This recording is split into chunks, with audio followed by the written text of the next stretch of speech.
opportunity. Well, it did not go according to plan at all. Oh.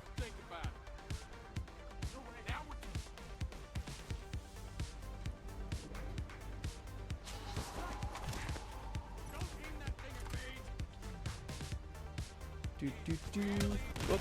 That's, oh no. I'm... come on!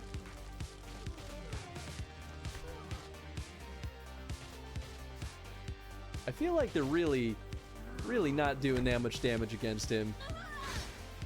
What the hell? It was fine! Everything was fine! And then they... How did he reach me?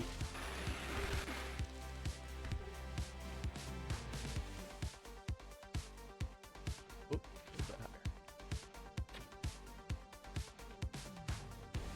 and good riddance! If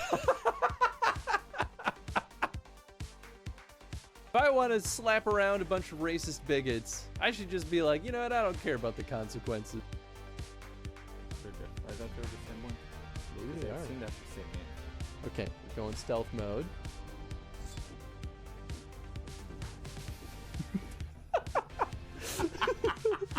This is what is happening? Why are you like this? This did not go according to plan. I should have used the silence gun. Oh my god. I'm gonna sneeze. Ah.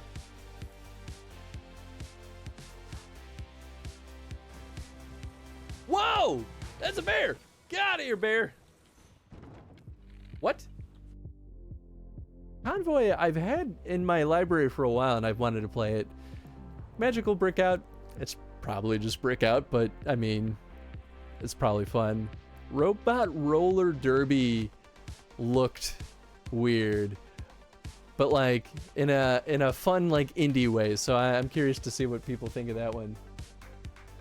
But anyway, we'll do that at the end of the stream. So if you're not here, it's okay. I'll still whisper the key to you. Shameful. Shameful. Don't be judgy. It was, I mean, it was fine. A little bit shameful. Why was it shameful? What did I do? I bet I got a 4-star rating. Check this out. I got it.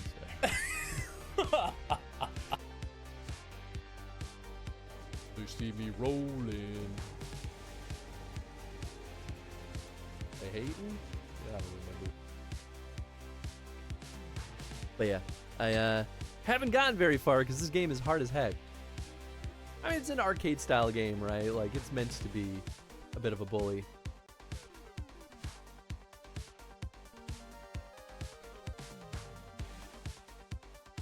I think right now... Time to shine. Aren't you full of surprises? Well, I do have grenades. They never work out the... Okay, I'm trying to aim. They never work out the way I want them to, but here goes something. Well...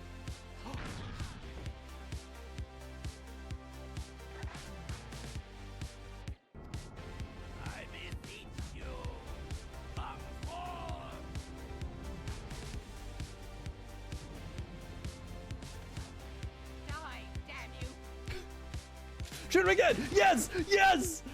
Oh, she's the best! I love her!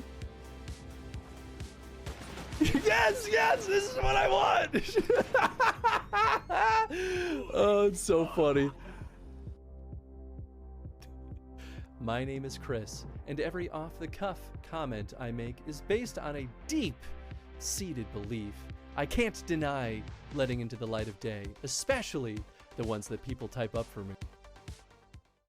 Oh, well, what do we have here?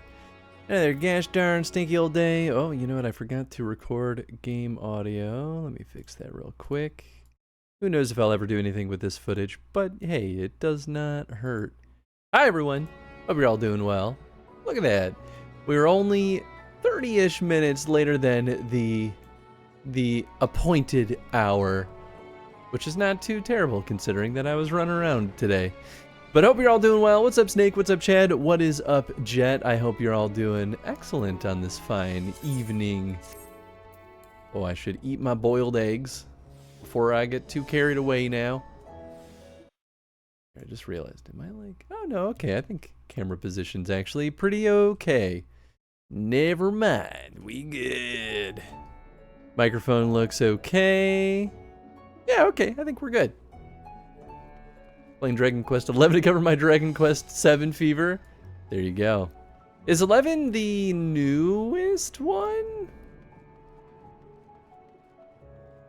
Is that the one that I feel like I was seeing everyone stream? Oh, right, we're going back to the Crystarium.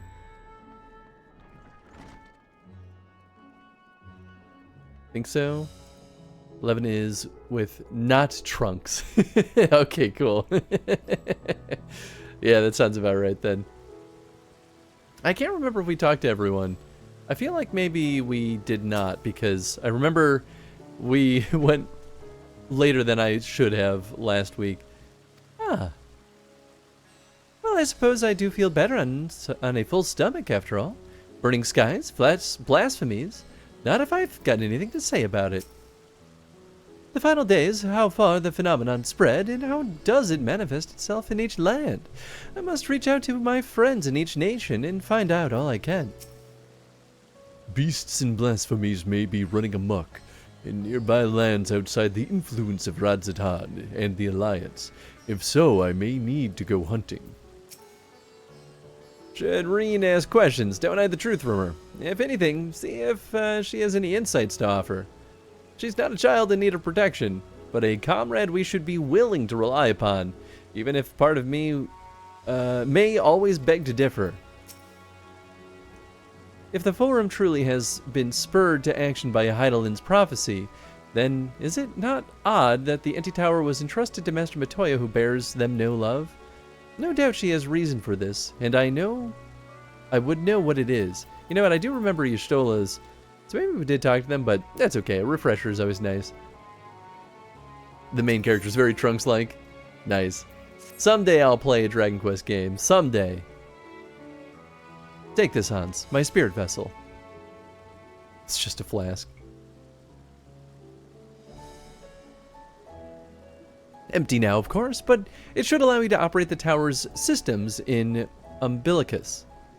Even if the smallest fragment of Elidibus's essence remains, it should be possible to locate it. As for access to the Umbilicus, pray seek out Lena for assistance. Chances are she still stands watch at the Excensor Gate.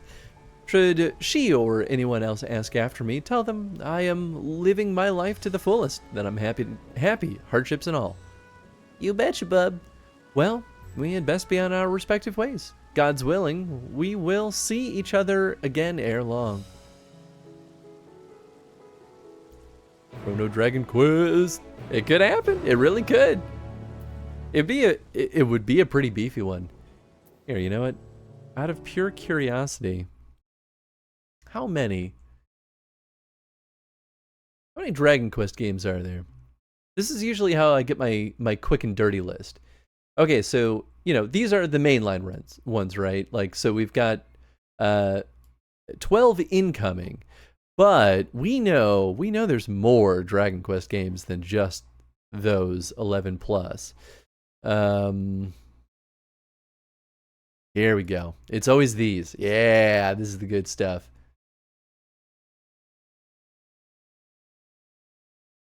In addition to the 11 games released as part of the main numbered series, and their many spin-offs, titles has spawned many works and other media. Oh, come on. I really thought they would give me a, you know, a calculation. Okay, so we've got the 12 listed here.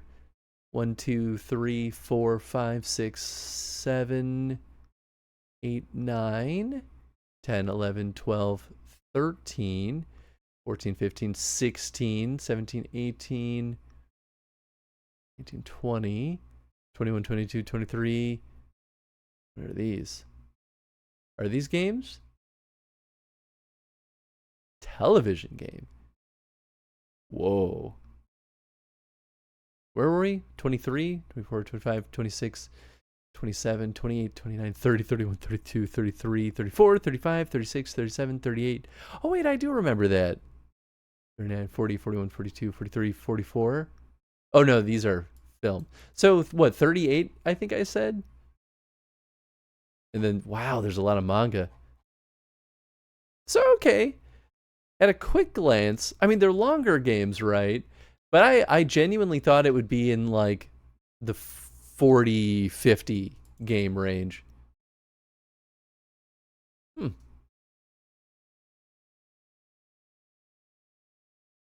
So it'd be beefy, but not, like, insane. Hey, what's up, Ribs? Cute button. Oh, thank you. We had our baby shower today. I don't know if it's very, well, I guess you could kind of see it. It says daddy to be. And you know, we did a baby shower where it was gender inclusive, right? So all the folks were allowed to show up. And so of course they gave Jen a mommy to be and gave me this. It was nice. It was sweet. It's always, I always think those environments are weird because I don't like receiving gifts. And so, you know, it's like a literal crowd of people there just to like see me open gifts. I'm like, I gotta like make sure people feel like I appreciate the gifts. So I gotta react big. And I'm like, I hate this. Yeah, I guess I do just need to go here.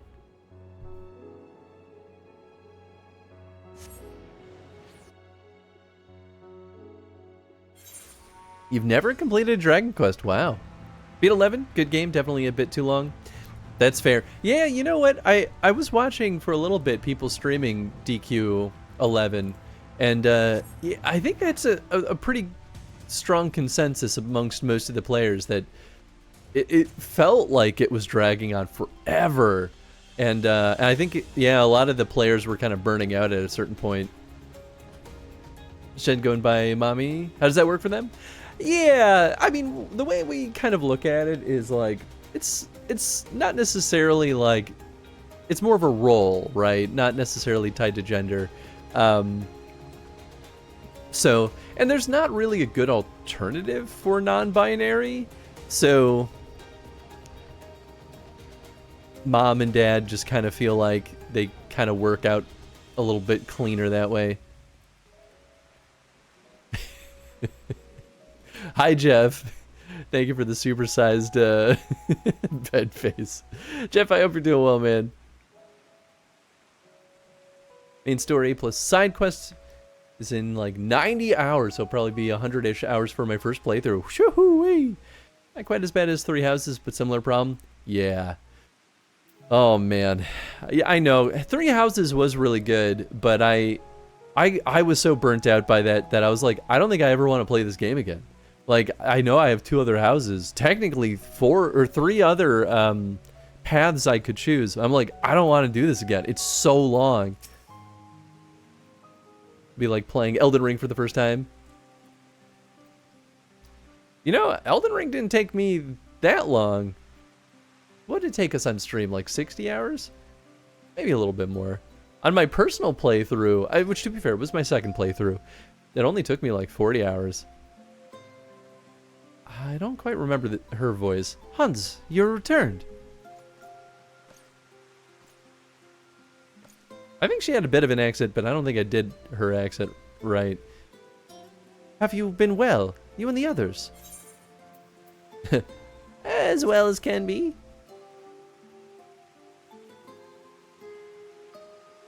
Full glad I am to hear that. I trust my lord is enjoying himself.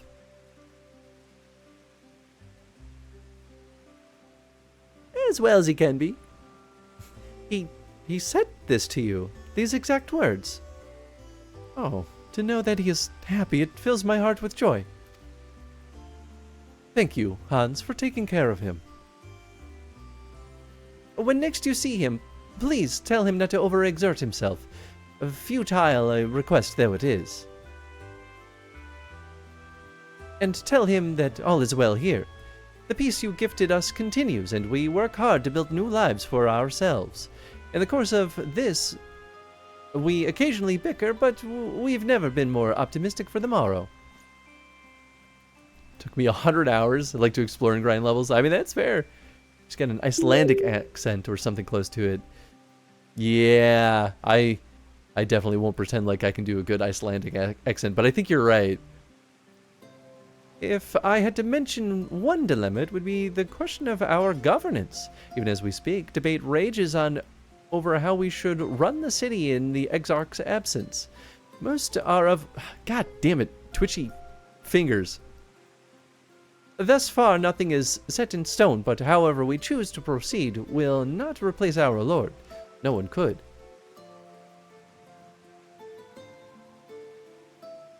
It's always the right click, too, that I do that with. Damn, 20 stream streak. Thank you, Ribs. Have we recently observed any unusual phenomena? No, I cannot say there have been. Curious you should ask me this question, though. Some days ago, Reen came and asked the very same. She was rather unsettled, in stark contrast to how cheerful she has been of late. She and other Crystarium youths just hosted a festival, you see. It proved so popular that there are already plans for another celebration, one much bigger than the first. Between her preparations for the festival and the restoration of the empty, she struck me as happy and full of life. And so when I saw her in a state of such worry, I couldn't help but feel worried in turn, especially since she wouldn't tell me what troubled her. I dare say she would be more willing to confide in you. May I ask you to broach the subject with her? You betcha. You wish to enter the umbilicus? Very well, I shall fetch the key at once, and take the opportunity to find Reen. Please wait for me in the city in front of the Cabinet of Curiosity. Shall we say? I will be along as soon as I can.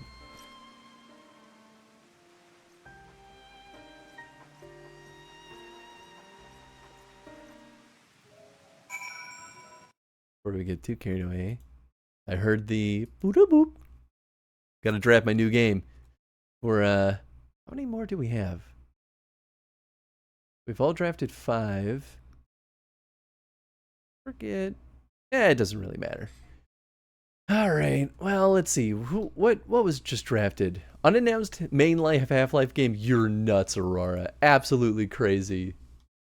That's a gamble if I ever done seen one. Show me my watch list. I don't care about the hype. Okay, honestly, I do think that the Adventures of Elliot, the Millennium Tales, is a reasonably safe bet. I'm more hyped for Onimusha, though.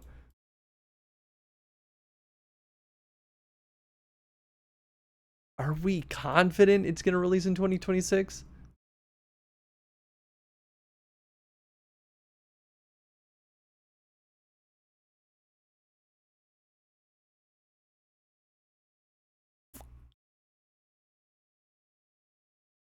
No exact release except 2026, so don't expect it anytime soon, is what Reddit says. I guess there's a playable demo, so that's good. Oh boy, howdy. How have the Onimusha games done, though?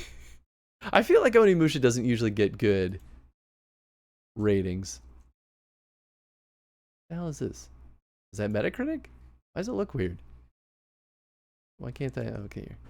Onimusha. Onimusha 3 got an 85. You're wrong. I mean, it was fun, but like 85, Jesus. Onimusha 2 is way better. I don't know what Dawn of Dreams is. Is that just the name of the first one? No. I mean, I guess Onimusha generally does pretty good. Capcom has been on a kick lately.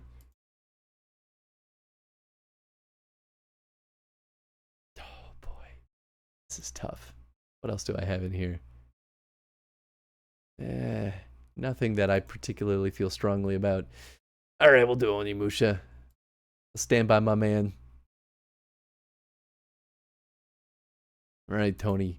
I bet you Tony had that one on his list too. He can eat booty. This is weird. I can't contribute to the Dawn Trail community even though the stream just started. Does it say anything? It's definitely not expired from the looks of it. Yeah, 22 days left. Have you tried refreshing?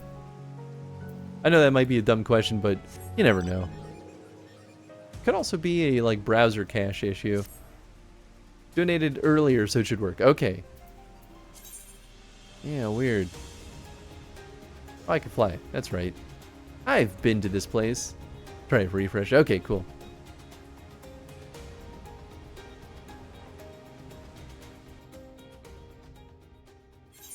The Fantasy Critic draft is already shaping up to be quite interesting, I'd say. Hey, there it is. Nice.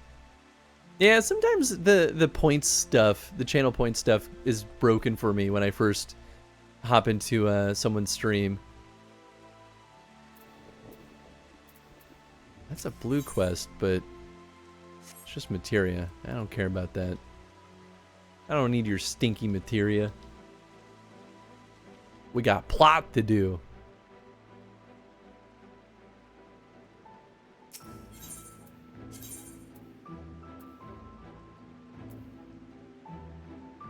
Where is it? I thought it was... Oh, it's north. Okay. I don't know why I thought it was west.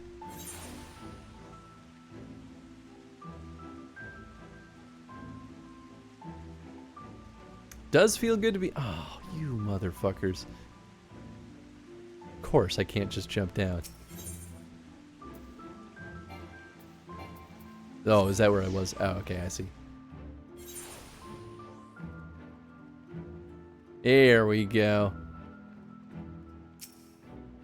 The following event cannot be skipped. You may wish to cancel any pending Duty Fighter registrations. Oh, have we ever seen that before? Where they're like, this is fully not skippable. Buckled up.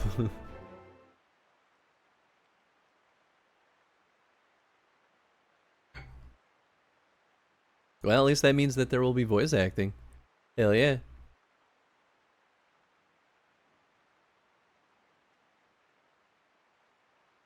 No? Oh, come on, man. Well, maybe we'll get points. Do my old eyes deceive? Is that truly Hans? Serene? Oh! Oh, it's you. Oh, I'm less excited. Go away, Siri. Yeah, Beg Lug is him. Ah, it is. Full glad I am to see you hale and whole, my friend. What wonderful surprise it is to have you back with us, and at this most opportune time. In case you haven't heard, we are planning to produce a tome chronicling events from the Flood to the Knight's Return. For this project, we intend to draw upon records kept by the world's peoples. Historical and contemporary first-hand accounts will be the centerpiece of the tome, but yours would be the one to crown them all. I've been asked to contribute a chapter on the soul, a subject that is key to understanding much of your endeavors. In the course of developing the spirit vessel, I gained valuable insights into the travel beyond the rift, knowledge that will allow me to attest to your existence and deeds.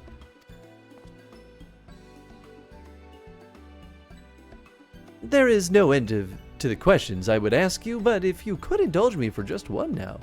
In your quest to restore the Knight, you faced many a formidable foe, among them who offered you the greatest struggle. Interesting. Don't know if you've encountered this type of cutscene, but the game does have some you can do earlier than this. Okay, interesting. So like a bandana tonight, and it's kind of unsettling. Well, we only wear the bandana and the gloves for Chrono streams. So we actually never wear that during our Sunday streams either. Also, what's up, Sweep? Hope you're doing well. Titania, whatever. Vothri. God. Hades, who bore the burden of his people. Who was Hades?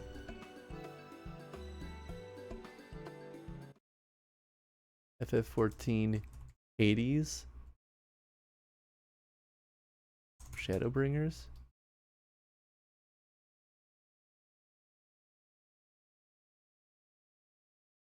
What?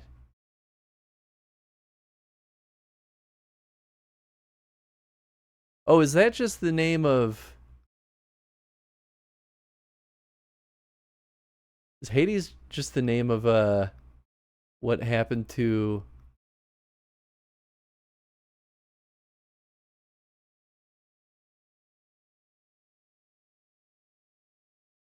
Yes? Maybe? I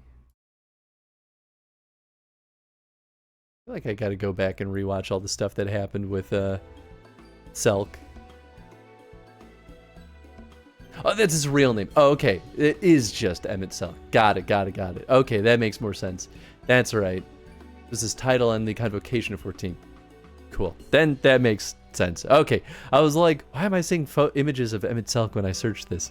Like, oh. Well, that's why. I totally forgot that he had a different name. Sure. Let's see. This may come as a surprise, but... Truly, I would never have guessed, but then, if I could, I suppose I wouldn't have to ask. It is a tremendously eye-opening answer, and we will see that your account of this battle features prominently in the tome. Oh, it didn't actually tell me what it was going to mean. I don't know. I thought maybe it was going to, like, lead into something else, but oh well. Well, I know you'd love to talk his ear off, Morin, but we really should be on our way. Those documents from Yulmore won't collect themselves. Of course. And afterwards, would you care to join me for tea? I was hoping you might clarify a few points in your treatise. Oh, until next time, then, do tell the others to look after themselves. Our overzealous friend in particular, remind him not to overexert himself. Again and again till his ears fall off, and that's if that's what it takes for him to take it to heart. Goodbye.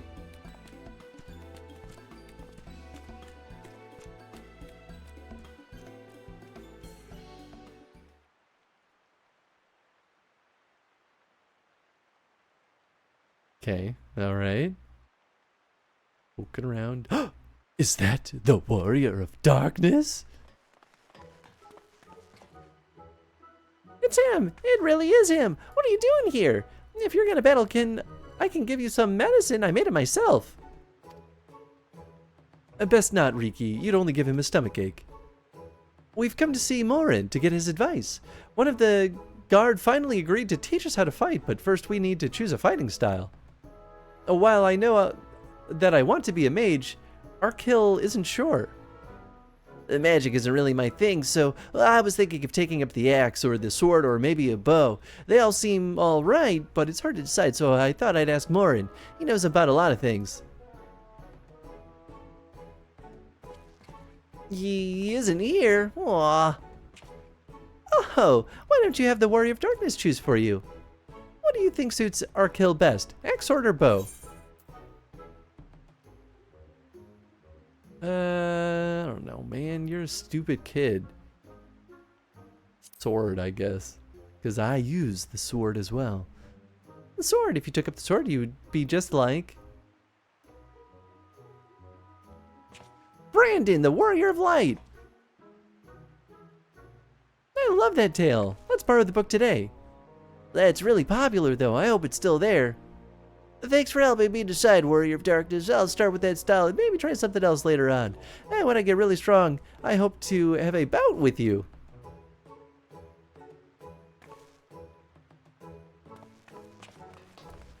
Goodbye, children.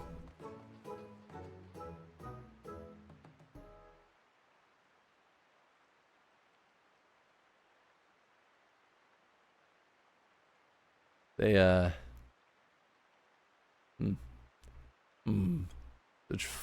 Such fun he's been having, basking in the adoration of musty old bookworms and wide-eyed younglings. But does he spare a thought for me? Of course not.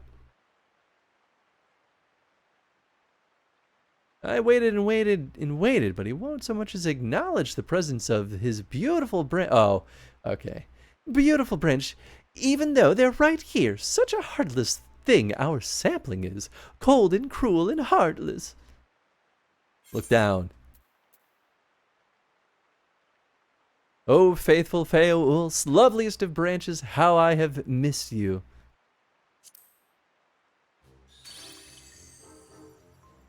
If you truly missed me, you should have cried for me at the top of your lungs the instant you arrived. To make up for it, you will call with twice the passion next time, though for there to be a next time, you have a few struggles to overcome.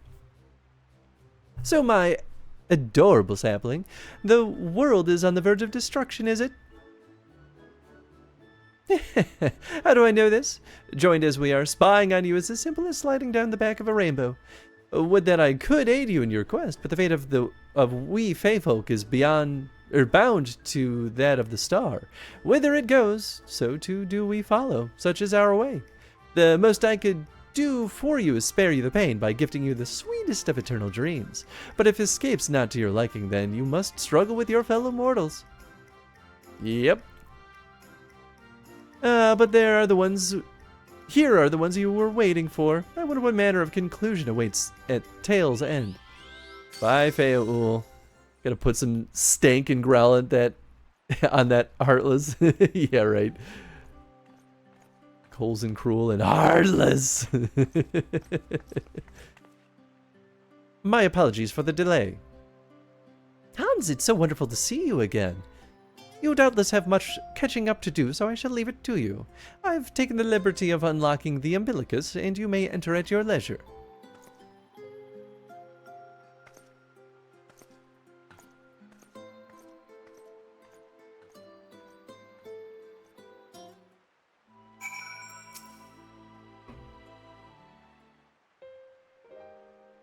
I'm relieved to hear that everyone is well.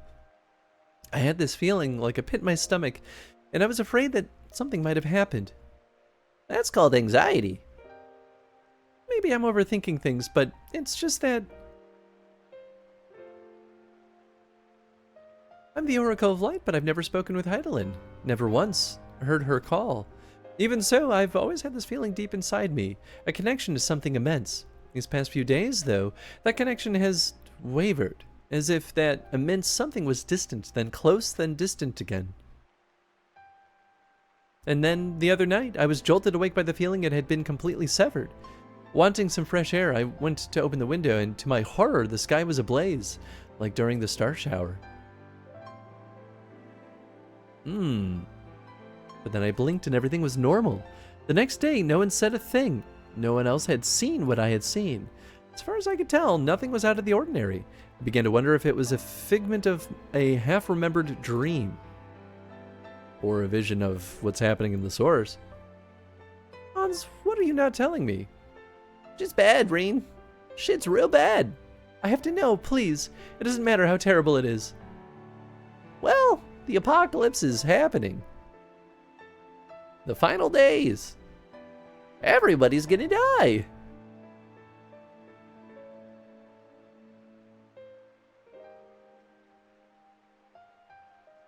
Oh, we're really telling her, damn. It wasn't my imagination then. The doom we witnessed in Amarad has come again. I can't believe it. Like I told you before, all is well here in the first. So don't worry about us, please. Look only to the threat before you. We're fine now, and even if we weren't, we've learned how to survive. Should the final days reach us here as well, you may be assured we won't go quietly. Yeah. No, we'll hold on until you can find a way to save all our worlds. So long as you continue your fight, so too will we, united in purpose beneath a blazing sky. Sweet. Either something bad is going to happen here in the first, or we're going to come back to the source and find everything is collapsing. I don't know what I would prefer out of the two options.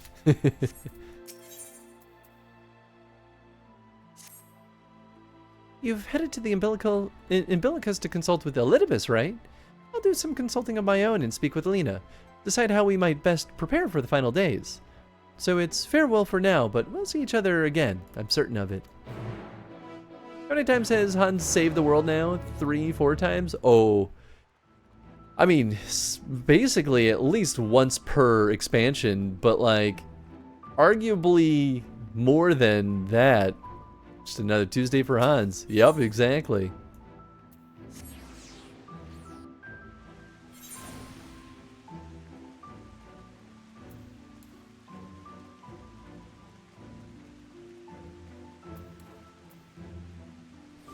Man.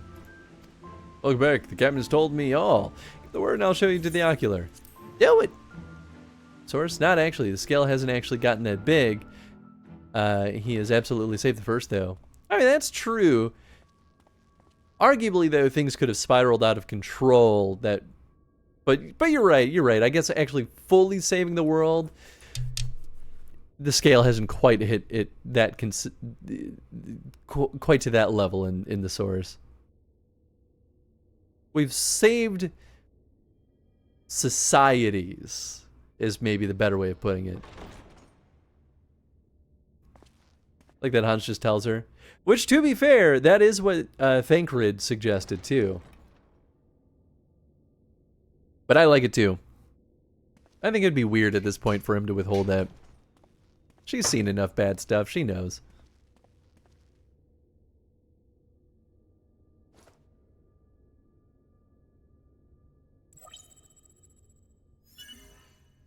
Biometric authentication complete. Please state your business. Show me that Elidibus. I mean, Elidibus. Acknowledged. Reinitializing Circus Tower systems. Searching for Elidibus entity. Searching for Elidibus. No entries found. We did find at least Elidibus, you freak. Target located in subterranean core power accumulator. Projecting image. Oh, don't do that. I don't want to look at this douchebag. Ugh. I hate you. My home. My friends. No more than a dream. Oh.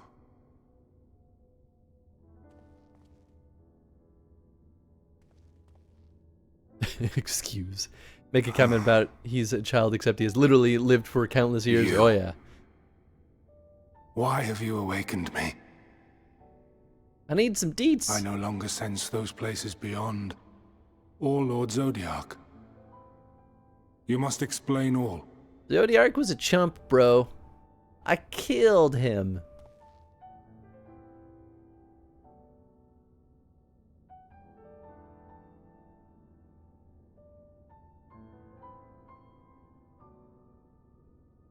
So, he is fallen, and my brethren's souls returned to the star. That's true. That's true. Still a chump, though. I could have pulled the Goku and waited for him to hit full power. Is come again. Old burdens now yours to bear. But if this is Fandaniel's design, then I, as Elidibus, have a duty to fulfill. Your unsolicited act has restored to me some few memories of the convocation. Such knowledge as I have, I will share.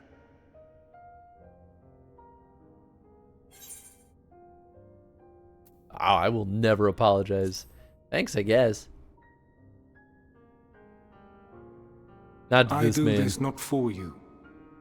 I merely perform my duty, as I have ever done. Where to begin? Ah, the end. Your understanding of what caused the final days is consistent with our own. The decay first took root where the currents were weakest. Yes, a conclusion drawn by him, Fandaniel. Not the him of here and now, but as I knew him, long, long ago. Having shed light upon the phenomenon, he dedicated himself to devising a countermeasure. Were it not for his knowledge of the Celestial, we would never have made the connection, and thence forestalled the final days. And though he inherited that noble soul, how different this last incarnation. So consumed by self-loathing and hate.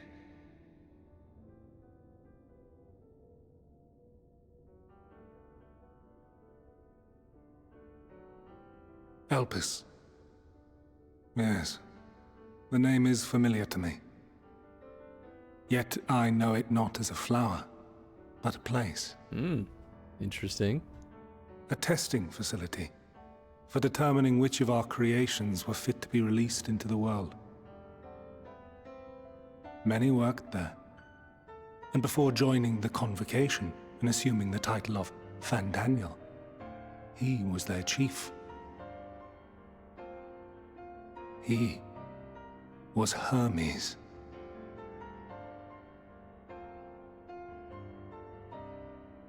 Okay. That is all I know.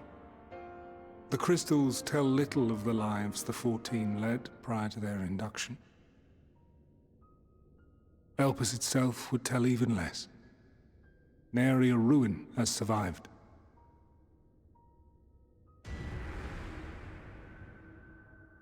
Wait.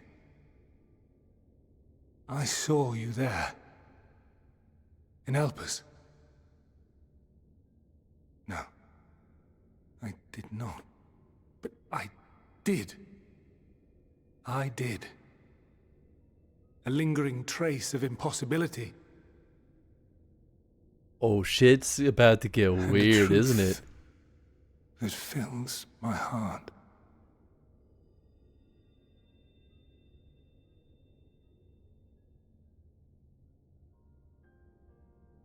My memories remain clouded, I fear. However, they have revealed to me one possible course. You must travel to Elpis, to the time when Hermes served as its chief. In glimpsing the Exarch's memories, not only did I make his summoning magic mine own, I also mastered the workings of this tower, which, having absorbed my empowered essence, now harbors an abundance of energy. As such, I believe I can deliver you unto the past, unto that place and that precise moment. Cool, cool, cool, cool. Given the Great. eons that must be traversed, the gateway will not be fully formed. Time travel is definitely not Your what's form will be causing less the end tangible days. still than Definitely those warriors of not. light I had Even a little summoned. bit. In all likelihood, none will be able to see or hear you. Sure, because reasons. That's fine, though. Yet even should you manage to interact with others, you will be unable to effect meaningful change. Then why are we doing this? Well, information, I guess. For the reality you wish to save, the reality to which you must return, exists as a result of the final days. You cannot reshape the past to undo the tragedies of the present. Cannot unmake the sorrow and suffering fated to come. In Debatable. full knowledge of this, will you still entrust your life to your foe and make the journey? Sure, man. Are you ready for the Final Fantasy nonsense, Chris? Oh, this is some Final Fantasy nonsense right Very now. well. Fascinating. I shall cast you unto the river of time.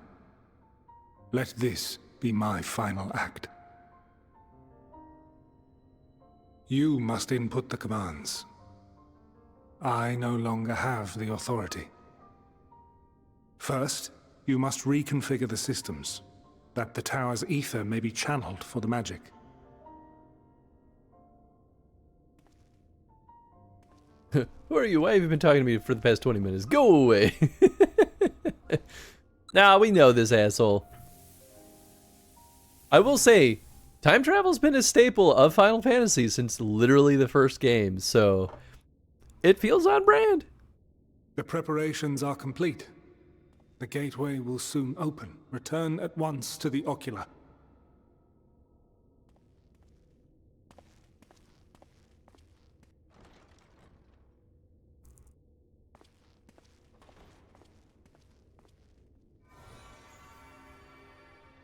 All appears to be in order. The ether flows unimpeded. The magic should consume every last mote of my essence. Why are you surprised? Did I not say that this will be my final act? You did say that. I understood it. Why didn't you, Hans? Lord Zodiac is no more. There is nothing for me here. The ones I love and long to see again are waiting in that promised land, beyond memory and dream. First Final Fantasy's time loop. Yep, Now yep. go, In narrative, warrior at least. of light. Go and do not look back.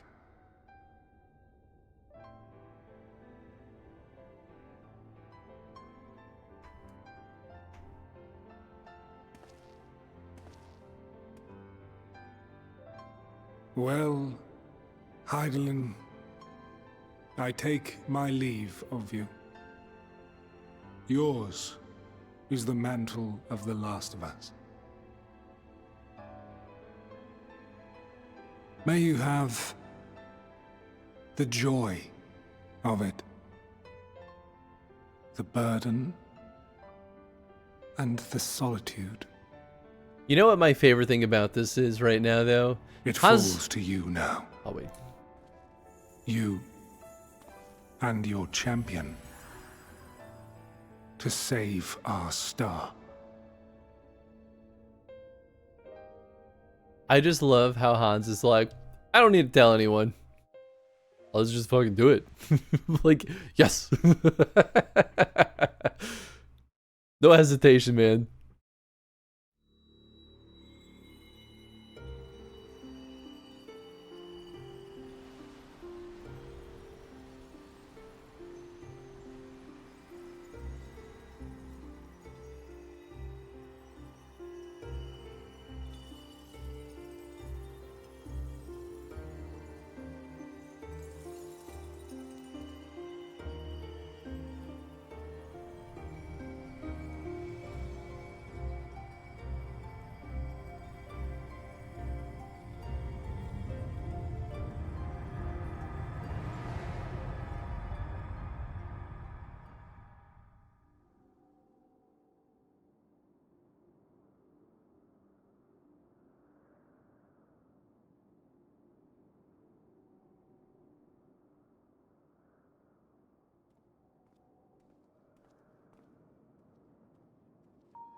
Look at these tall boys. God damn.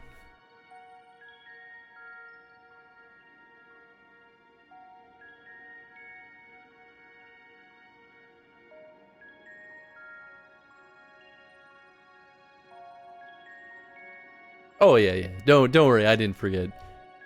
It's just it like really seals it in though, seeing them with flesh was where my reaction was coming from.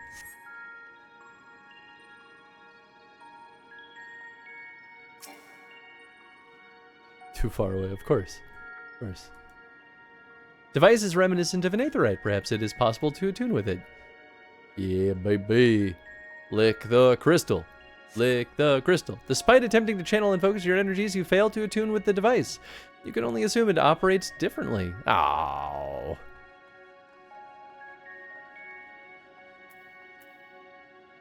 Love that we're here. It's pretty interesting.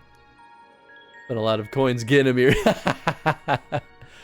The man stands dutifully by the aetherite-like device, the guide for this facility in all likelihood. Okay, guide-like man. You attempt to get the man's attention, but if he sees or hears you, he gives absolutely no indication.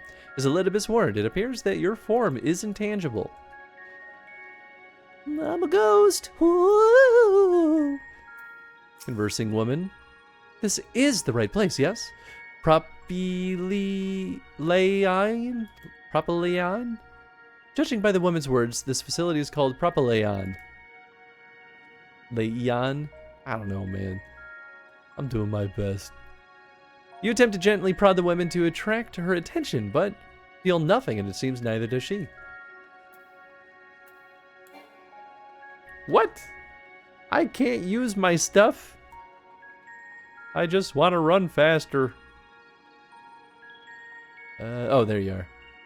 Black-robed man. Don't they kind of all have the same robes, though? The remarkably large man wears a black robe and a half mask, much like the phantoms you encountered in Mare Lamatorium and the recreated Amarat. It would seem that you have made it to your destination. I guess this was supposed to be the first thing I looked at. You gesticulate wildly and shout all manner of greetings and obscenities, hell yeah, but the man does not so much as glance in your general direction. Whip, I'm out of here. Man, even ancient technology have AI.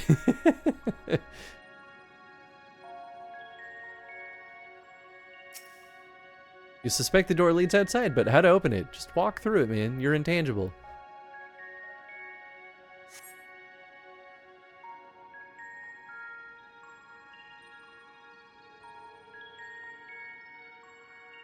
Just walk through it.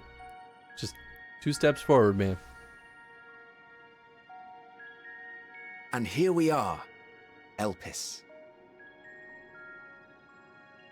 Well, I guess Well, I don't want to leave. How rare to receive you in person. To what do we owe the honor? Oh, just a few odd tasks. We'll be here a while. Familiar stranger. You're welcome to stay as long as you see fit, of course.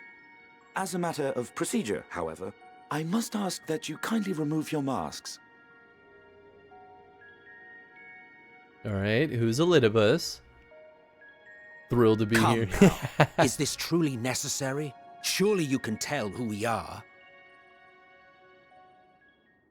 Who you are, perhaps, but I am far less infamous. Regardless, if we do not follow protocol, 'tis our hosts who would be held accountable.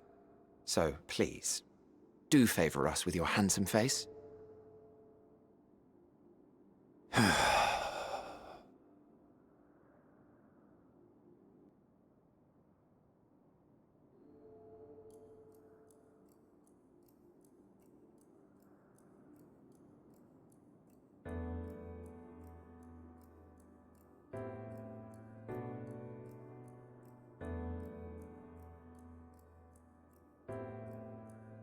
Hans be like, who are they? Yeah, okay, so that's Elidibus. Confirmed. He clocked us, we clocked him. That's how we know. Satisfied? I mean, the mask too, I'm pretty sure. I thank you for your cooperation. You are free to go about your business.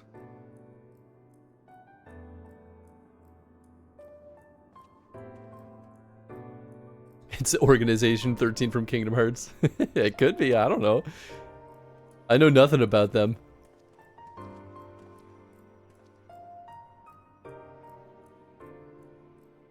By the by, you see it too, yes?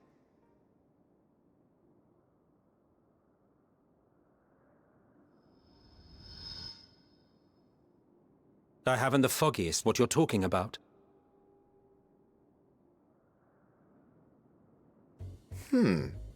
That's odd.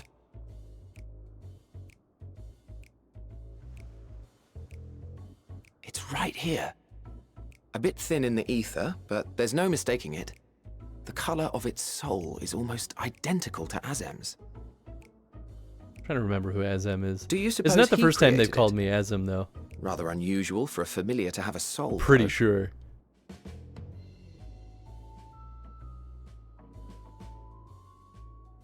Don't ask me.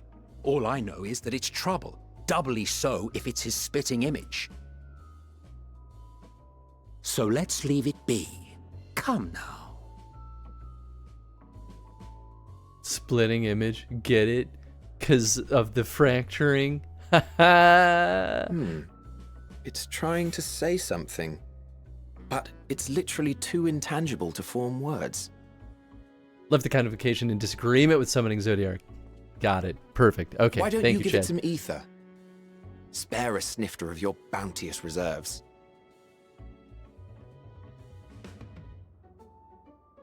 Who do you take me for? Why, a dear friend, of course. One who wouldn't let acts of kindness, such as my accompanying him on errands to far-flung outposts, go unrewarded?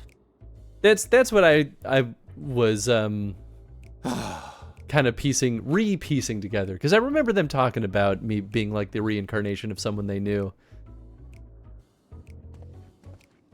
Ism that tried I to. suggest you close your eyes. Yeah. Or this may be unpleasant. With my eyes wide open. Do, do, do, do, do. I don't actually remember how the song goes.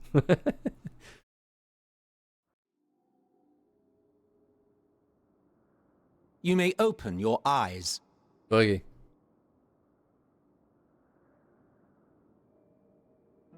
Do you think the familiar guy is the one that we made nice with multiple times now? Forget his name.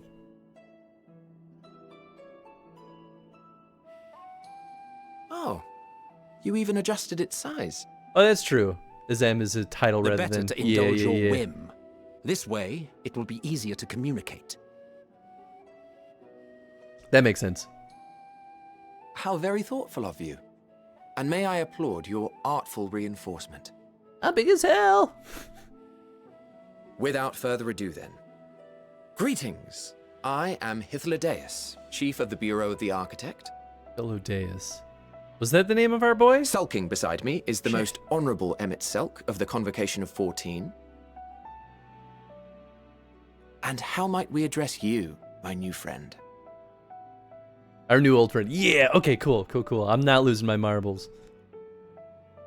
A fine name. And I'm pleased to see you understand our words.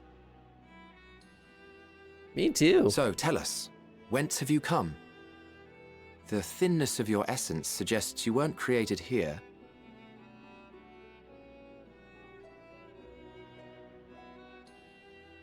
You do not know? Or cannot say? Allow me to ask a different question then. What brings you here?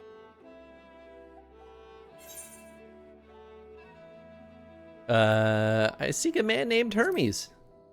That is actually true. Might have missed the other person. Yeah, I did Well now, think I heard The him same as referred to us. as Emmett Selk. perhaps Azim wished to come too, but had to settle for a familiar. Yeah, I truly guess I wished to kind of be see it here, now. Then he would be. Oh, I mean, that is his voice. No, actually, that makes sense now. Right you are. AKA Hades, yeah. My apologies if we've given offense. The two of us can discern the color of souls, you see, and yours happens to resemble that of a friend. And with your purpose that's matching true. our own Yes. besides, we jumped to a hasty conclusion.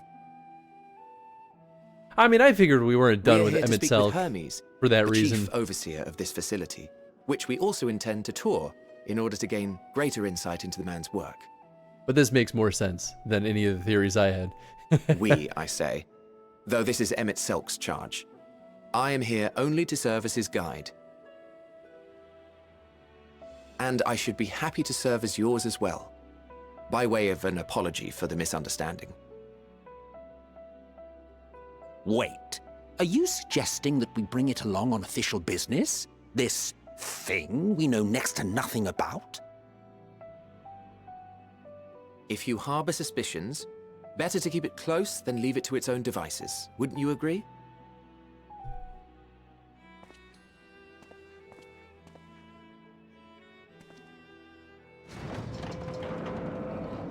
Besides, having a mysterious life form in tow is the norm rather than the exception here. Also true. Rude to call Hans a thing. They have no idea what I am because I'm from the future.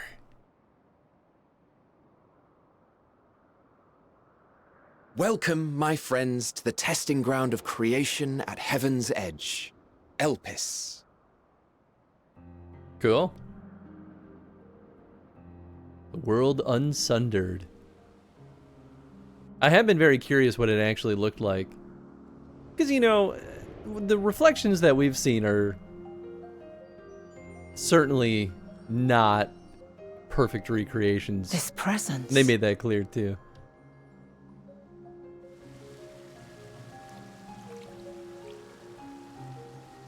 I love location name drop. Yeah, right?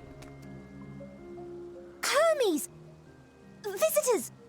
We have visitors!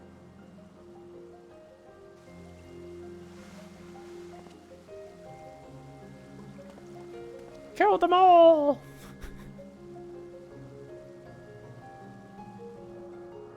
I assume this means we're going to be questing around in here then, which is wild if that is the case. What secrets are you hiding, I wonder?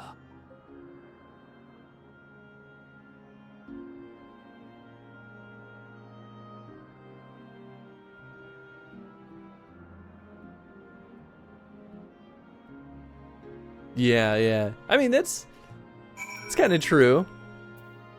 Yeah, they have no idea what I actually am in that sense. Like a wizard's familiar constructed life form. Yeah, that's a good way of putting it, actually. Well, I'm gonna kick your ass. In case you didn't know, it's rude to stare. Stop. This is hardly my first time here, but this scenery never fails to take my breath away.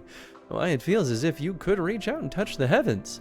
Now then, to begin our guided tour, perhaps you already know these things, but for the sake of thoroughness, I shall start with the basics. Using concepts to give shape to Aether, creation magics allow us to bring forth anything we desire, be it inanimate objects or living beings.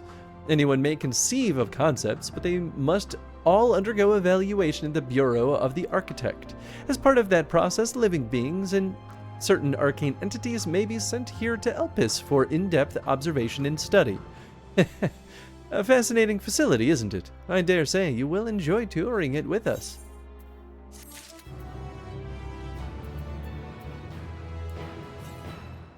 God damn it. We are getting Aether currents here. Oh, I better get a present. Now then, our friend Hermes. Aside from overseeing the facility, he also conducts his own research. Chances are he will be at the main observation hub, so let's seek him out there first. Attired as you are, however, you stand out a little too much. Our dear Emmett Selk wishes to keep a low profile for his errand, so... Do you know how to make a robe? The basic concept will do. Nah, man, nah. No, in that case, Emmett Selk. No, your whim, your responsibility. You're getting not another thimble of Aether out of me. The way he scrimps sometimes, you think he wasn't a nigh bottomless font of magic. Very well, I shall make the robe, but perhaps you can assist. Come, let's search for the requisite material. Emmett has the best quips here. Nice. Wait, there we go. Hi, Chad. I see you over there. Blending in with the crowd perfectly. Ah, poking on your phone. Classic.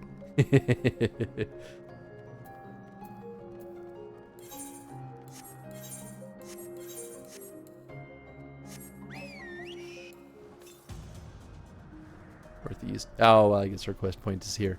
Closer than I thought.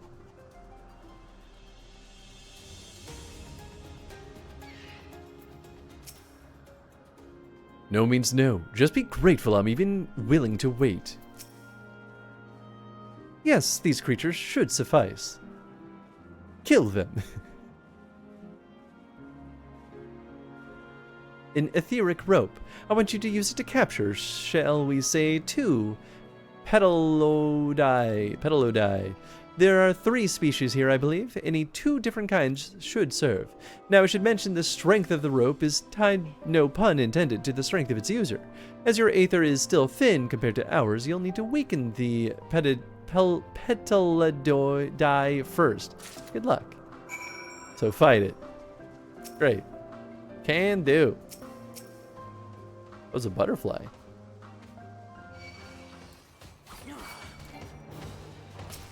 Alright, fine. I guess I'll deal with you first. Or in tandem, rather.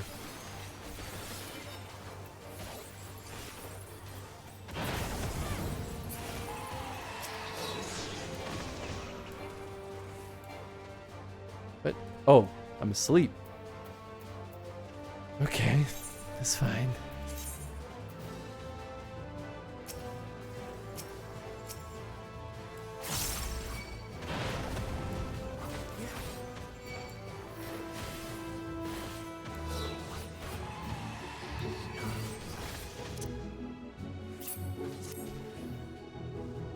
Oh, goodness.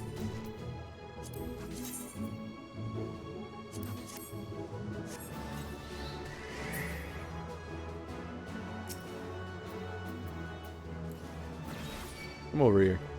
There we go.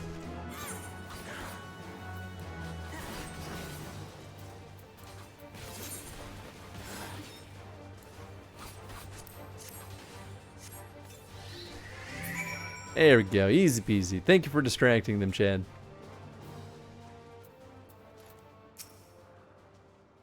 You've got the petal to die. Come, let's see. Sure did. Yes, these fine fellows will do nicely. And now for a spot of reversion.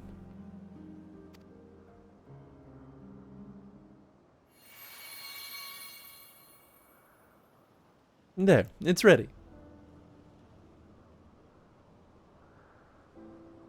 It's nothing fancy, but then we're trying not to stand out. Try not for size. Won't someone be angry with us for using those creatures?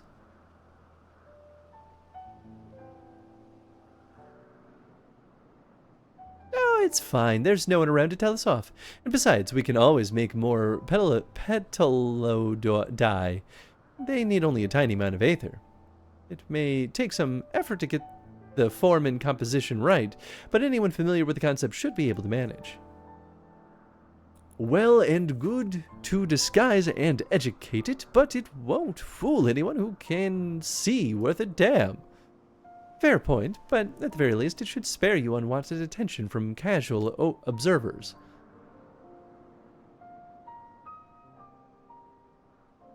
Emmett Selk speaks true. Even dressed like us, your unusual nature will be plain to those who think to look. Should someone question your presence, don't make up excuses, much less try to explain what you actually are. No, best to simply say that you are a familiar. The question is whose? Of course, Azem's. If you say you belong to him, people will give you the benefit of the doubt for any and all outlandish behavior. Exploiting our associate's absence? For lack of his presence, absolutely. We are here, and he'd have been the first to propose the idea, and you know it.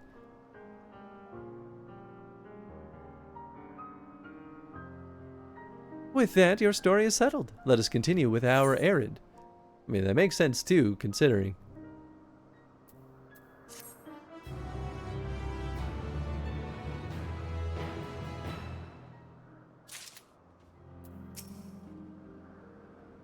As dubious as it is, passing you off as Zem's familiar is probably the best approach.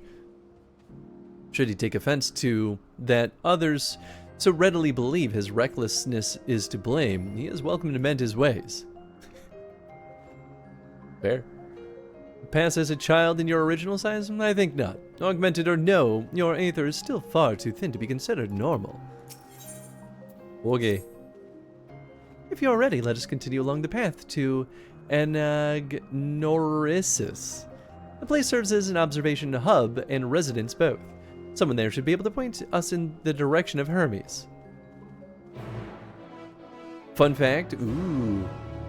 The child comment comes with a ton of implications. Oh, interesting.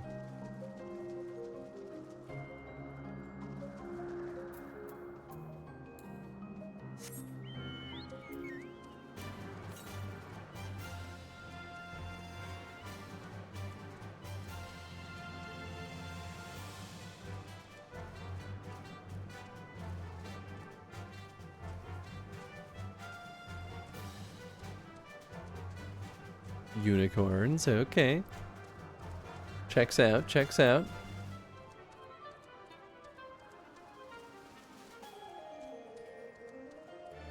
Remember, when you entered Amarat, the denizens there saw you as children rather than constructs.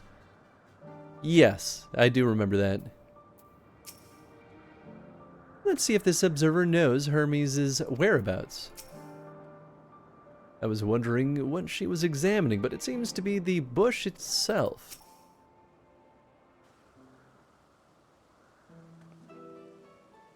Yes, can I help you?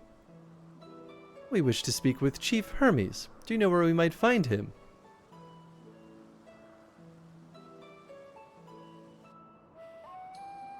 Well now, by your mask I assume you are one of the 14. I wasn't aware that there was to be a visitation.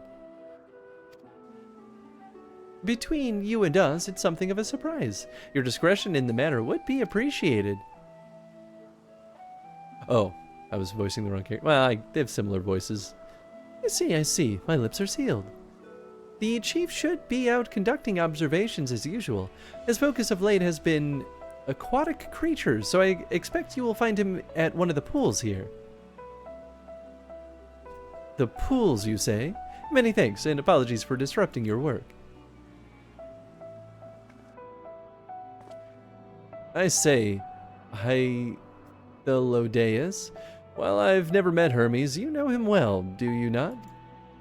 That being the case, couldn't you simply find him by his aether? Aye, I could. As you know, Emmett Selk and I can discern the color of souls. By the same token, we can also see aether quite keenly and from great distances.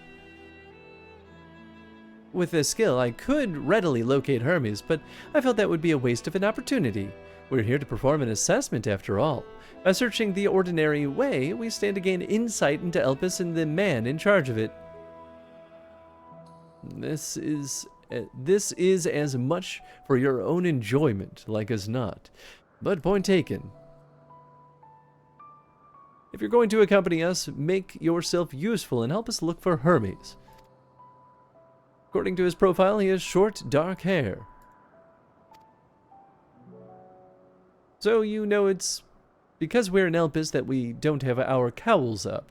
A special exemption due to the need to be aware of dangerous creatures. Elsewhere, we do not exhibit our individuality. It is unseemly. This is all common sense, but I would not assume you possess any. It's a rare treat indeed to be able to search for someone by their appearance, and I thank you for humoring me. Come, let's find our man. Chocobo theme chimed in perfectly as I got my horse in DQ11. Oh, nice. It was later revealed through Hythlodeus that his awareness of his nature as a recreation was due to MXL's unconsciously think that his closest friend would know of his falseness, meaning that Emmett Selk's subconscious was making choices on his behalf during the creation of Amarat. Since his phantoms see the modern people as children rather than strange creatures, it implies that he himself saw the modern humans as the ancients' children, in spite of his callous remarks about them not seeing them as real people. Interesting.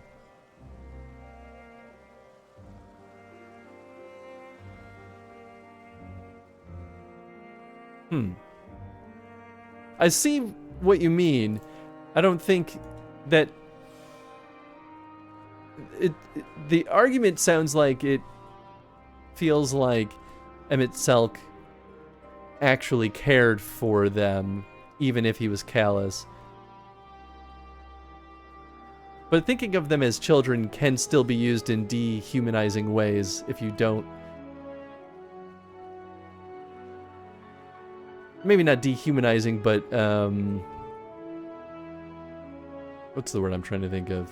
Undermining them as like incapable, you know?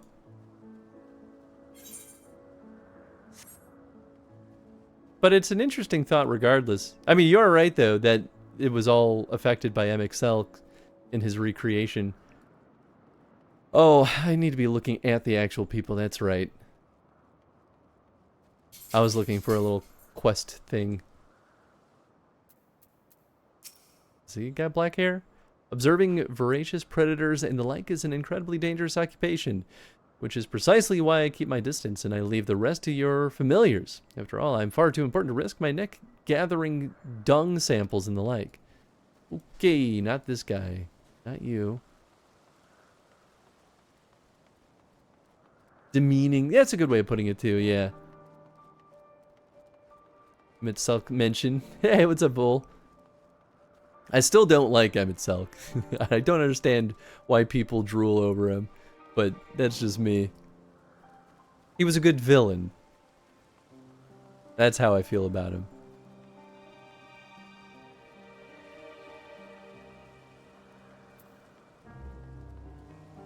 Naive children. Yeah, I mean, thinking of someone as children definitely implies a naivety to them. Oh, maybe. Oh, nope. Just kidding. Can't actually interact with them.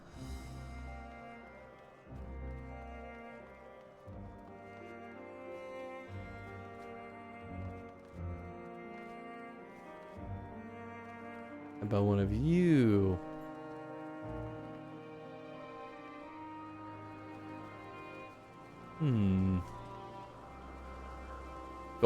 Oh, okay, they did put a quest pointer over him. The winged girl. They have such funny faces. Oh, that makes sense, because we did see him and the head-winged person. A lot of side information that's missed as well. Only followed the main story. Mitselk, playing his role as Emperor of the Garlean Empire, apparently had a very favored child who is implied to have been killed by another Ascian because Emmett was growing too attached. Sure, that makes sense. Oh. Different. You're different too. You and me. We're alike. Friends. I want to be...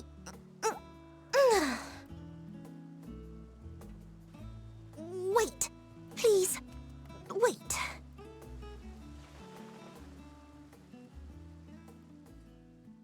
Greetings and salutations. Can you hear me? Do not be alarmed. I mean you no harm. I wish only to hear your words, share your feelings, and know your thoughts. Is that all? May we please be friends? May we please be friends? Interesting. So she just struggles to speak.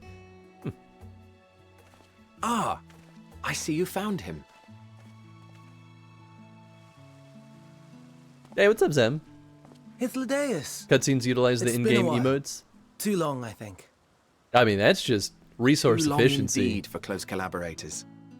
On this blessed occasion, I bring not only myself, but others who long to speak with you. It would be way too expensive to custom animate all this stuff.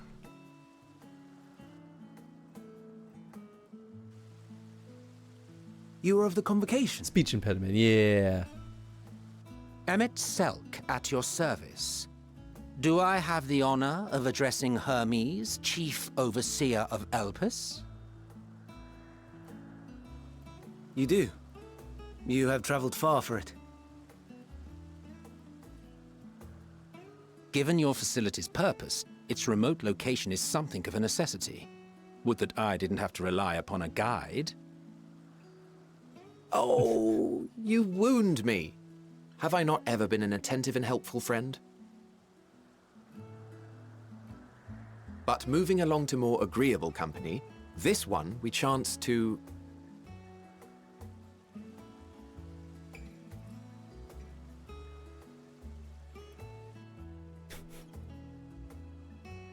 Absolutely, Zem. Any opportunity. Well, you certainly have her attention. Is she one of yours, Hermes? Sick outfit? Oh, thank you. Her name is Tenzin. Meteon. It means shooting star. Meteon? Medion. Medion? Medion. If I may make an observation, her ether is terribly thin. I fear she might dissipate at any moment. Nor do I believe you've made a submission to the Bureau. I would remember such a concept if you had. I haven't, as you say. I judged it too early. She's a pet project of mine, still undergoing preliminary testing. But rest assured that I will attend in person ere long. Very well. Being an authority on flying life forms, I appreciate that you are exacting in your work. I shall look forward to your submission. If we have finished with the perfunctory chit-chat, I would discuss official matters. By my coming, I trust you already anticipate the subject. I have an inkling, yes. Please wait to the main building yonder. I shall join you as soon as I've returned these creatures to their homes.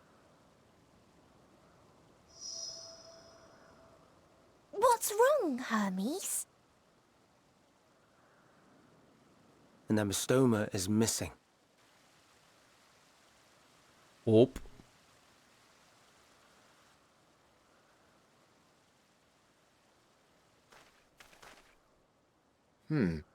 I may have found it. A creature with the self-same ether as those there, nestled in the boughs of a tree outside the grounds.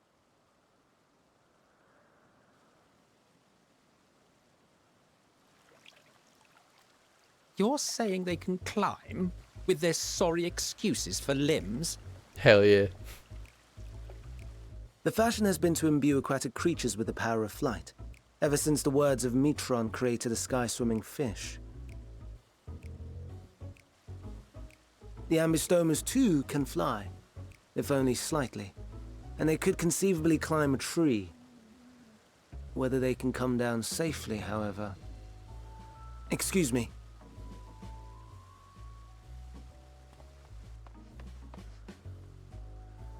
I'll help. Too.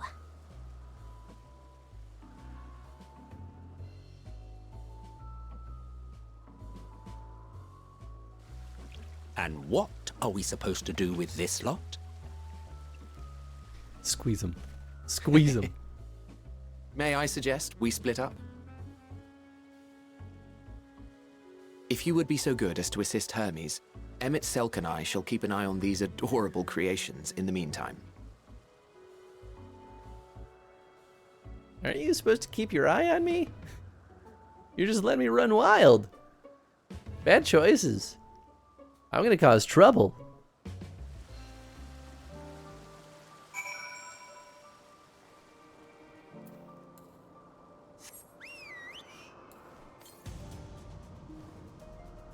Well, that aether current is close.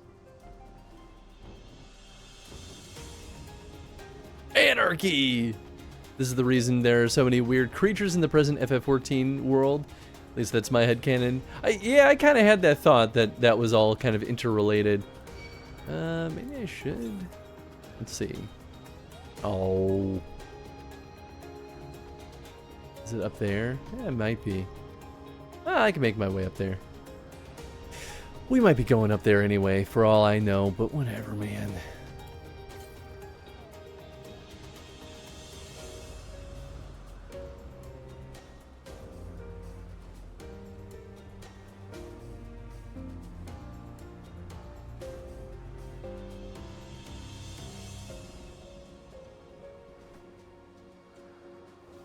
Go too far, did I? Ah, there you are.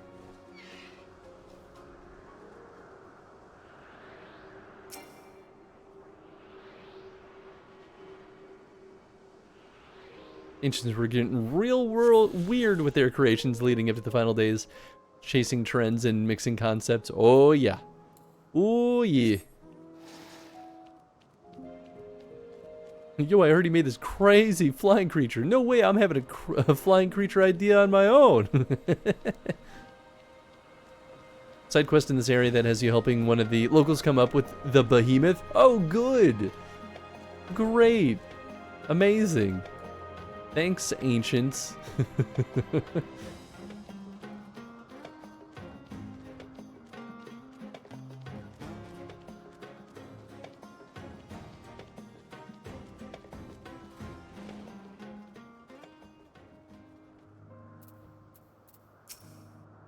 Seems Hermes and Median have found their quarry, a creature known in this age as an ambystoma.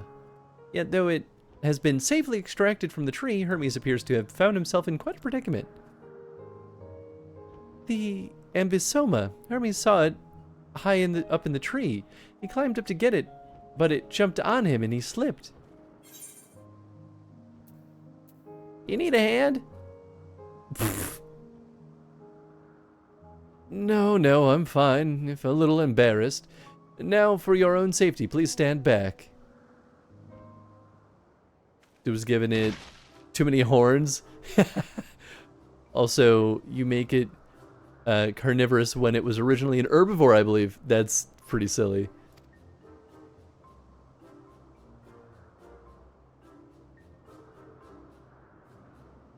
Hermes, are you all right? Quite all right, yes. My apologies for making you worry, Median. Both you and, Hans who fucks. Hans who fucks, you are called. An intriguing name, somehow reminiscent of a new creation. Thank you for coming after me.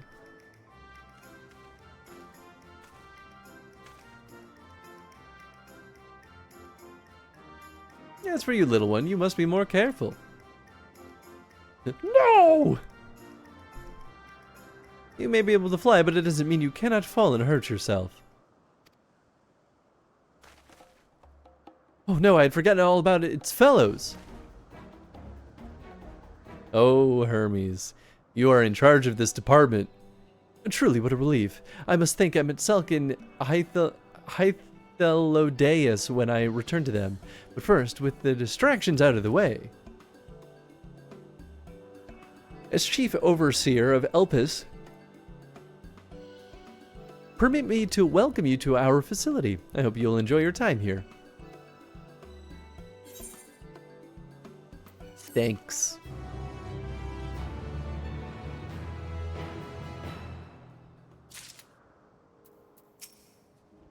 I'm glad they're safe, Hermes and the ambystoma. Well, we mustn't keep the others waiting. Let us return to Anagnorisis. They love their names, man. They love their stinking names. Oops, wrong button. West? Ugh. It's a long ways west.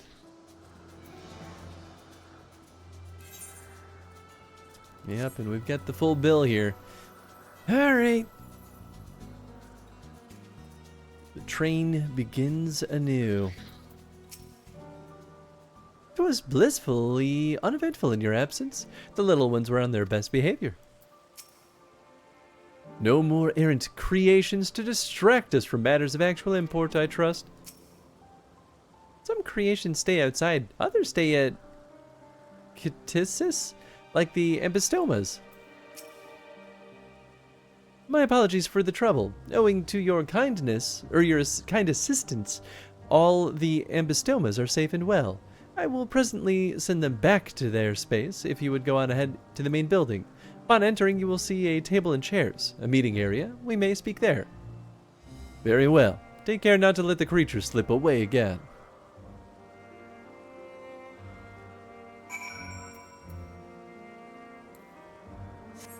Final Fantasy team.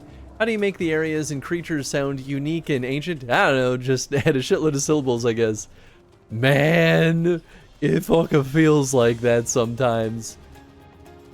I will at least say that I think it's a little more creative when they like are trying to pull in cultural reference.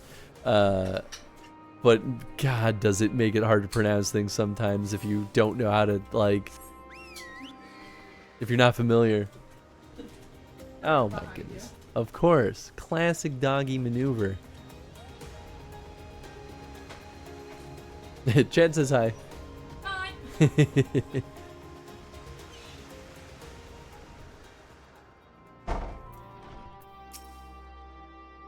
While Emmett Selk has been accommodating thus far, he is the one who has business with Hermes. If you wish to attend, you'll have to ask his permission.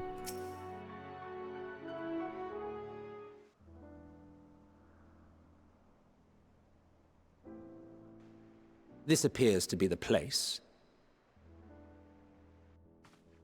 And here is where we part ways. Nah, bro, I'm coming We with will you. be discussing highly sensitive affairs. Only a select few may be privy to such knowledge, and that does not include someone who cannot or will not divulge their origins. I told you I'm from the future. Why don't you believe me? What? Will I have to remove you by force? Yes. Fight me, you won't. There are reasons I cannot speak freely. Let's hear them then, these reasons of yours. Who knows? If I deem your mysterious cause worthy, I may even be inclined to offer my assistance. I do not object to his attendance. Hermes, this is highly irregular. That is a weird choice. Perhaps. But I believe he can be trusted. Meteon would not have taken to him so quickly otherwise. Y'all are nuts. Y'all are crazy people. Moreover, the presence of a third party may help me to maintain composure. Honestly, I didn't expect to agree with Emmett Selk so much right now. He's right, though. As you wish, then. Behave yourself. Do you hear? We'll have to remove you by force. You could try. We've done this dance before. Exactly. That's how I was thinking. You won't, no balls. Do it, you won't.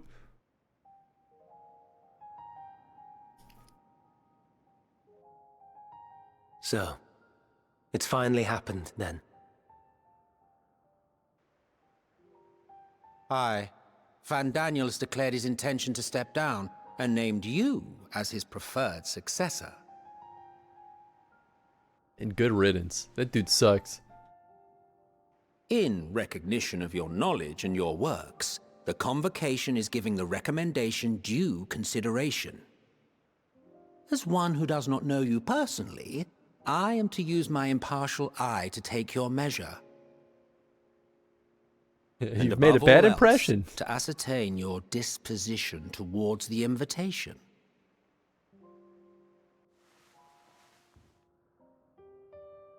I understand that you and Van Daniel are close. He himself was once chief overseer of Elpis, Oh, sure. after Because all. Van Daniel's a title. I should not be surprised if you knew before anyone else that he wished to relinquish his office. Oh. I did. Right. He told me that when he fulfilled his purpose, he wished to pass the torch to me.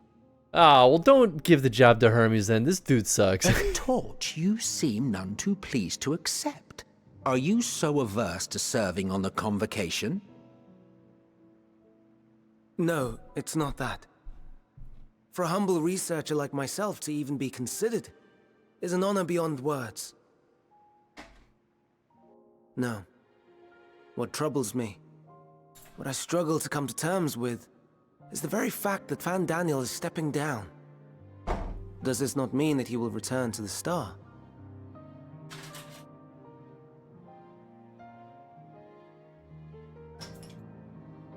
Of his own volition, yes, like so many others have before him. Return to the star? Does that mean die? Yes, it does. Well now, that's not a word I hear often. Is that what you say here in Elpis? Mankind is the life of Aetheris. Each of us, a drop of blood flowing through its veins, bearing sustenance. In our finite time upon it, 'tis our duty to make it a better place, that all who call it home, now and in future, may abide in happiness. To that end, we have dedicated ourselves to the pursuit of enlightened creation. And by our efforts did we transform this once untamed wilderness into the peaceful paradise you enjoy today. To return to the star whence we came is a privilege afforded to we who have so loved and nurtured it. A choice embraced by those who have lived their lives to the fullest, in service to our world. And when they depart upon this journey, it is beautiful, always.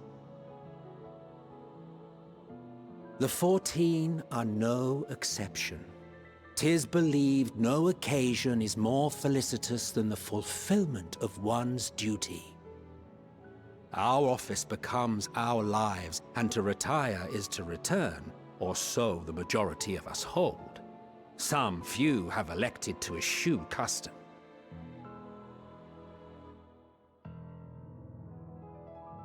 Mayhap you feel Fandaniel's deeds do not warrant his return. Yet you should know his accomplishments as well as any. During his time, he conceived of countless outstanding concepts. And channeling the wealth of experience he attained here in Elpis, he brought forth many new specimens.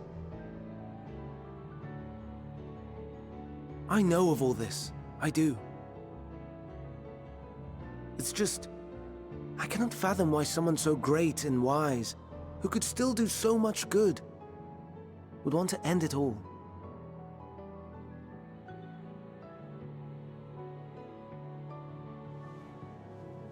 I mean, that is a good question. I don't understand why he'd want to just be done. I'm tired of working. Oh no. Let me die. I've made her upset.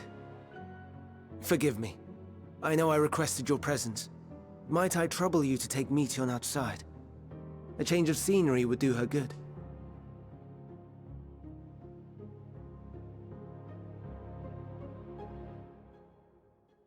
It's a curse of immortality. I mean, you know, that's true though.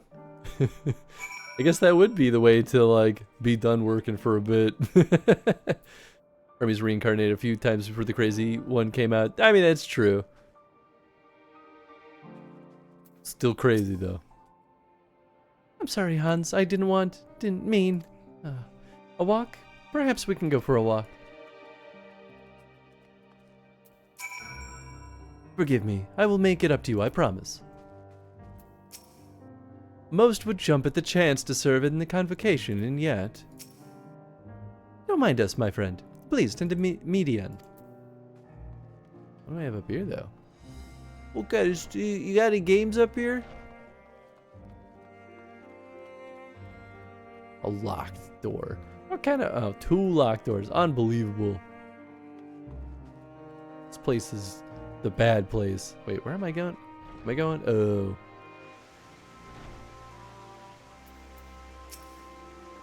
Hermes gets sad when he thinks about death. When others are sad, I'm sad too. It's how I am. How he made me. But don't worry, I'm fine now. So, why did you come here? You want to learn about Elpis and Hermes? Oh! Teach you. I can teach you. We could take turns. I tell you something, then you tell me something.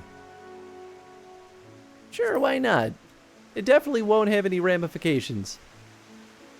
Then it's settled. Where to start? Oh, yes. Let's talk to, Memnon. He should be near the Aetherite. I'm not good at explaining, but Memnon is, so I'll have him explain it instead. Oh, we're doing this. She gotta follow me. Especially since this reincarnation and souls explicitly exist in this universe. Yeah.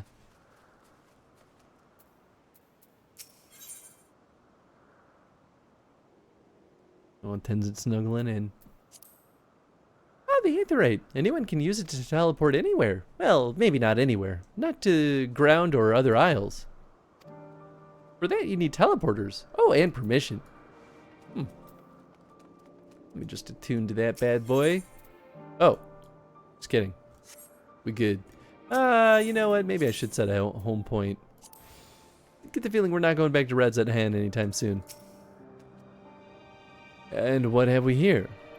Though you look like a person, you have the ears of a beast. I assume you're familiar like Medion is. Is there something you need? This is Hans. Could you teach him about Elpis? Ah, newly arrived familiar, is he? Very well. I should be glad to introduce our facility to him. As you know, it is mankind's duty to make the star a better place. As part of this duty, we employ creation magics to bring forth new life. However, we cannot simply release our works into the world, for it would lead to chaos. No, and any and all life forms must undergo extensive testing to determine their fitness to exist. Testing which is conducted here in Elpis. Every candidate is subjected to rigorous study in which we identify their properties, surmise what habitats might be suitable, and speculate as to the effects they may have on the environment and other species. Should it be judged a beneficial addition to the star, it will be allowed to take its place in the world. The two of you, too, were created with the hope of making the star a better place, so heed your masters well and be good, do you hear? We will, Memnon, we will. Thanks for the lesson. You had a turn. Now I get a turn. Where did you come from? From a place facing a great threat. Everyone's gonna die. There's such a place? I had no idea. But this place is important to you. I can feel it. Oh, my power. I haven't told you about it. A creation. Let's find a creation. One not being watched. Then I'll explain my power. Okay, we did that one. Oh, wrong way.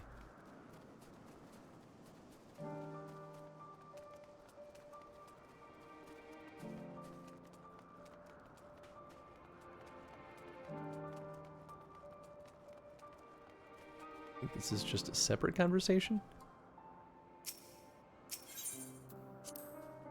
Spriggans? What are Spriggans? Oh no, we call them Oriai. If there's many, it's just if it's just one, we say Oriais. No, they're cute. They can be naughty. Sometimes they run off with concept crystals, and Hermes has to run after them. I believe it. This freaking thing. Wait.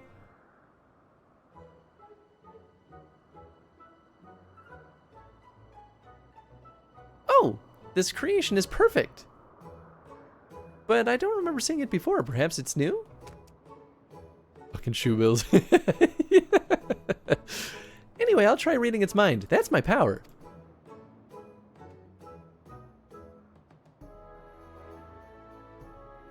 She just sees untold horrors. Starts bleeding from her eyes. No, I can't take it!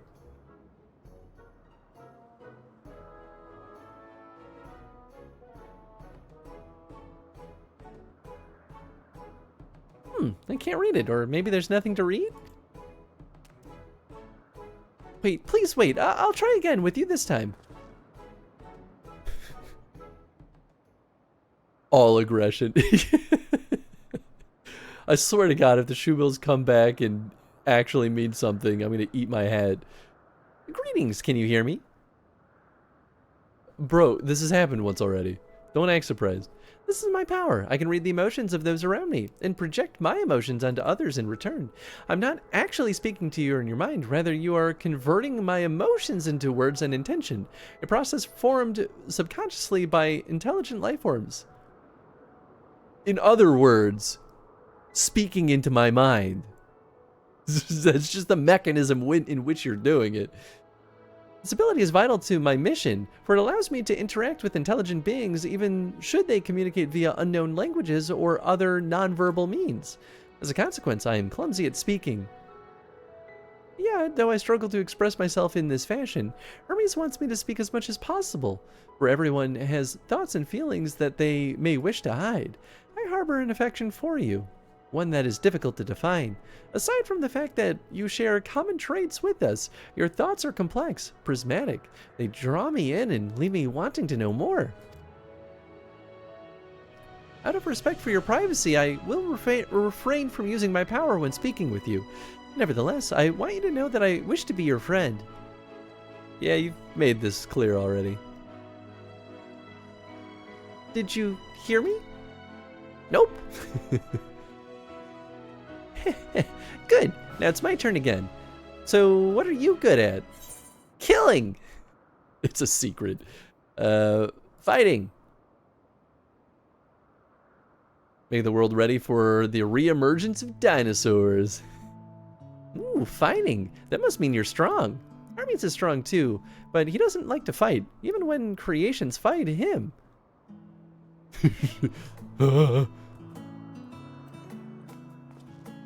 I'll kill you. I'll kill them all.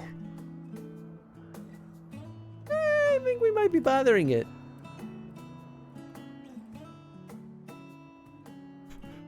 What the hell, man? Let's keep going. We'll go and see Youth next. She's usually in a small building, one in the West Row. Ooh, dungeon time, yeah, baby. Get your booties in there. It's gosh darn dang old dungeon time. Yee-hoo! What's up, Spanker? Hope you're doing well. Dun, dun, dun, dun, dun.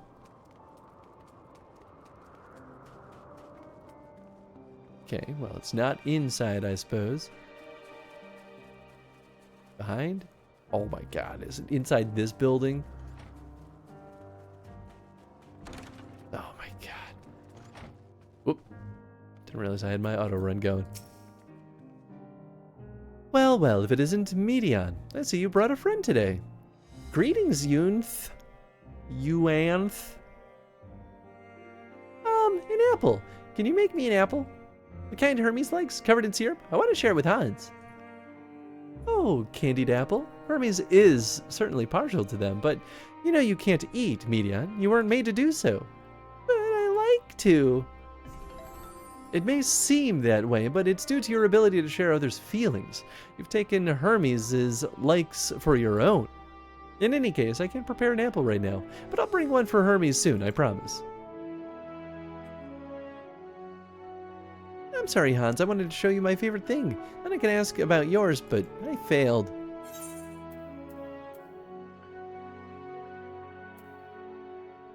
Sure, I'll tell her what I like.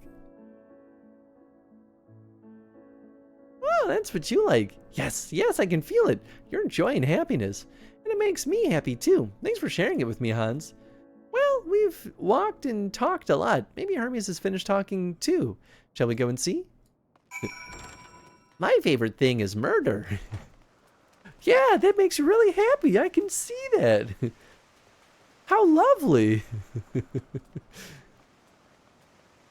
when the player crashes and clicking the reload button just plays the ad again. Nice way to squeeze in one more view. Oh yeah, I know that feel. What, back already? Pity. A bit longer than we might have snuck away without you. Ah, excellent timing.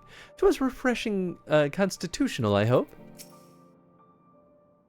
I think I'm gonna grab coffee after we complete this quest. There you are. I can see the fresh air has done Medion good. Hans wanted to learn about you and Elpis, so I taught him. About this place, about my power, about your favorite food. I'm not sure if that last one will be of any use. But I do appreciate you keeping Medion company. While you were away, I finished speaking with our guests. Finished? Hardly. You requested time to consider the invitation, so we have no choice but to occupy ourselves with an inspection of your work. My apologies. It has been decided that Selk and Hithalodeus will accompany me as I tend to my duties. If you wish to learn more, perhaps you'd like to come too. I am compelled to remind you that he is in no way associated with the convocation. We simply chanced to meet at Propylion. There is no guarantee that the matters we discuss will remain private. I do not mind. To see the joy in his presence brings median, I cannot imagine our mysterious friend harbors malicious intent. Incorrectly assumed. Hans is kind. Really, truly. He taught me as much as I taught him. You're coming, of course, to watch Hermes? You're bound to learn lots and lots. Nice. New armoire.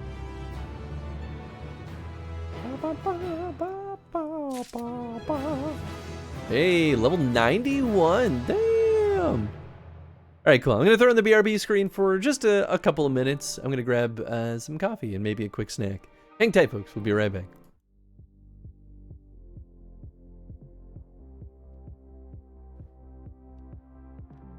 I'm going to sneeze. Ah.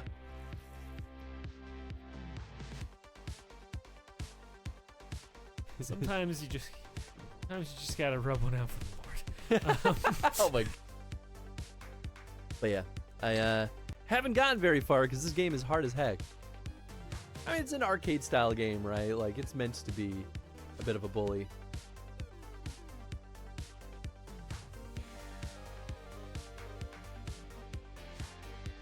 I'm the one who should be taking care of you.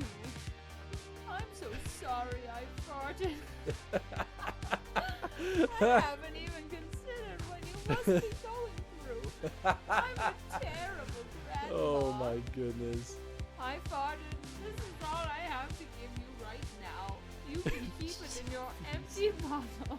Please, this needs to stop. This is too good. You did good, kid. Now, I was saying our feathered companion here was obsolete. I'll fucking kill you. I mean, okay, he looks kind of stuck. I'm gonna hope that he's full stuck.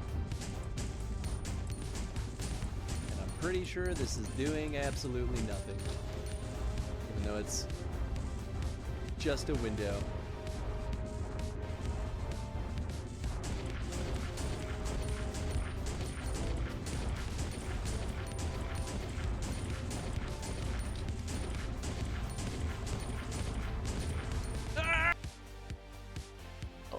Alright. Yeah! Yeah! Dragon die! Yes! Boom! Ah, my boy. Now, you know what? Yeah, I can just sit there and I can raw dog a pickle all day. All right. I was trying to be considerate of our load. Okay, that's my turn.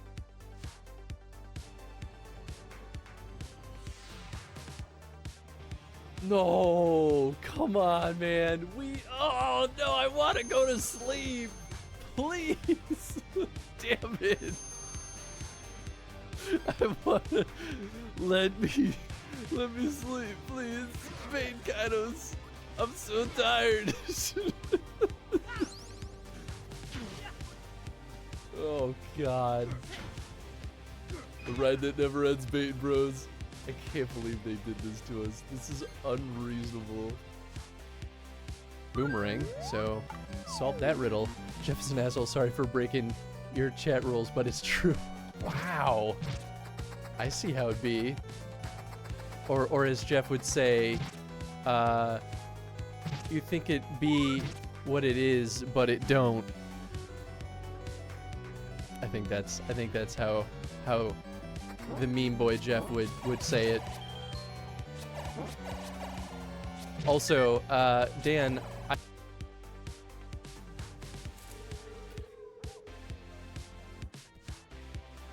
did not go as well as I hoped. Well, I've got plenty of blueberry muffins.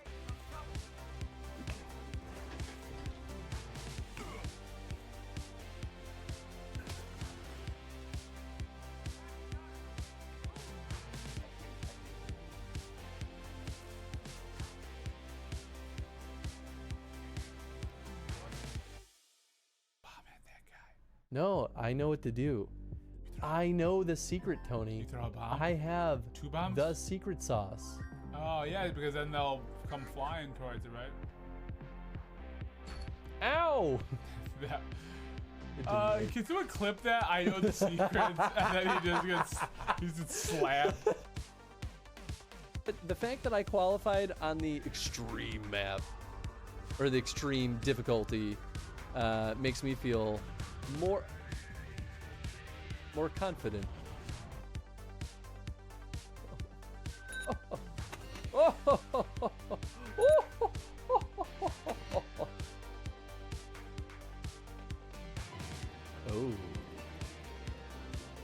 Wait. Okay, so that's not... Can I just, like, grab it? Oh. Oh, God! It's great on cliffs.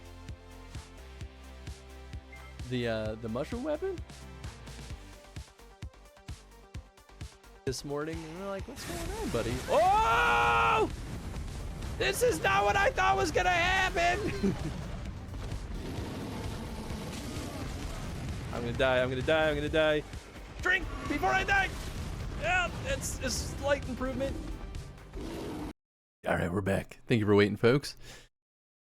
Make sure I'm recentered on the screen here. Alright, rock and roll.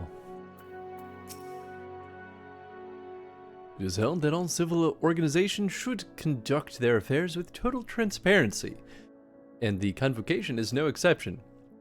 It doesn't mean we are obligated to show our work to unknown entities such as you. Consider yourself privileged and behave accordingly. Though I see new creations on a daily basis, here they look at them with a different eye. It will be interesting to observe Hermes at work. This time we all get to go for a walk. Isn't it exciting? Is that what's going on here? If everyone's ready, there are a few creations I need to check on. First, we shall return to the spot where we found our wayward ambystoma. Have care when you step outside a hub, for there may be more unruly creatures about.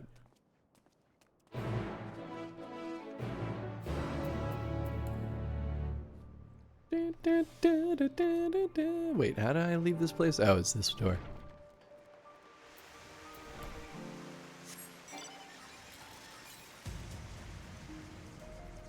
That's very far west. Wait, where are we going? Oh, I see. I see. Whoa! Hey!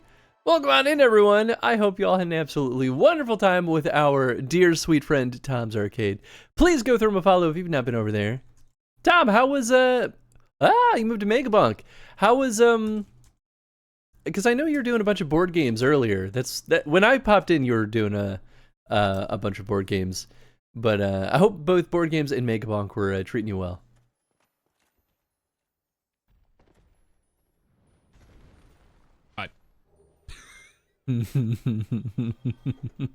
Oh my god, were mistakes just made? Yeah.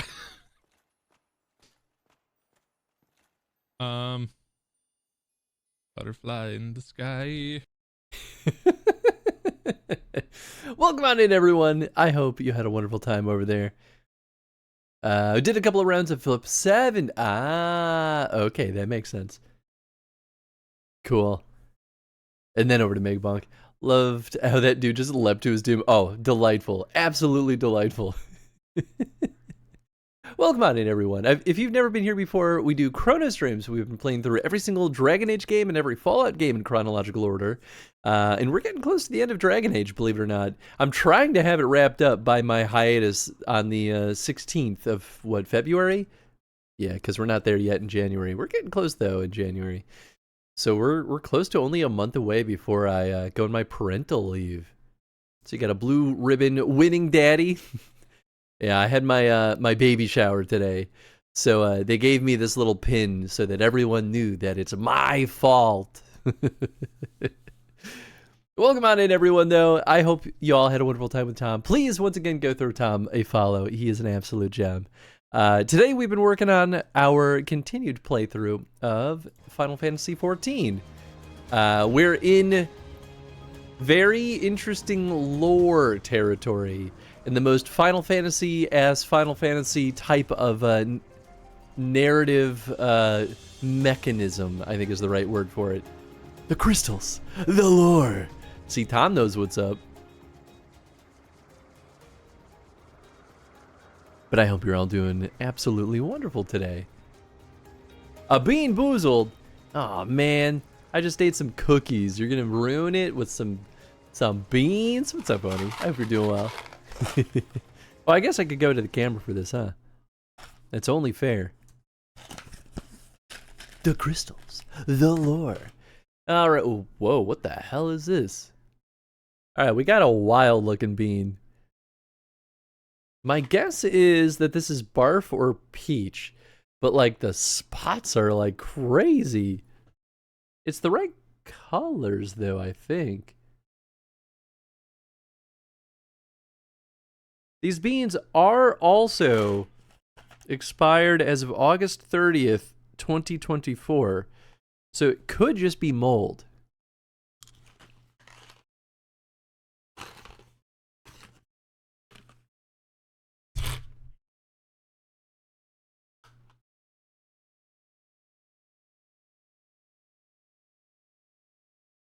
That's vomit. Definitely vomit. Barf. That's what they call them. But yeah. Okay, well, my theory was right. That bean ain't right. Hey, what's up, Goob? Goob, thank you for the contribution. I hope you're doing well, my friend. Good old puke. So beautiful. Petaloda. I hope they make it into the world. I don't think they do. Spoilers. All vim and vigor now. When we were discussing his nomination, he was melancholy incarnate.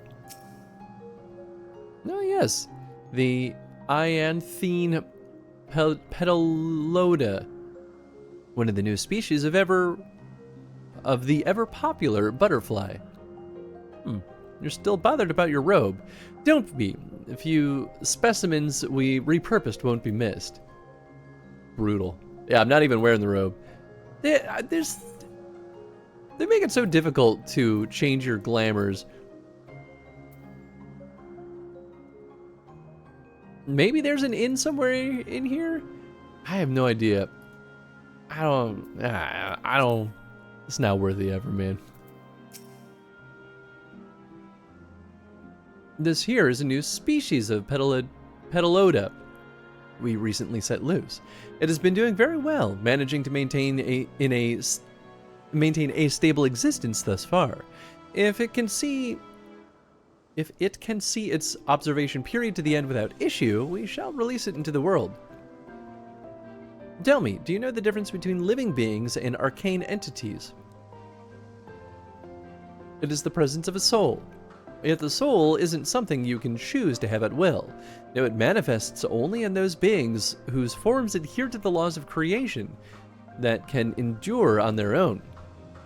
Beings that do not fulfill this requirement, such as those spontaneously born of magic or natural phenomena, do not have souls.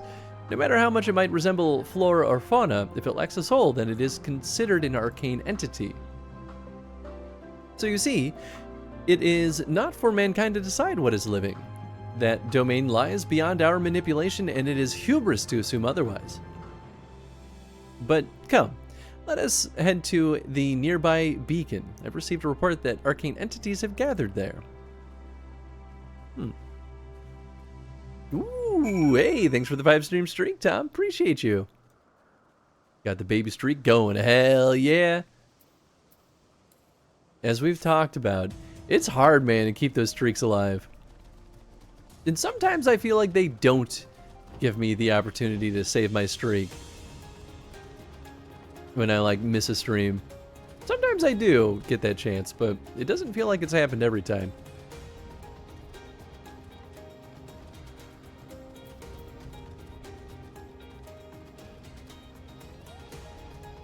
Didn't have a chance to save the one on your channel with the cooking stream, which bummed the hell out. Yeah, right, exactly. I don't know what determines that. Yes, lighting pneuma, just as the report said. Lightning. Although we call this structure a beacon due to its form, it is in fact a magical device. By manipulating the balance of elements, it keeps the isle airborne and maintains the climate thereupon. In the course of its operation, it often sees an internal shift toward a given element. Right now that element is lightning, which draws the pneuma here to replenish the aether. It appears Medion is busy. Would you care to assist me in her stead and feed the pneuma?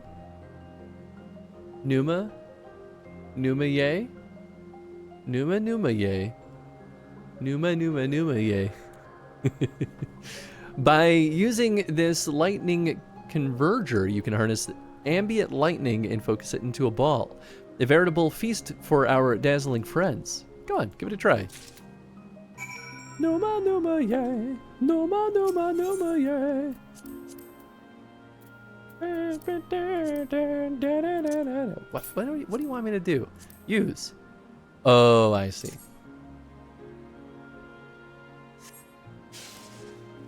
Wonder if it gives you one save every so often. Did I do it? I guess.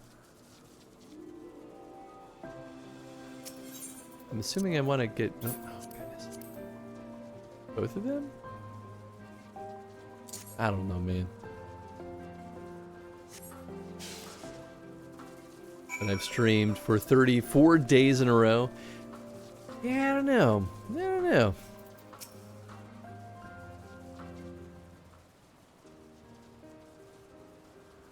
Perfectly done, Hans. Look.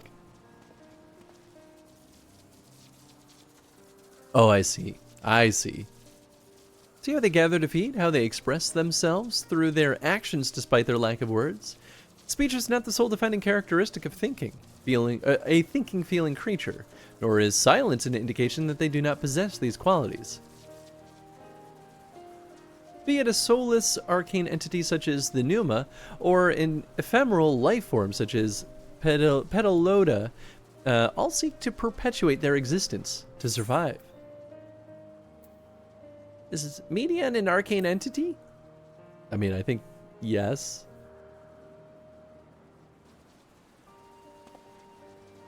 Good question. I can answer it from the theoretical standpoint, but it ultimately falls to the Bureau of the Architect to pass judgment.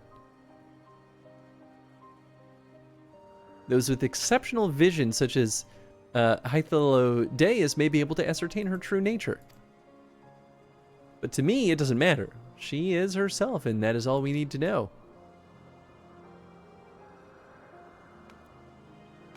Oh, you've finished already. I'm sorry. I was in the way. Not to worry, my dear. They missed nothing of note, and we still have plenty of work for them to observe.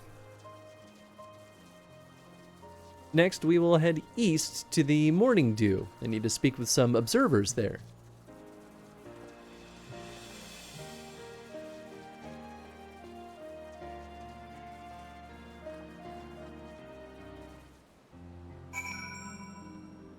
Oh, of course I did end up going up there. Well, sometimes you just gotta hedge your bet with these aether currents. I feel like in Endwalker, they have brought me pretty close to almost all of the aether currents, and I just keep jumping the gun.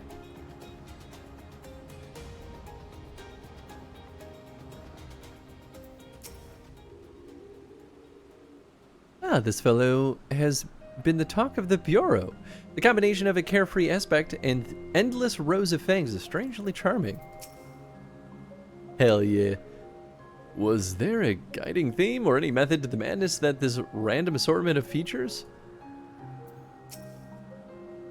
It's adorable, but beware it sneeze. Armies went flying once. My boys! Woo! I forgot that I set those up.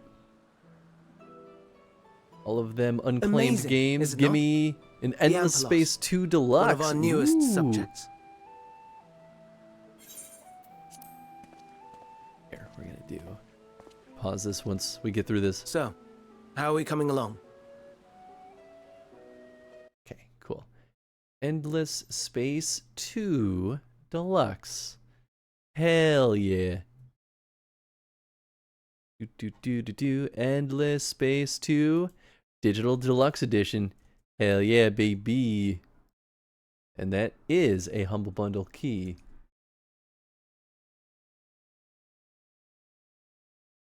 I don't know if I know that game. Is it part of the Endless series? Interesting. I should play it. If that's the case. Endless Space 2 Deluxe. Nice. Enjoy. Thank you for the redeem. Always love to see people claiming some of those bad boys.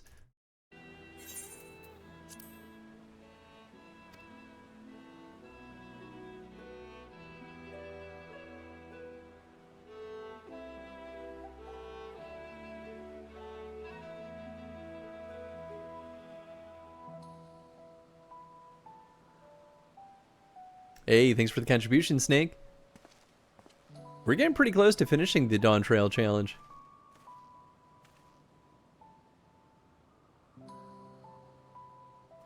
Try a space strat that doesn't require your soul to finish, like Stellaris match. Yo, that's fair. Opers. Enteleckies. Like me. Enteleckies? Excuse me? Enteleckies D's nuts. They are a product of Elpis, and so named for their birthplace. A happy accident, born of the hands of a former researcher who loved beautiful blossoms. I don't know, man. I'm tired. Unique for how they change color, to reflect the emotional state of those nearby. Oh, okay. Right. Duh, of course. That makes Though sense. be That it should be here similar. or elsewhere, they are seldom seen in any hue save purest white. Ah, damn it, Chad. That was the Reflect direction the I was trying to emotional go with state, it, but you did say? it better than me. By what means do they achieve this?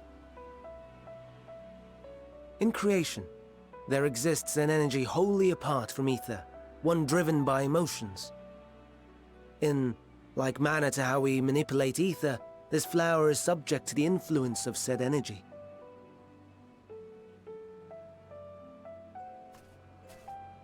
While it has no will of its own, it is sensitive to the prevailing emotion in the vicinity, and reacts by altering its color and vibrancy.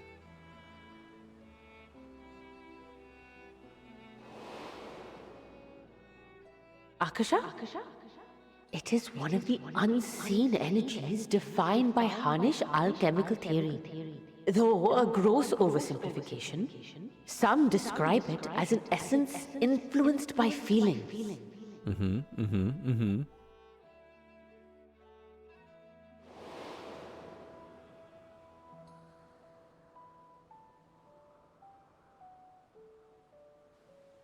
Akasha. Though I'm not familiar with the term, your description suggests it is the self-same energy. Dynamis, we call it. And those entities like the Elpis flower that have the ability to interact with this energy, converting emotions into tangible phenomena, are Enteleckies. That's me! That's me! An Entelecki! Cool kid. Great. That you are, my dear. And no ordinary one at that, but the first possessed of free will. Something tells me she doesn't, Wait. A form of energy other than ether? Dynamis? I've never heard of such a thing. I don't think she's gonna make it. Hardly surprising. Dynamis cannot be seen, much less felt. And though its existence has long been theorized, we had no proof until the flower's serendipitous creation. What's more, Dynamis is far weaker than ether. Under normal circumstances, its effects are drowned out by the latter. On account of which, beings comprised of and reliant upon the ether, like you and I, are unable to make practical use of Dynamis. Oh, interesting. Tis That's a the server truly name. esoteric thing, known to but a select few scholars. Limit Break is Intriguing. Dynamis? Then, Is that a given group? the limitations you described, why create Meteon?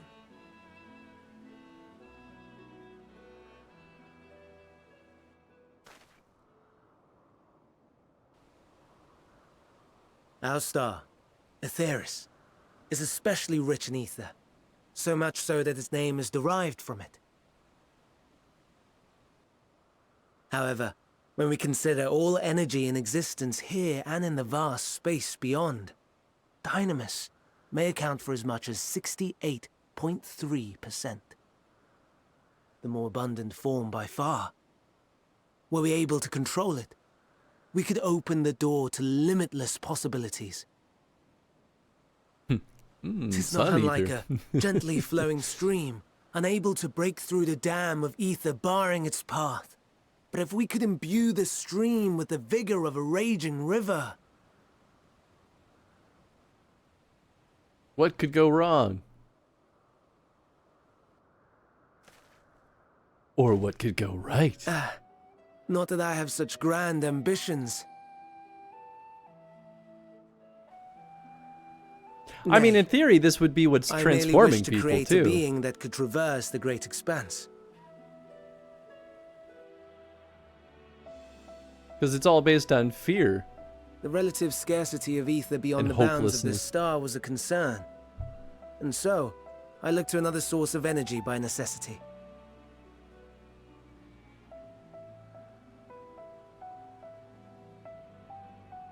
That being Dynamis. No wonder her ether is so thin. Precisely.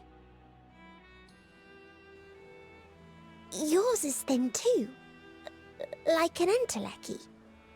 Like me. So, are we the same? Entelecchies. Nope. She's a super empath. Yeah, basically. Because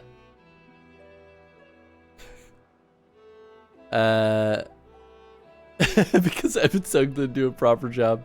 Oh, that'd be so funny to throw him under the bus. I have been known to transcend my limits with nothing but determination.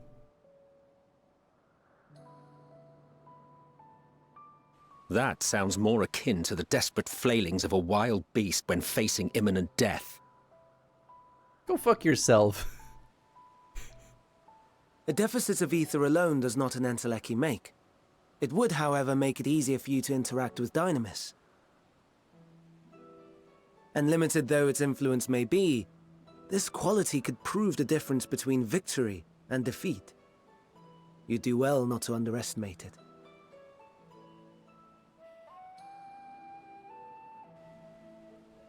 Goo-boos though, baby. Hell yeah. Oh dear. I'd forgotten about the poor fella. You must excuse me a moment while I go and verify a few more things.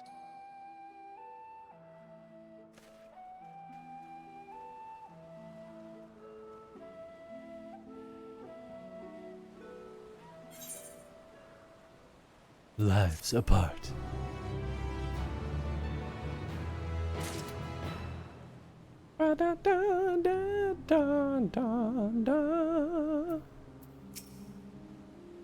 Never before had I heard of Dynamis or entelecchies. I can only assume the Elpis flower was submitted to the Bureau before I joined. We could throw down anytime you want, Emmett Selk. Whooped your ass so hard last time you don't even know it. It's...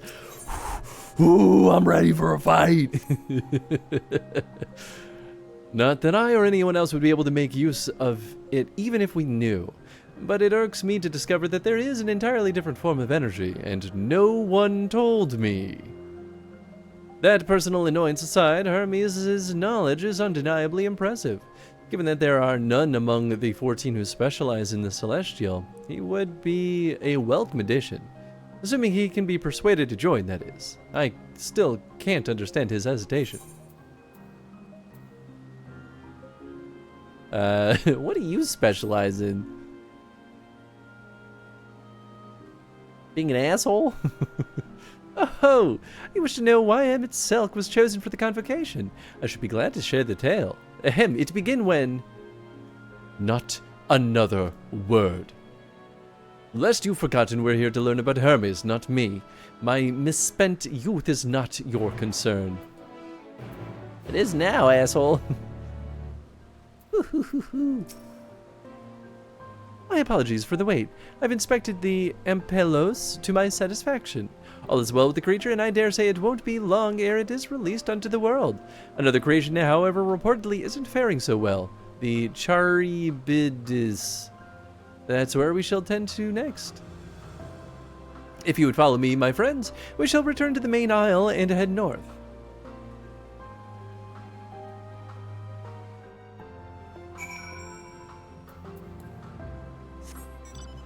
Egg.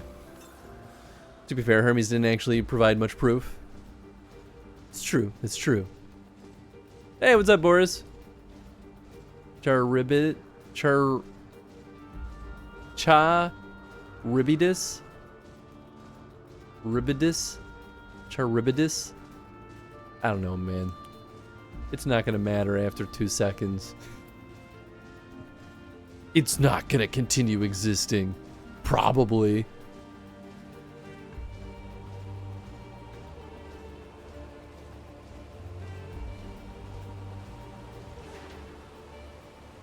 Ribadibba? Basically. Wild looking thing though. Charybdis. Like ribs. Okay, Charybdis.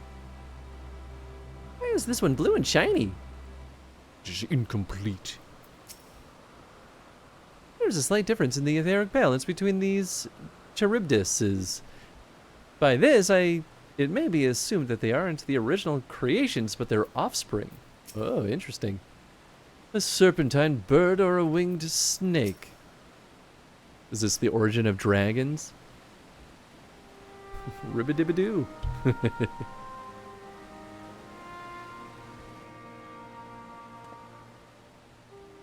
I understand there's a problem with one of the Charybdis. Yes, that's right. As you know, the Charybdis is based on a sea creature. Owing to adjustments to enhance its affinity to the wind, it is capable of flight. The specimens created from the concept could all fly without issue, but the problem arose in subsequent generations. This third-generation creature was born with an etheric balance leaning strongly towards water, its aquatic origin reasserting itself, it would seem. The result being its affinity to wind is diminished and it cannot fly. No matter what we try, we cannot get it to rise even the slightest bit. Were such change to manifest in so few generations, I fear they are too unstable, flawed. But with your permission, I will revert the creatures and recommend to the Bureau that the concept be revised. With its etheric balance leaning toward water, the Charybdis would indeed struggle to manipulate wind. Yet it is too early to conclude that it cannot fly. Having failed at first, it may simply have developed a fear. I shall transform and fly with it, helping it to manipulate wind until it finds its wings. What? You needn't go to such lengths.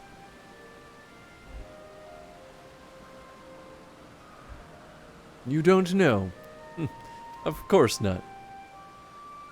Transformation is an art in which one manipulates a vast quantity of aether to construct another body around oneself. In practice, this allows one to assume any conceivable form and thereby transcend the limits of one's flesh. Yet, convenient though it may be, transforming in the presence of others is considered vainglorious in the extreme. as uncouth and unseemly as running about robeless. Shameful.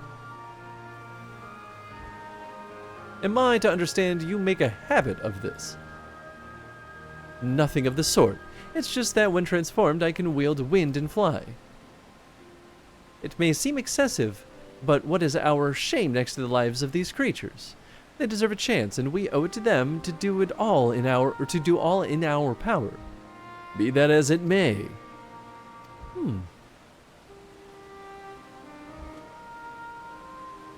Yes, I believe I have a solution. Emmett Selk, may I trouble you to move that Charybdis away from its fellows, somewhere out of sight?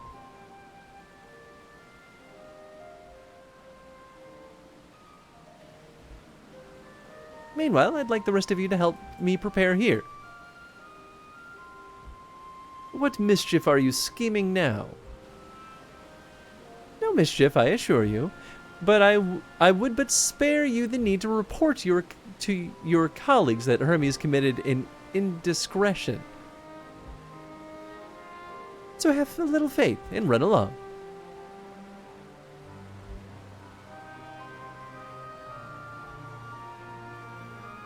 I trust you don't mind.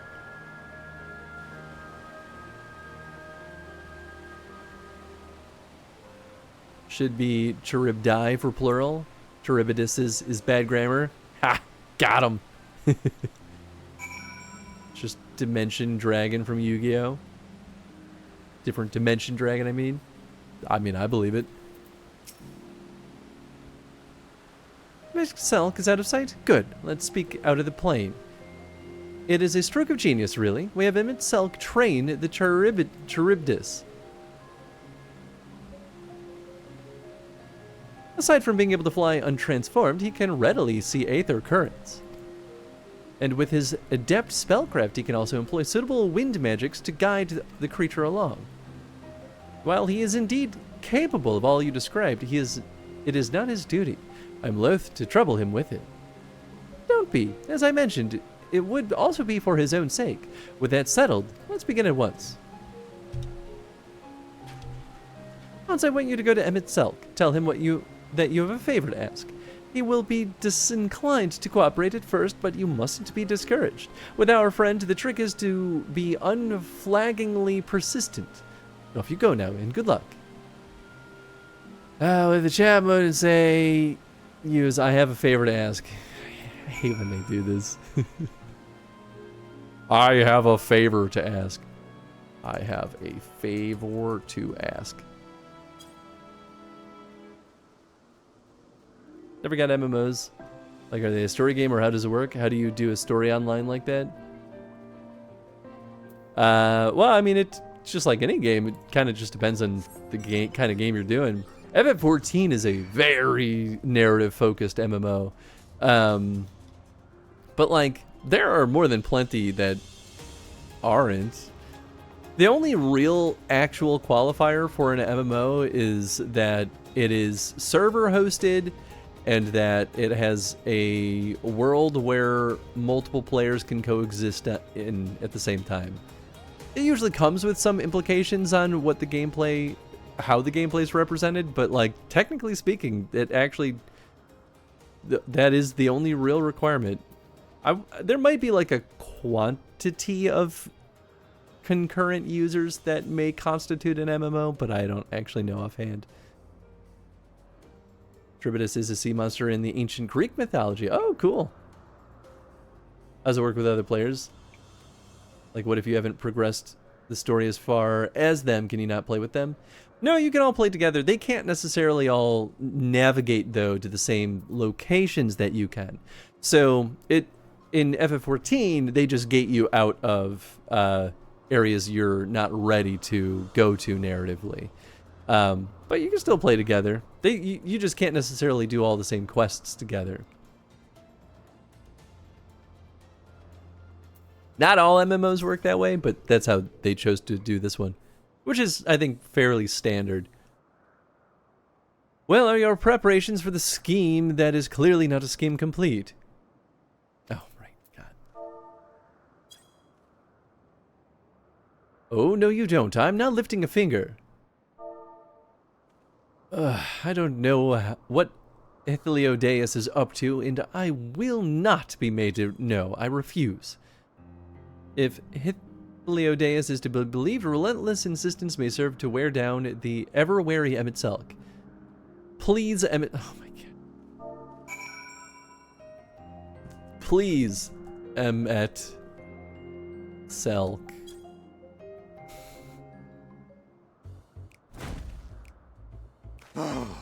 No, no, no. You are not foisting this nonsense on me.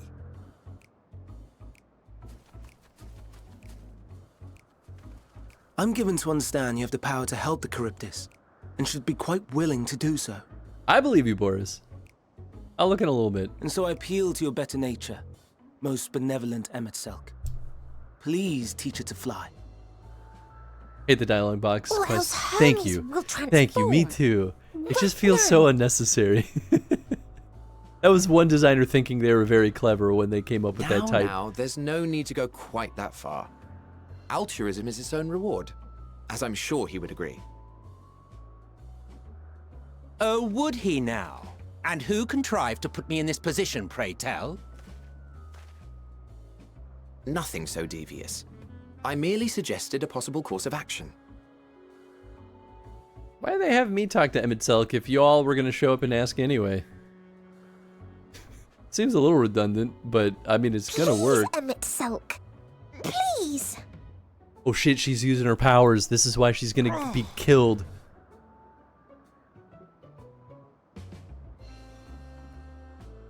I did not come all this way to play nursemaid to your creations.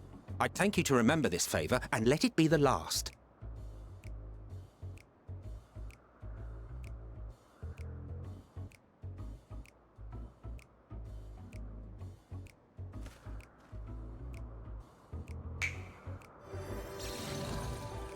There's a narrative reason why their masks are off right now.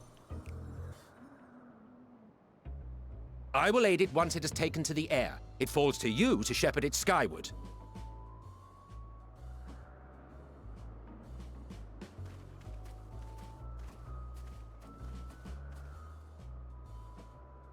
Well, let's relax and enjoy the spectacle, shall we?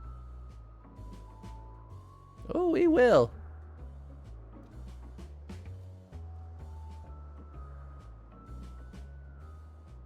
You sure can if you play FF14 and unlock the mount. You were wondering why Emmett Selk joined the convocation. Truth be told, he wasn't the first choice for the office. I was, on the strength of my ability to see ether. But I declined the offer. For though my vision is exceptional, I am pedestrian in all other aspects. Worse even. Quite abysmal when it comes to manipulating ether, for example. Couldn't transform even if I had a mind to do so. What good is the ability to perceive a problem if one cannot act to address it? Emmett Selk has no such shortcomings. He excels in vision and manipulation both, the latter to an extraordinary degree. If there is a mage more powerful, I do not know of them. Too bad he sucks. Thus did I recommend him for the office in my stead. And I wasn't the only one. Far from it. Countless others vouched for his skill and character. People the world over, to whom he had previously lent a helping hand. Oh, how surprised he was. Claimed he hadn't done anything remarkable for anyone. Modest to a fault. He deserved every bit of acclaim he received. Yet he may well have gone unappreciated were it not for a mutual friend.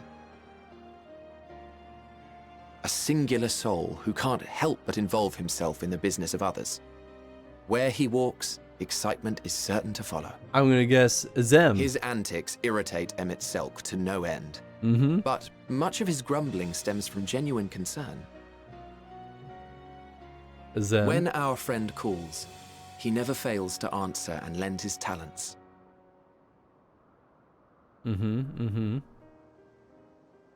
And in the course of doing so, he himself came to be recognized and respected by those around him. Or are we just talking about Emmett's... Wait, no, now I'm getting jumbled. They are truly remarkable individuals. Okay, no, he's and talking I'm proud about to both. call them friends. To help them realize their dreams. This will be my greatest contribution to our world. And when they have fulfilled their respective purposes, so too shall I have fulfilled mine. And together we may return to the star. Look at me, spilling my innermost secrets. I can't seem to help it with you. Okay, okay, I'm now losing my mind. Thank you, Chad. I can only assume it is due to the color of your soul. I just don't understand how you can be so alike and yet so different.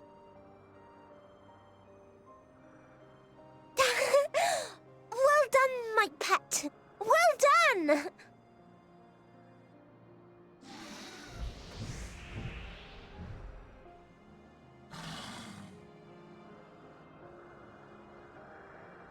Ah, yes. I dare say the Charybdis will be fine hereon. Charybdis. Why don't you go and signal to Emmett Selk? Let him know that his arduous task is at an end.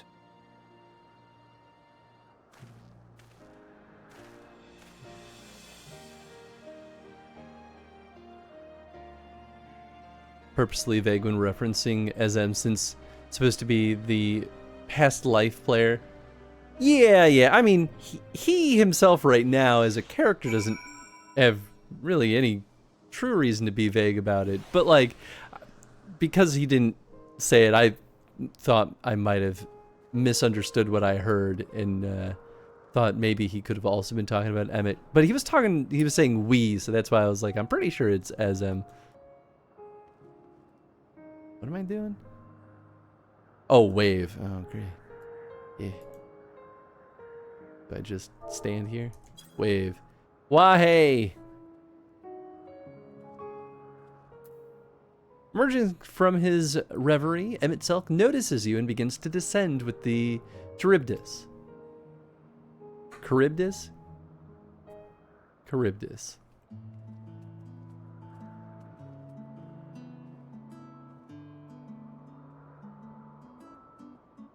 I have no words to express my gratitude.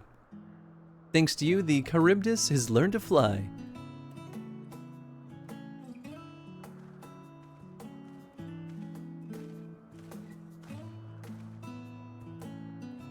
And Hans and I could relax and have a pleasant chat.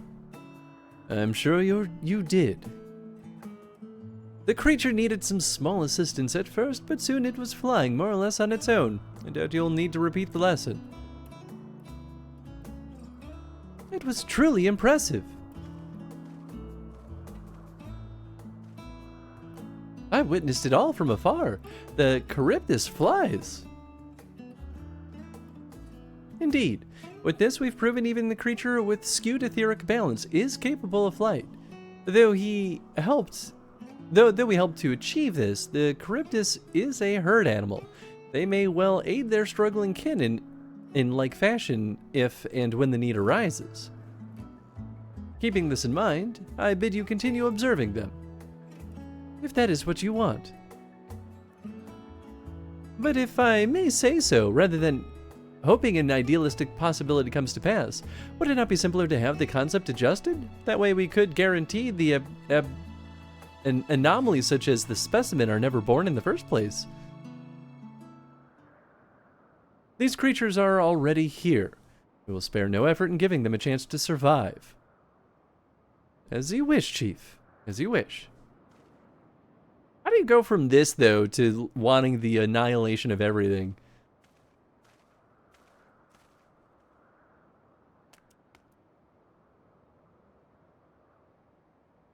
Hermes.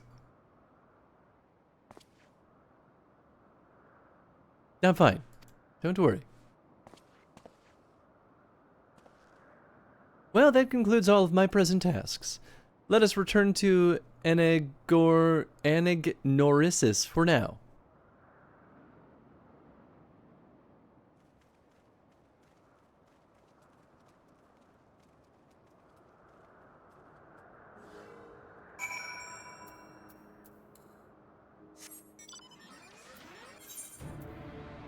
I am kind of on the western side. Let's see. Southwest. Well, no, we'll eventually go southwest. There's no rush.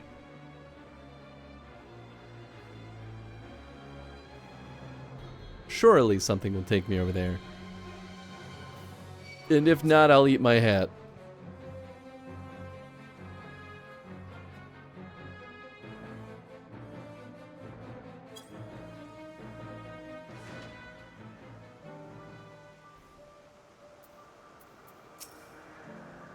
All the creations are happy. That makes me happy too. Now you've seen what I do. Was everything what you were expecting? I thoroughly enjoyed myself. At the end most of all. What? Want to apologize for forcing me to help, do you? Save your breath. You didn't force me to do anything. I merely chose the most expeditious way to have done with an impediment to our business.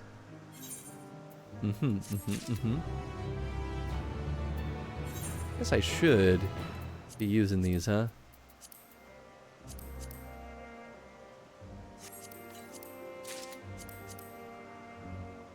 Come on.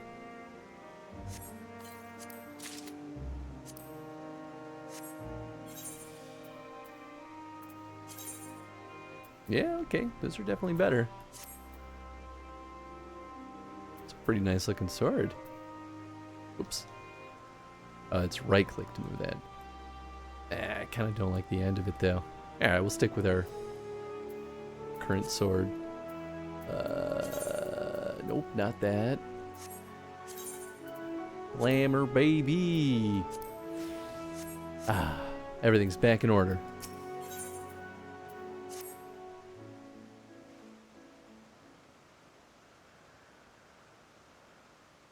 Tell me, Hans, in the course of watching me, have you learned aught of value? Nothing. Dynamis seemed promising.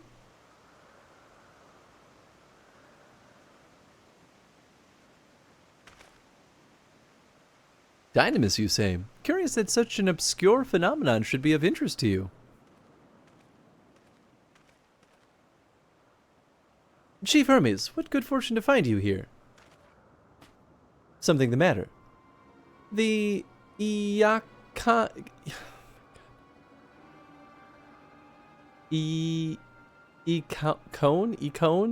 I'm afraid it's done it again. No sooner did we release one for observation than it set upon nearby Archaeoptes, slaughtering them. Was the creature hungry, or somehow provoked? I had just fed them myself, and the Archaeoptes were keeping a wide berth. It is the nature of the Econe that is to blame, their innate viciousness. Temperament aside, it is an outstanding creation, perfect in form and function. Though it may not be suited for release, I have no doubt that the Bureau will accept its concept for preservation. In any case, there's no point in postponing the inevitable. Doros will revert them all at once. The paperwork is in order. Where is the scene of the incident?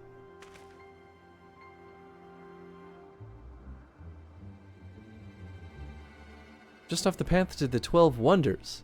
As you make your way, you should see it on the left. I don't know if Doros is still there, however. Some shenanigans happening. Hermes, wait! El-Ka'an? El-Ka'an? I don't understand how that's how it is pronounced. If this is part of his work, then I would observe. We follow. E-I? It was I-Y, though. Not E-I. There's no E in that. Unless I'm blind. Is that a blue quest? It is a blue quest. Is that a blue quest we care about, though? It looks like it's more of a, what do you call them? Society quest line, but... Okay, no, it does still... I guess some of the first society quests still give us Aether Currents. Welcome, friend, to Ignorissus. I am Sockles, and I manage this region under the authority of Chief Hermes, the head overseer of Elpis. And you are, oh, how unusual, a soul-bearing familiar. Familiar must have a mission, and yet you offer no message and carry no cargo. Are you perhaps here for the purposes of observation? Yes, that must be it, in which case you need only mention my name to Charmian, and she will gladly give you a tour of our domain. Soak it all in.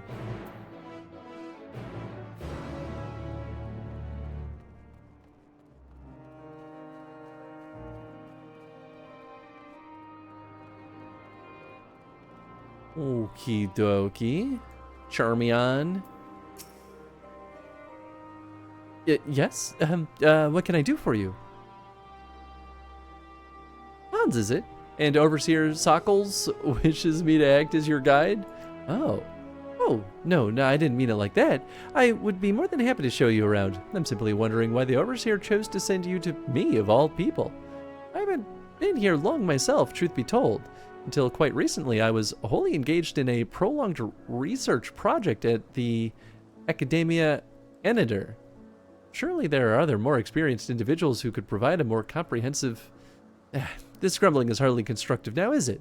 The task was given to me, and I will attempt to cover the most salient features of our facilities to the best of my abilities.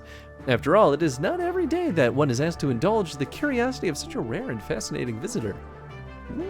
Baby, even while streaming himself, Spanker never misses an opportunity. You're nuts, man.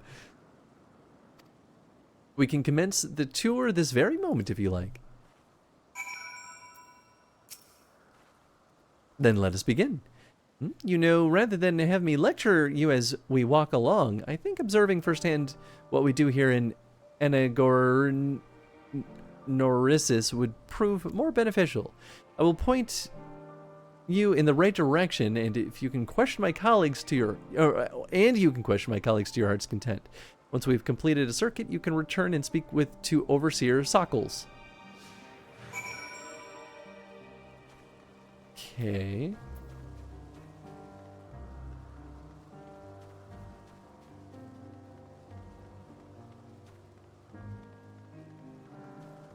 Oh, I see. I see.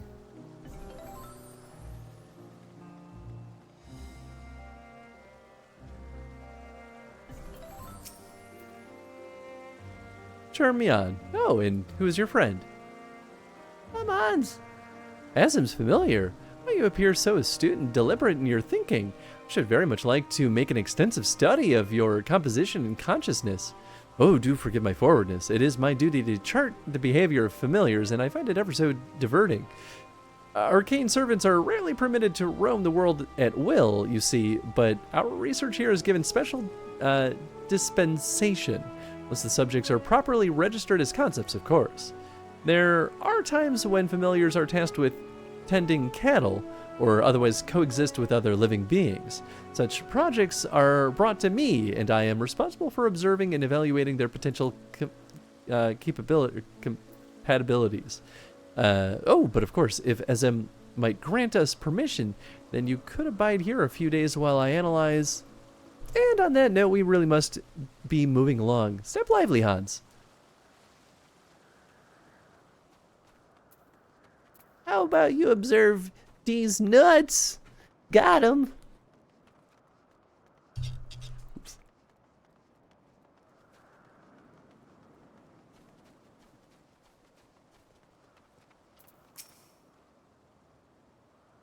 And who do we have here? A familiar of some kind, judging by your ethereal structure. Yes, I am accompanying Hans here on a tour around Anagnorissus at the behest of the Overseer. A tour. Feel free to wander as you please, of course, but I advise keeping your distance from the larger creatures. The fauna and I have under observation occupy the top tier of the food chain and do not take kindly to intruders in their territory, especially the specimens found on the other islands. They can be exceedingly hostile. While I am sure you are quite capable of defending yourself, no one appreciates a surprise tusk through the abdomen, eh? Thank you for the warning. We will proceed with due caution.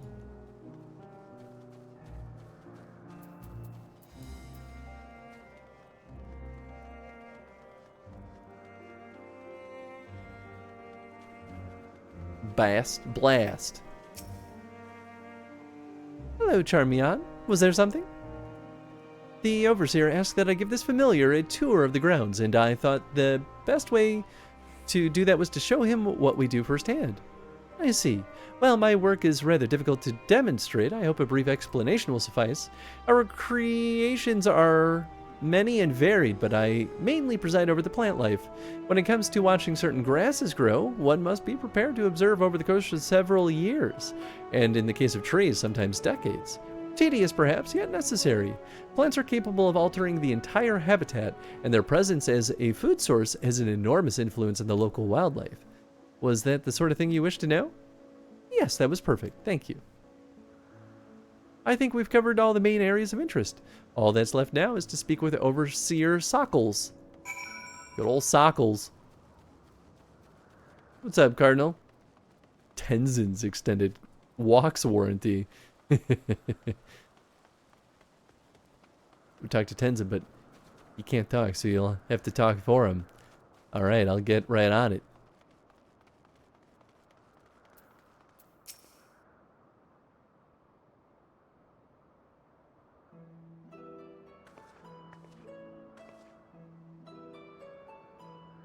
Ah, I see you've completed your tour.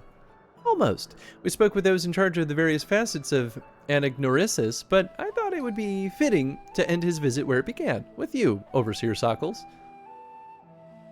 I see. And what is your impression of the work we do here?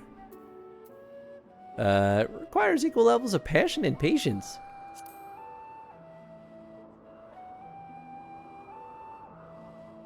I'm glad we could help you further your worldly education. And I'm glad to see you enjoyed the experience. At least I hope you did. You are truly a masterpiece of creation.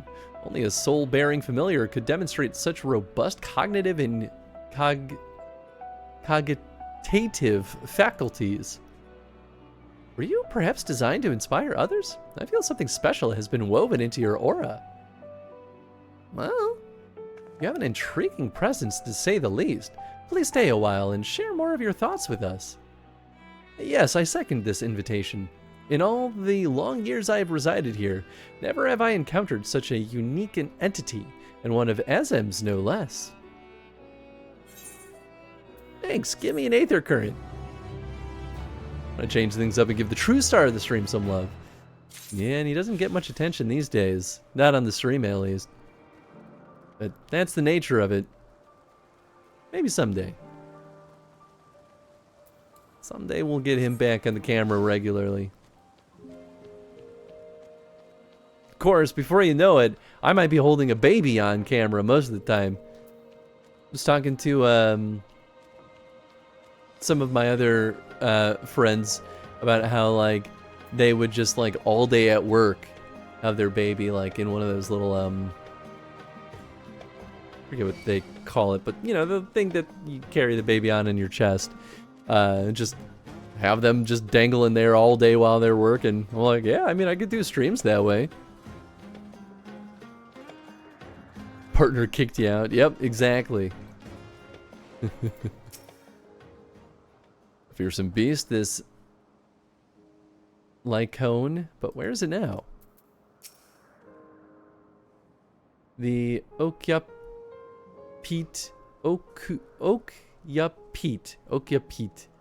There's no easy prey. With its hooves and horns, it was designed to be formidable even on land. They didn't stand a chance against the Cone. It's heavy. Hermes' pain. The lacerations and burns are unmistakable. And Econe was indeed responsible. But the creature is nowhere to be seen. Doros must have taken it away. man makes his base at the 12 Wonders. I shall go and seek him out there. Emmett Selk and I will search the area for good... Oh, Emmett Selk and I will search the area for good measure. Just make sure the E-Cone did not escape. My thanks. Let us meet at the 12 Wonders when you have finished. I will go on... Oh, I will go on ahead. Please follow Hans. Great. Oh, don't leave her with me. Come, come. It's down the path over the bridge.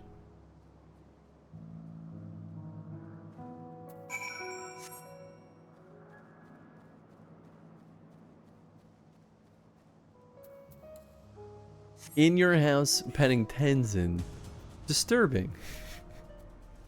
Hope you don't mind. For legal reasons, I'm required to say I'm not actually at Chris's house. Please don't ban me for stalking Twitch. You know, honestly, though, that's it's a good thing to call out because, yeah, actually, I could get you in trouble. Maybe. Oh. I know you're not here. Because nobody knows where I live.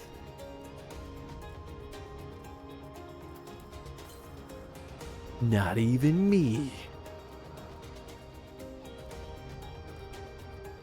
Oh, don't tell me it's all the way up there. Son of a gun.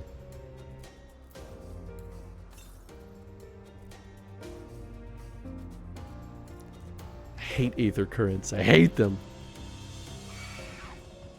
They're such a pain. We only have 2? Ugh. Ah.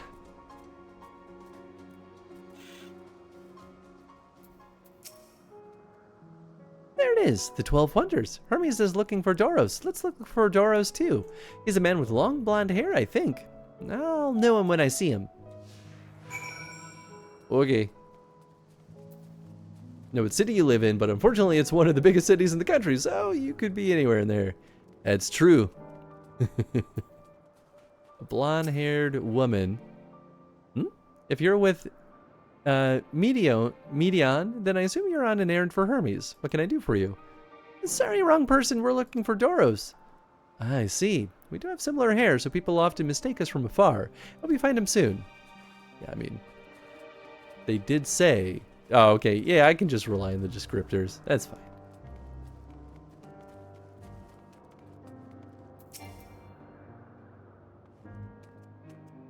It's not tunable? Oh, I had to zoom out. Simple man that loves pet doggos. I mean, Chicago is just a great city for dogs. Very dog-friendly city. Doros! That's Doros! Well, now, if it isn't Medion, what brings you here?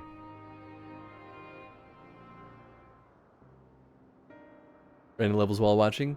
Almost finished all classes. Nice. Good work, Chad. Well, I know where I'm going. Hell yeah. Ah, I thought I heard familiar voices. I didn't realize you two had decided to help me search for Doros. Thank you. You just ditched us. I don't know. What else would we do? You're in charge of the Econes, I believe. Where are they now? In the fields and restraints. Frenzied as they were, I couldn't well return them to Tissus. Once I have submitted my report, I'll see them reverted without delay. It's as he says, the beasts are indeed quite ferocious. You're one of the 14. What brings you here? Nothing you need concern yourself with, as you were. I've heard the news that the Econe slaughtered Occupites. As the observer in charge, you are of the opinion that they are not fit to be released. Aye, I am. Their abnormal aggression and exceptional strength makes for a highly problematic combination. It matters not where they are released. Lycones would threaten other species and upset the natural order. Could it be that the specimens observed are an outlier? Highly unlikely. We created good many of them, all exhibited the same tendencies. Even when we used Kairos to begin with a fresh slate. Their behavior was unchanged. Kairos. A memory reconfiguration system. The Chief himself created it.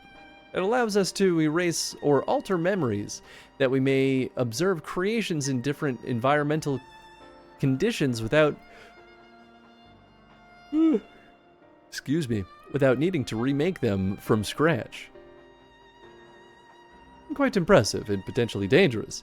Depending on the intensity of the etheric emissions, Pashtarat may wish to have words with you. Rest assured, I've kept all values within prescribed limits, and to prevent misuse, its applications are limited to those authorized by the Chief Overseer. Do not misunderstand. To manipulate a subject's memories is an intrusive act I deeply abhor, but it is still preferable to execution. Come now, Chief, let's not be so melodramatic. What was born of ether is simply being reduced to its original state. You could say that about literally anything, though. You could say that about you.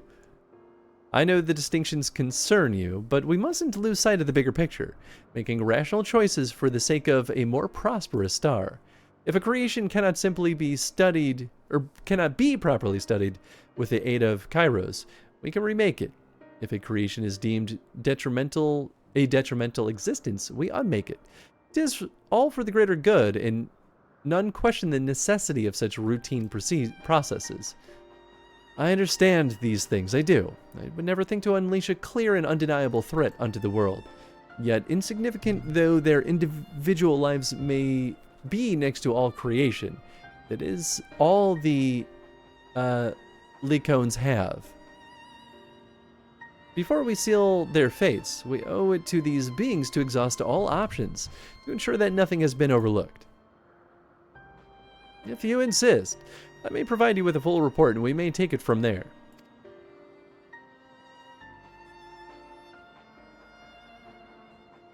Would it be possible for us to attend the discussion, that Demixel may better carry out his duties? By all means. Pray show them to their meeting room.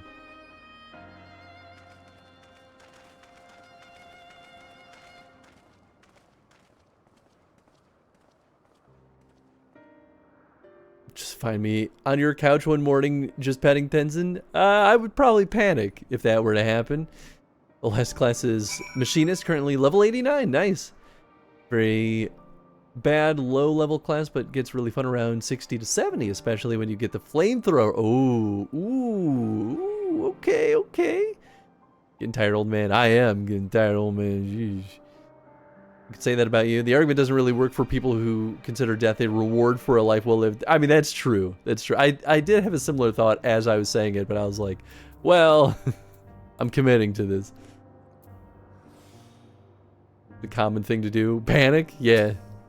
We have a duty to the star, this I know, but it doesn't mean we don't also have a responsibility to the lives we bring into existence here. I mean, look, he's not wrong. To man, other beings are just things. To be used and controlled like magic. That's what Hermes told me once. Boots. These boots were made for booting. And boot, boot, boot, boot, boot. These boots are gonna boot. That's it. That's the whole song. These boots are gonna boot. I fear this discussion may take a while, during which time... Median, are you feeling unwell? It's not me, Hermes, it's you. I won't go to the meeting. I'll stay with Hans. Though I am to impose, may I leave Median in your care again? I'll kill anything that gets close to her. I'm in your debt, if you'll excuse me. Can you help me with something, Hans? The meeting will make Hermes sad. I want to cheer him up with a flower. Hermes likes flowers the most. Of all the creations in Elpis, Most creations are expected to be interesting or beautiful or strong or better in some way, but flowers are different. They're designed to suit our emotions, what we feel and want to convey. Hermes likes that. I can't make flowers, so I'll search for one, and I want you to search with me. Let's start here at the 12 Wonders. Okie dokie. Flower number 1, tree in bloom. Take it, rip it from its stem, kill the flower. To oogle. Vibrant purple flowers bigger than your hands adorn the tree. Ooh, so big and bright, I love them. But they might be too bright. You might have to think of the recipient. That's what Hermes said. Why are you being picky? A slender tree. Surely there will be sufficient flowers to tear from its bark, ripping its flesh from its body. A tall, slender tree rises before you. You crane your neck to look for flowers. No flowers. If there were apples, we could have covered them in syrup. Let's head outside next. Don't worry, we won't wander far. Which is very funny because we just walked through a bunch of other wildflowers to get to that tree that we investigated for flowers. All right, I guess. Only just met a small burb girl, but if there anything were to happen to her, I'll everyone here, or I'll kill everyone here. And yourself, right? Did I stutter?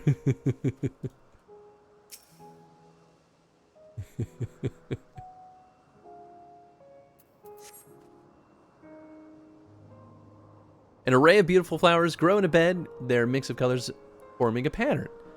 These would be better for Hermes, but they're hedged in. That means we shouldn't touch them. They're either under observation or poisonous. Any other place should be fine, though. Let's keep looking.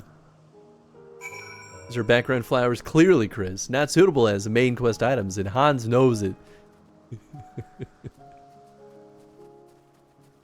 Some of these flowers are background elements. And, damn it, I can't think of the meme. And it shows. Didn't land. That's okay, though. You're right, though, Chad. It's on a tall, thin stalk. The oddly shaped flower is mesmerizing in its undulations. Ugh. Oh, a conion, a flower that can move. When Hermes wasn't looking, it shot seeds at him. Not a good gift, maybe. But if you're good, Hans, you're good, Hans, at spotting flowers. We'll find something soon. This flower's a low res. That can't be what she's looking for. There you go. That's good. That's a much better joke.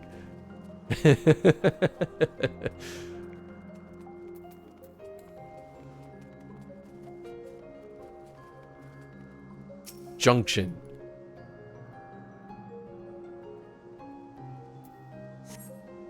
You spy nothing promising nearby. At best, common-looking grasses with some tiny flowers. Nothing around here. Ah! Over there, Hans, something big. Huge.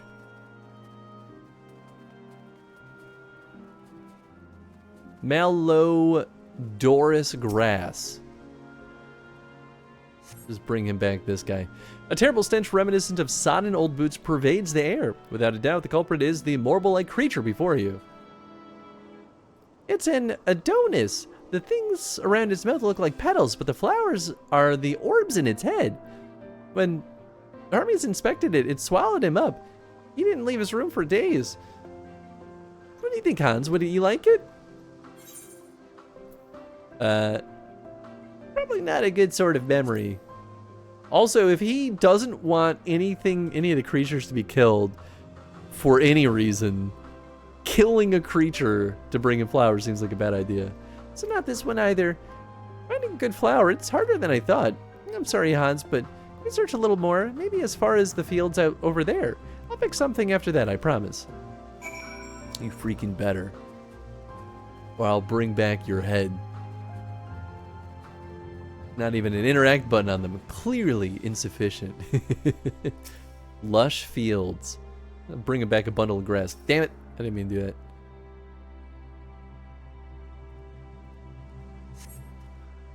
Lush green fields stretch out before you, ending where the sky begins. Aw, there's nothing. Is this supposed to happen?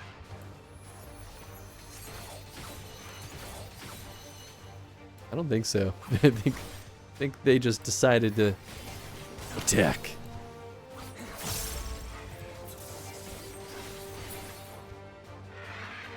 Oh, we did it. Rudely interrupted. Let me survey again. I'll tell you what.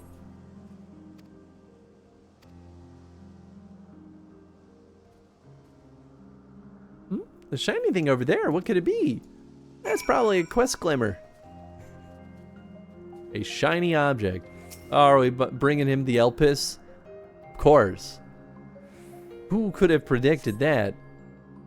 Not me. Not even once. I had that thought, actually. Damn it, I should have vocalized it. Oh, Elpis flowers. They're here, too. Hermes likes and dislikes them at the same time. Like me, they're intellecties. Like me, they feel his pain and turn dark. That's only for Hermes, though. For others, they're always white and bright. There's something deeply wrong with him.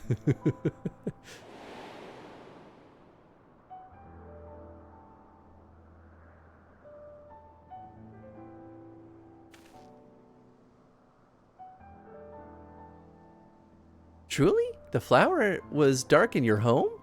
Then do you have it too? A dark emotion?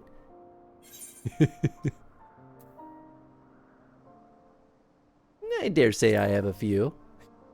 Violent tendencies.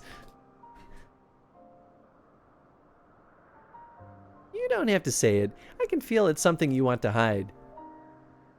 But won't you lend it to me? The darkness inside you? I want to make the flower dark in front of Hermes. He has been in a dark place since before he created me. He needs to know that he isn't there alone, that others are sad too. I feel like that will be a bad thing. Let's not do that. No! Truly you'll do it? Hans, stop. This is not a good choice. I'm pretty sure. Thank you, Hans. Thank you. It means more to me than I can say. I can't wait to see how Hermes reacts. Let's go back and fetch him. Oh my god. I feel like this is going to be the thing that sets Fandaniel on the bad path. We'll find out, man. They're all like, you can't change the future. You only know it's a bad idea because you know story writing. I mean, it's true. I'm not a professional writer, though. But I'm sniffing out the flow, right? It seems they're still talking. Let's wait until they're finished. That's not me complaining either, for what it's worth. I'm just making predictions.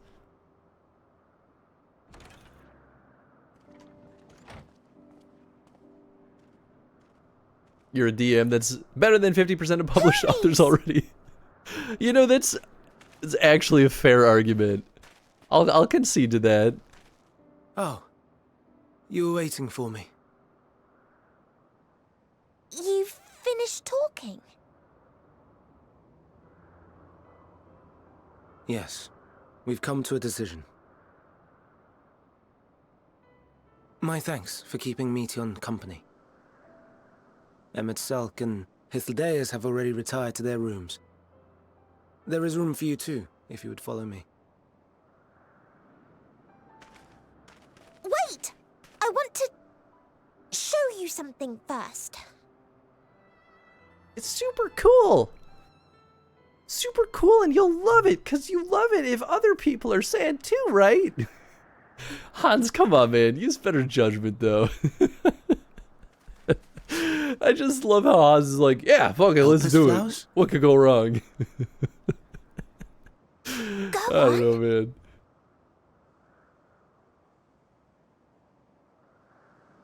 Like, here's my argument. We've seen the flowers, like, die from the evil, dark emotions. So that's why I'm like, I mean, maybe it was just used up. I don't really fully know. It happened You're only not once. the only one, Hermes. Others feel sad too. You're not alone.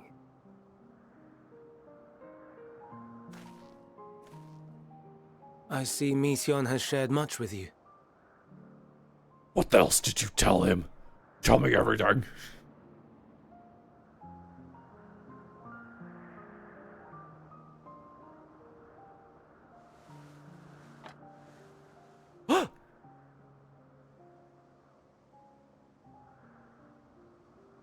Damn, Daniel. I mean, May Fan we Daniel. talk a moment?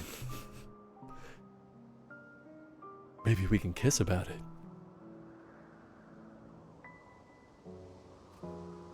She's distracted. Now's her chance. Hedgehog. Oh, fuck yeah! Now we're talking. No, you come back, you little turd. Damn it! I do not think it wrong that we live for the What's star. that? That we strive to make it a better place. Why the hedgehog? And yet, I mean, I in loved carrying it, out my but duties here, there are times when I am plagued by doubt. so random. Do you recall what Hythlodaeus said when we first spoke of my nomination? Death is the privilege of those who have fulfilled their purpose, a choice they embrace of their own free will, and when they depart, it is always beautiful. Perhaps it is, but only for man. Creations that he deems useless are discarded with nary a second thought. Some scarcely born into the world, afforded a handful of breaths before life and potential are abruptly extinguished. God, I love hedgehogs. We make an effort to spare them the pain, but they sense what awaits. Rage and anguish and cower and fear, and it is not beautiful. Yet no one cares. No one. So fixated are we upon the duty that we do not pause to question the method. Pain and suffering, confusion and despair, writ plain in the eyes of those poor creatures. Yet no one sees. We turn a blind eye and carry on in blissful ignorance. Not amiss. And always, always the blossoms shine pure and white. A contradiction so blatant I could scream, want to scream. How can you all accept this aberration? Then I wonder, am I the aberration for thinking thus? And I am filled with dread. I mean, a little bit. But now I know I'm not alone. Not the only one for whom the flowers weep.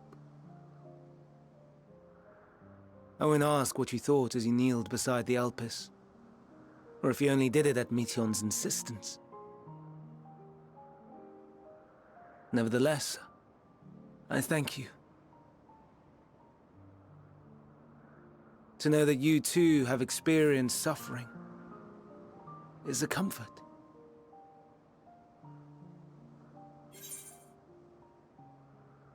Don't worry, I'll be killing you in many generations.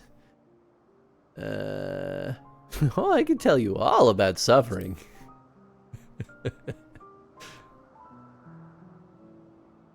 Lest you misunderstand, I derive no pleasure from your pain. It's just the fact that you are still here in spite of your suffering gives me heart. I know, I'm just being a bully. The stars in the heavens. Know you what they are?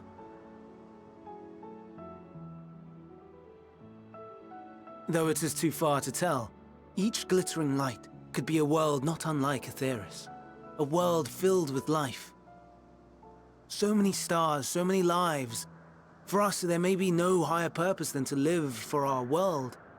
But what of the other living beings out there? What is it that gives their lives meaning? That drives them day after day after day? To to pose that question to our undiscovered cousins, I created beings of Dynamis, who can traverse the vast emptiness between the stars. Meteion and her sisters. Aye, sisters. She has a great many of them, and they have already departed on their journey, traveling to one star and then the next in search of life. As one might expect, exploration on such a grand scale is rife with difficulties, and thus far I've naught to show for it. So he kind But I of have made faith that we will make celestials. some manner of discovery ere long. And when we do, I should be glad to share our findings with you, in gratitude for your kindness.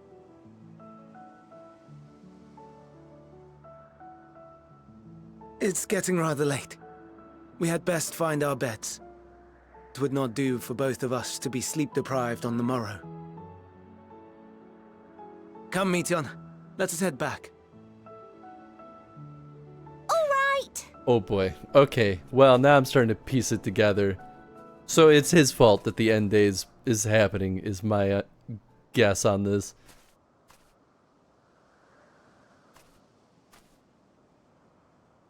Whatever they found out there, it changed them.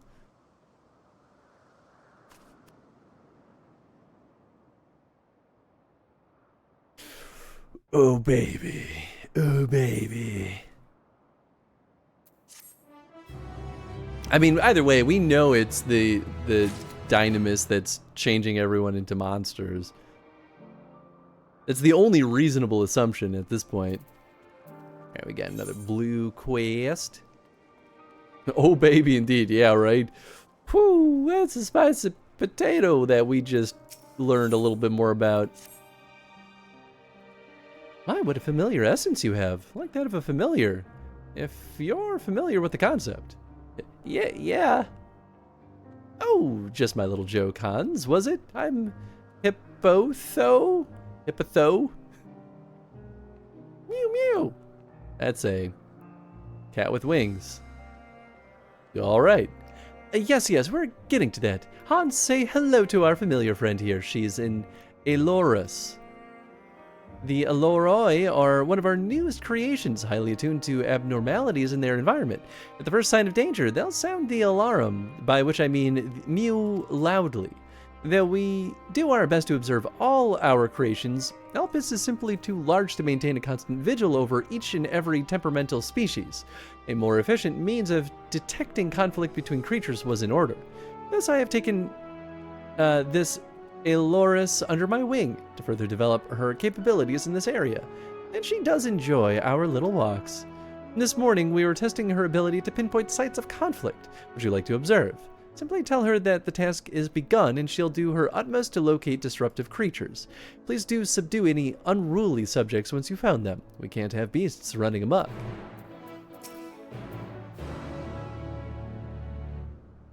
So speak with the... Do I just... Not moving. Mew mew! Oh, okay. Oh, I see.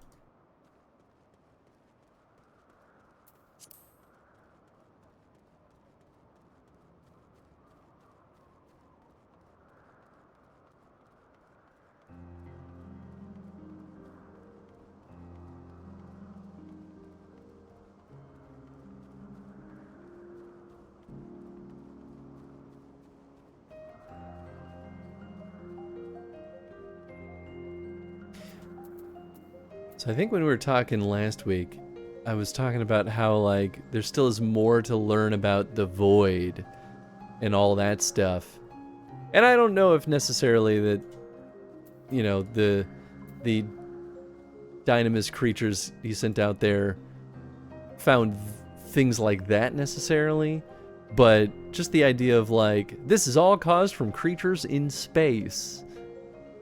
Feels kind of in that similar vein. The Elorus alerts you to two nearby creatures that are facing one another down and looks expectantly at you. Who am I killing? Both of them? I'll kill both. It's fine with me.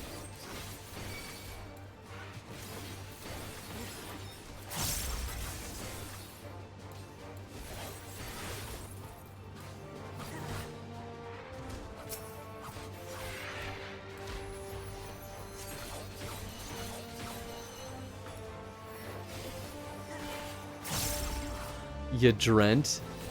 That's actually kind of a fun name. Because it's like Yggdrasil, except it's a Trent, so it's Yadrent. Yeah, it's kind of clever.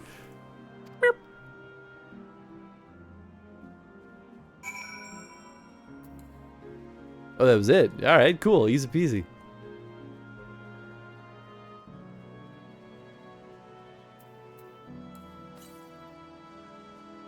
North. Oh, that's right. But we figured out that it's in the... Wait.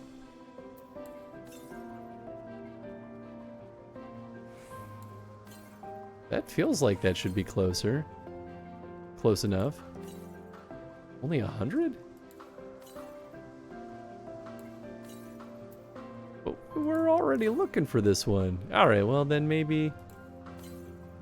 Oh, there it is. Where is it? Was I just misreading the compass before? Or maybe there is just another one that was that close. Oh, yeah, of course.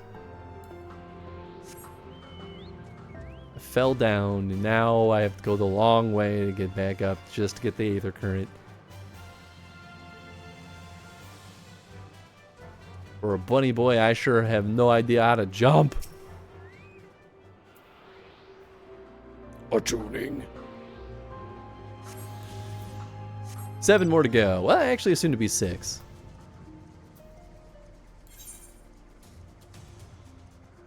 Oh, that's right. There's only 9 in each zone. Okay, so then soon will be only, what, 5 left? Okay, all right. I'll take it.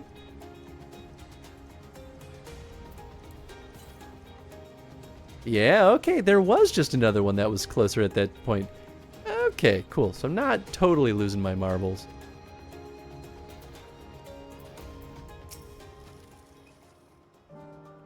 She seems quite content, but in the name of science, what were the results? I killed both. As expected. Well done, little one. Magnificent creatures, the both of you. It's a shame we cannot give you a pair of tiny wings and a bell too, but it's against protocol, I'm afraid. The Alloroi are enchanted with theirs at birth, so they are able to acclimate properly. I'm certain you will have your own unique potential to rise to, however. In fact, why not join us for another phase of testing? Nah, I'm good.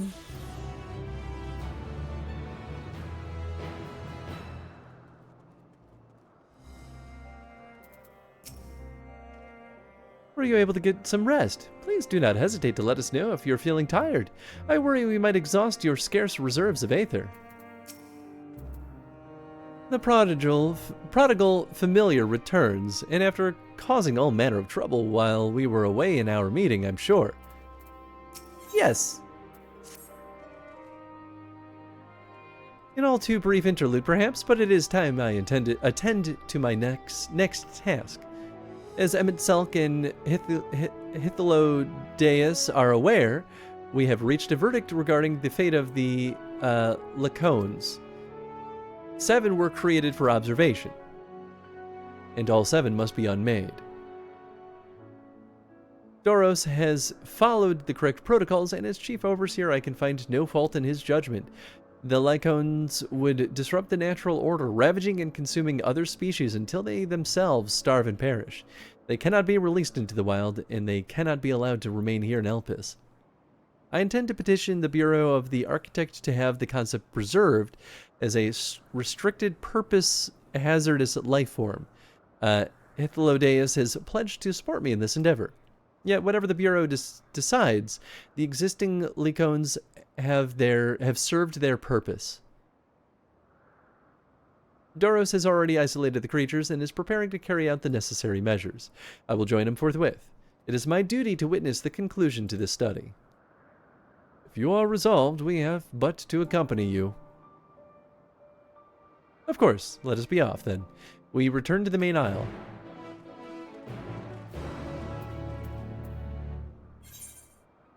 Give me that. Oh, fine, it still is faster to just go on foot.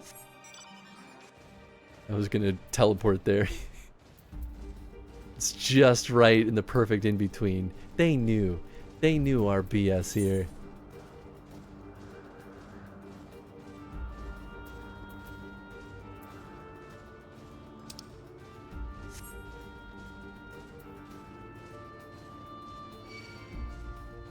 Yeah. You want to kill me. Too bad. Get in line.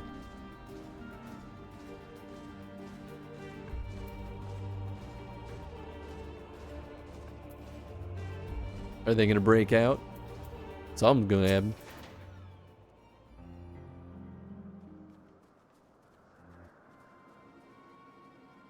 Are they already dead? Doros, are you hurt? What happened here? They caught me off guard. I had them bound with ethereal shackles, but they became frenzied even more so than usual and broke free. I was able to stop 4. The other 3 escaped. Uh-oh. I see them. 2 have taken to the air above the 12 wonders.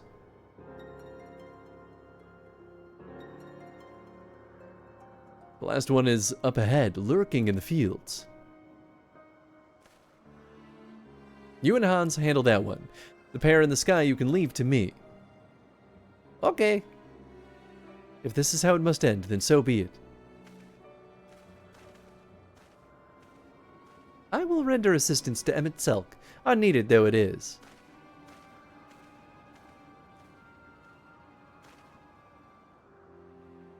Medion, you are to stay here with Doros.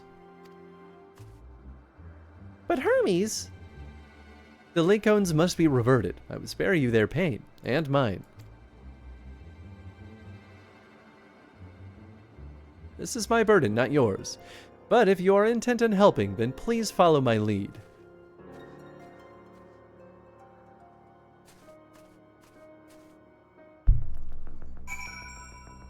I did finish coffee number 2. Damn. Definitely too late for another cup. I can just keep going, man. Coffee's nice.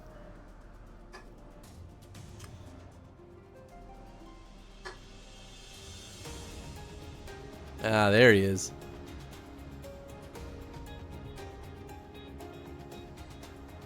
Hermes. I appreciate your help and lament that it is necessary. There it is, our quarry, within striking distance at present, but if it feels threatened, it may well flee beyond our reach. Here's my plan. You will approach slowly in full view and draw the Lycon's attention. Now I warn you, its abilities are as fiery as its temperament. Once it spots you, it will unleash orbs of flame. Fear not.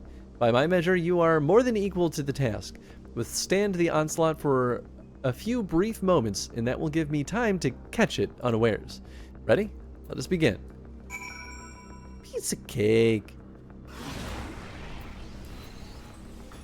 Oh. Not quite what I was expecting.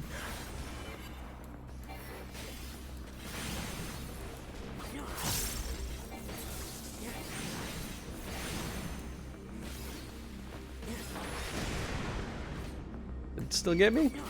Alright. Let's see how it is.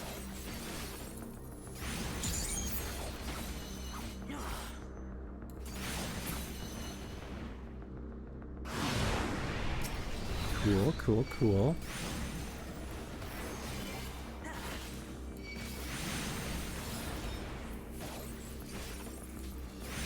Why did I target the other one? Did I click it?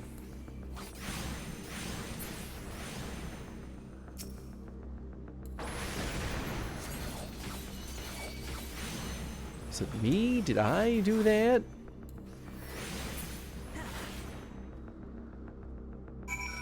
Done. Do it! Kill him! Shoot her! Now!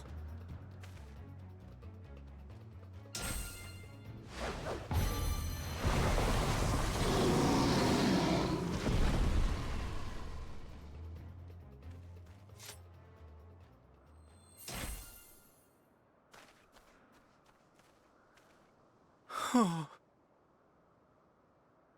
Forgive me. Please, forgive me. May you and your kin find peace. Wherever your souls may drift in the underworld. May you find tranquil seas.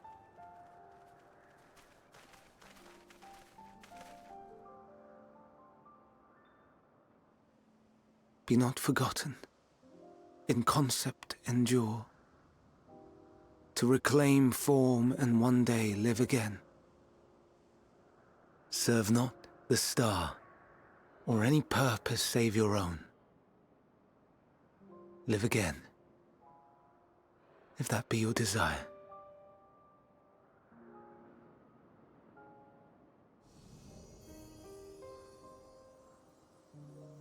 Hate, if that be your want.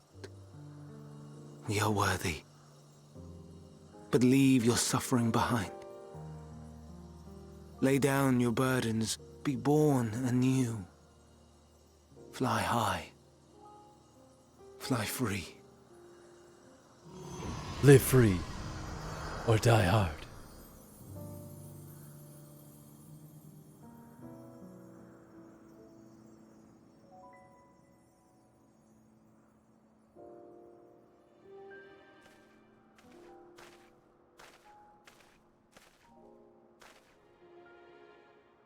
Join the convocation, Hermes.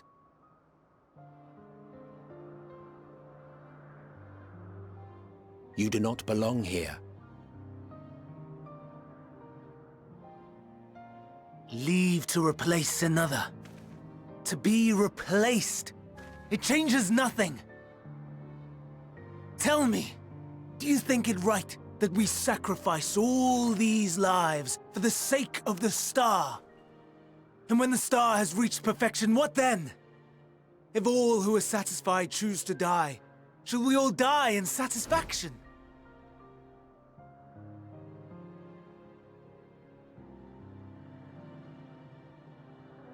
I do not know.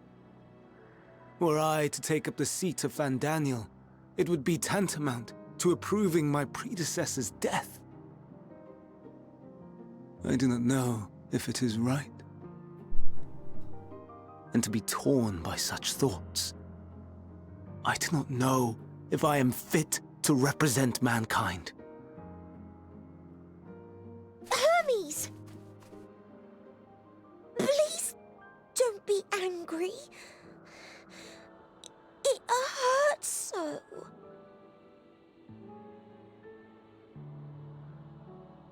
Forgive me. If you would still consider me in spite of everything, I beg some time to gather my thoughts. Meanwhile, Hythlodaeus, I fear I must trouble you to attend to the others. 'Tis no trouble at all. Take as long as you require.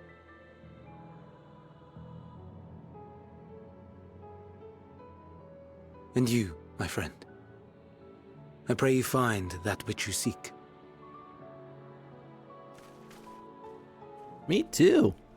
Am I stuck here forever? I expect we have some few matters to discuss. Shall we return to the 12 Wonders for a time? Aye.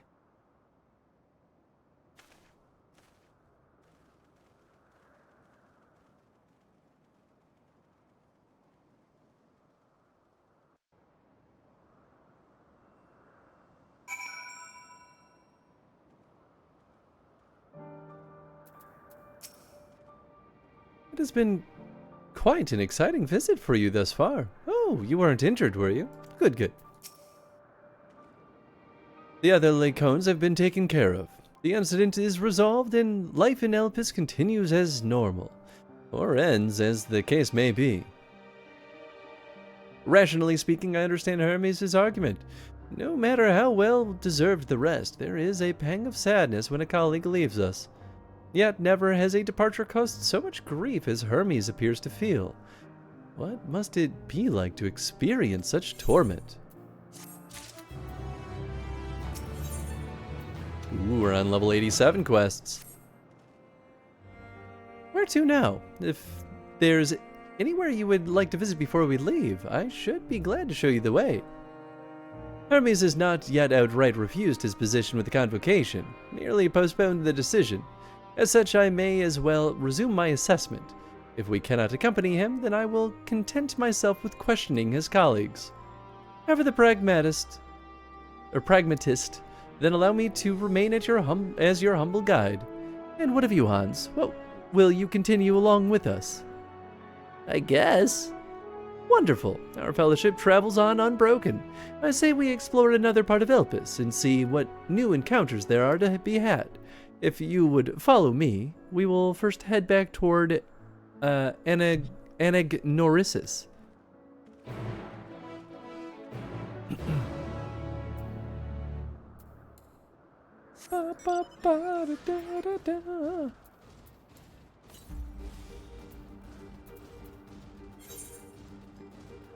No new blue quests, right? Yeah.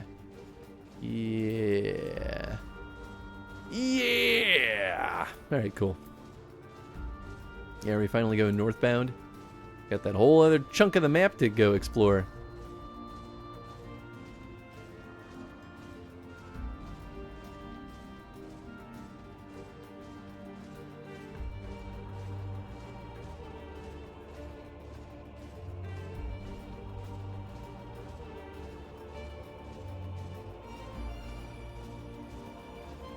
Current theories? I think my theories are still more or less what I thought. That whatever I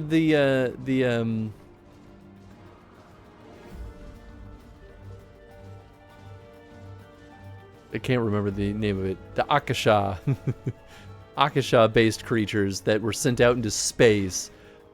Something's gonna happen with them at the bare minimum. I still think that all of the End Days is based on the Akasha.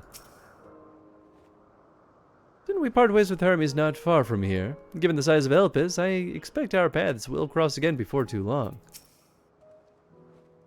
From here, we follow the path northwards to Notonus.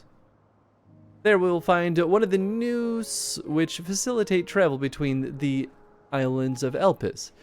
First-time travelers must be accompanied by someone with the requisite permission, which I have previously been granted. We only need use the device together once, and henceforth you will have leave to use it freely. Shall we? Dynamis. Yes. Yes. Median's, yeah, sisters. Yeah, I think they're gonna be a huge part of this. Dynamis.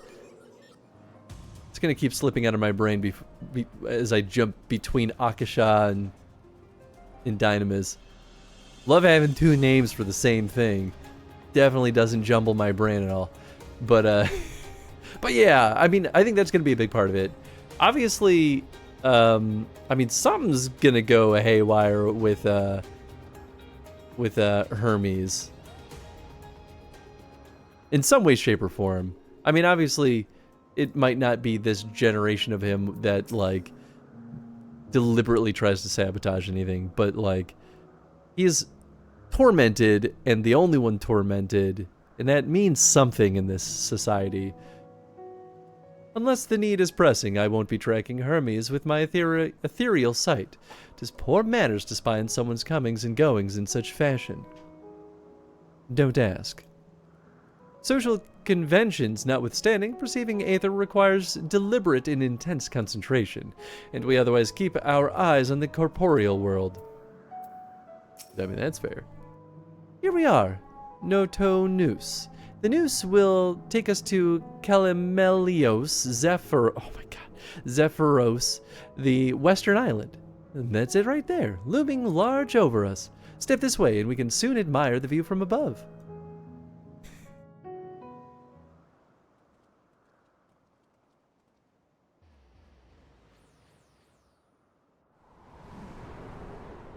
I do think that there is a very real possibility that all life at the current stage of the source are basically just creations that develop souls. I like, present to you we Calamelios could Zephyros. not just be a splinter off of everything Here you else. will find a number of testing facilities, as well as the observation hub of Poiton Oikos. Even if we do still have, like, right, Asm Soul and things like that. Let's begin by... But we'll see. Well, time will tell. Well, well. An Arraius. How delightful.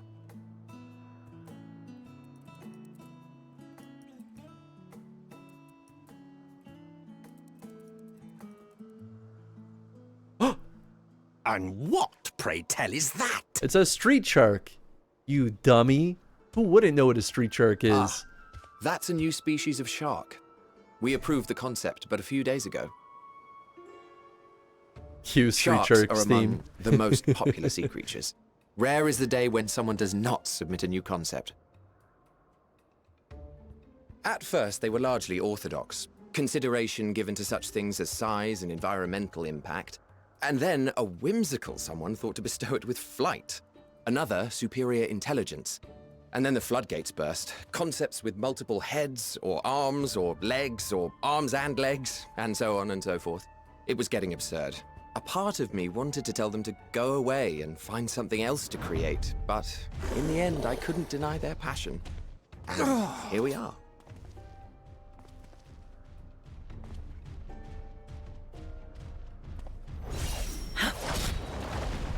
The first dragoon?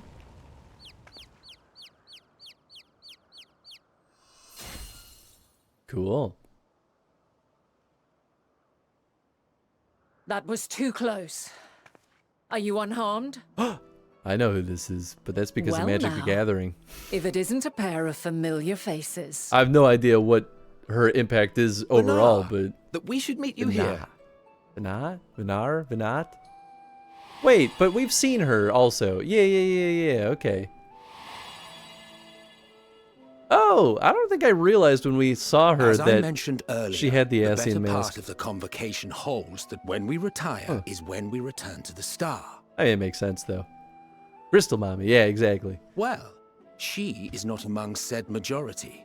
Even after stepping down, she carries on with her work. Vanar is her name, and she is the previous Azem. Oh! It has been a while, Hythlodaeus. You look well. That makes sense. Right. So, Okay, no, we knew this. I It's dare just say the lines upon your brow have both deepened and doubled in number. putting the finite stamp on it. A shame for one so young. You must make an effort to frown less often. If I successfully connected the dots, I would have understood that sooner. Easier said than done, thanks to your unruly successor. How is he, if I may ask? Incorrigible as ever. Well, Rushed headlong we into a were missing volcano that on the brink of particular eruption piece. just the other day. I should be glad to share the tale in its entirety later, if you're so inclined. Maybe that was the final piece. Yeah. You know I am. Now then, you are?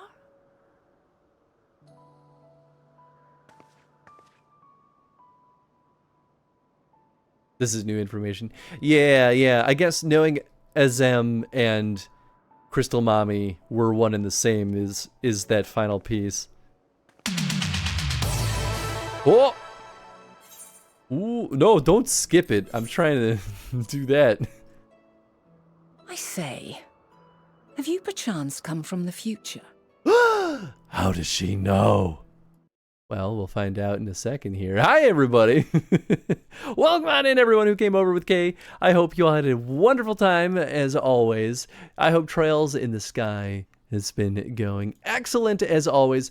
Please, everyone, go throw Kay a follow if you've not been over there, especially if you are a fan of FF14. She is your streamer of choice, without a stinking doubt.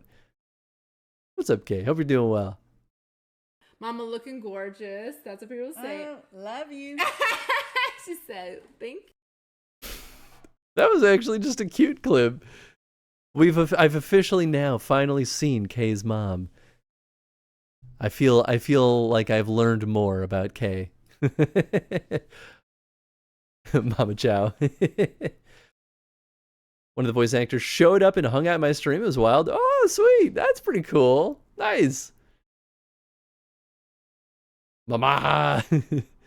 Oh, she seems like a sweet lady, though. Well, welcome on in, everyone. If you've never been here before, we do chrono streams. So we've been playing through every single Fallout game and every single Dragon Age game in chronological order. In Dragon Age Veilguard, we finally met Kay's forbidden lover, the tormented soul. Ow. Just beating myself up over here. And so, of course, we had to give Kay crap about it.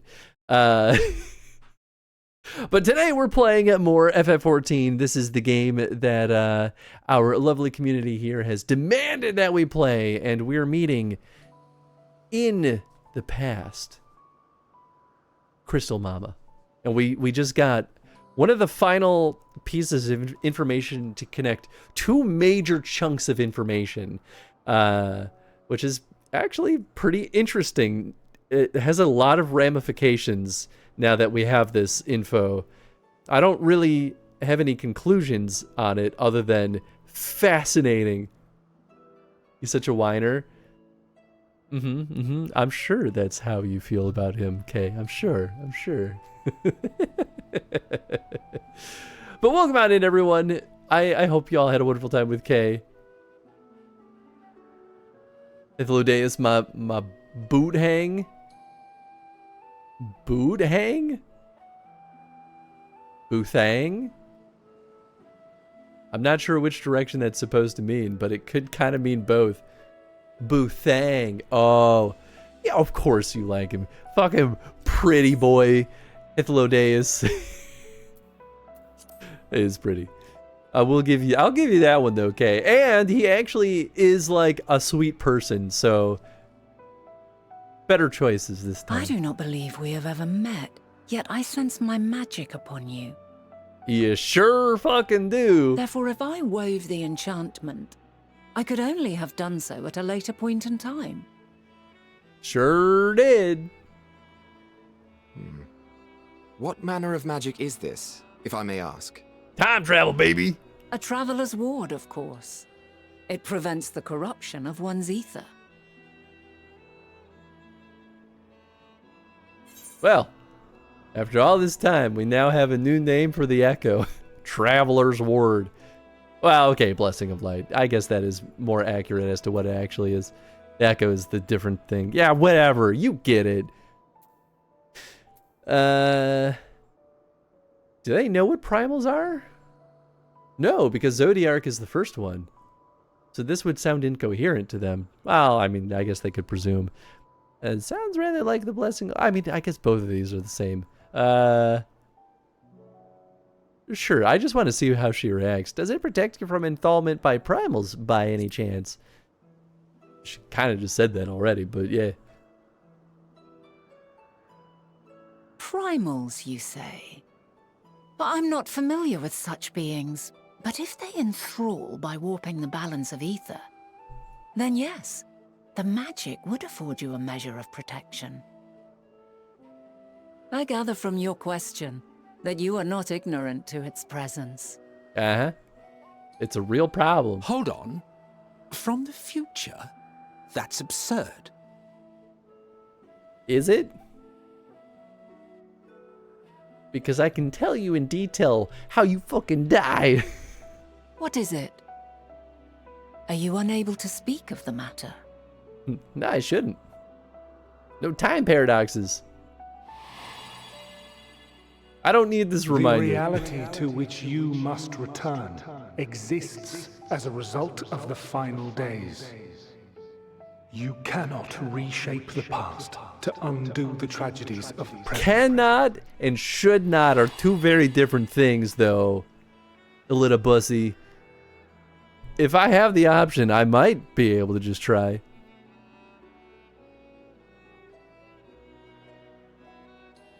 So, your actions here will not change your history, but they may yet affect the course of ours. Oh, I see. How very exciting. I'm quite fond of delving into the unknown, and there's naught more unknown than the future. Yeah. I guess I didn't. Until a moment I finally didn't realize that was arrives, the direction they were going with we cannot know that. for certain what will come to pass, regardless of our supposed foreknowledge. So you needn't worry for us.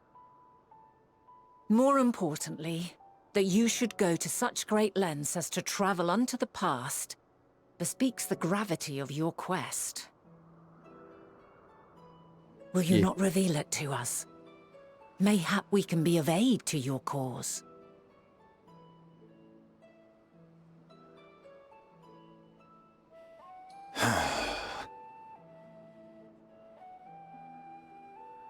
If this is true, then you've been keeping quite the secret to yourself. Yep. As a representative of the Convocation, I will hear it all. Your identity, purpose, everything. Eat my ass. That's all you need to know from me.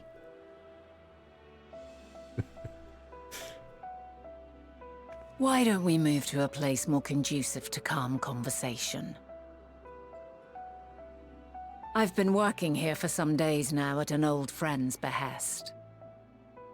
If it is agreeable, we may make use of my accommodation at Poiton Oikos. Wait.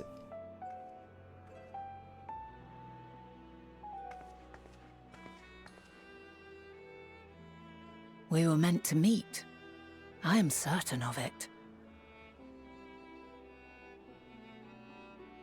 Else I wouldn't have marked you so clearly and sent you unto myself in the past. Well, you didn't send me here. Precisely the sort of mischief I would get up to. And quite inspired, if I do say so myself.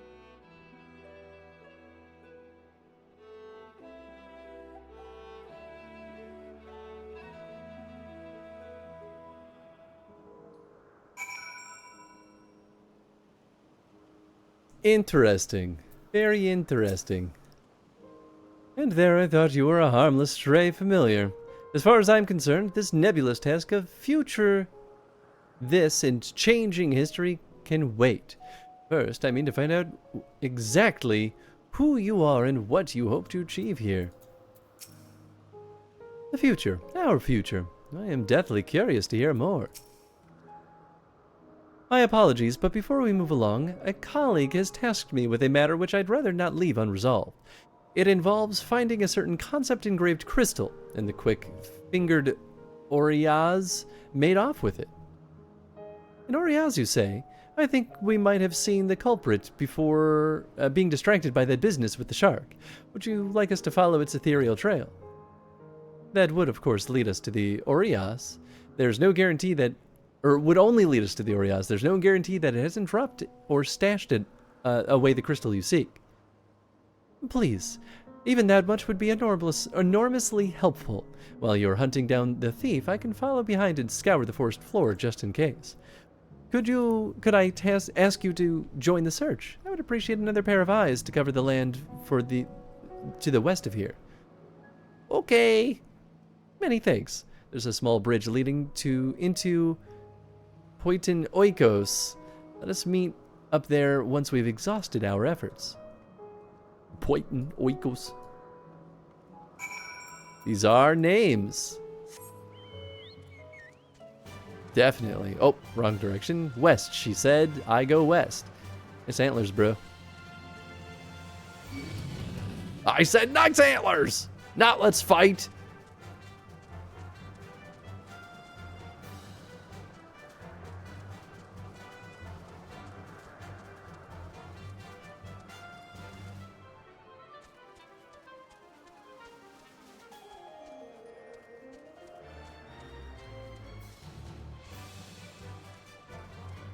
A whole lot of names. Not what I'm looking for.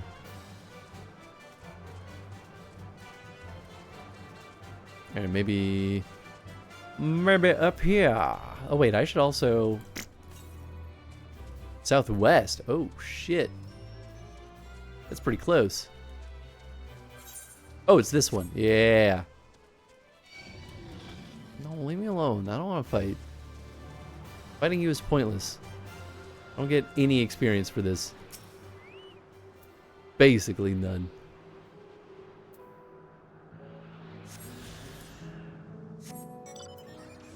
So I leave, what, 4? Okay, we're making progress. And there's another one on the map. There we go. Found it.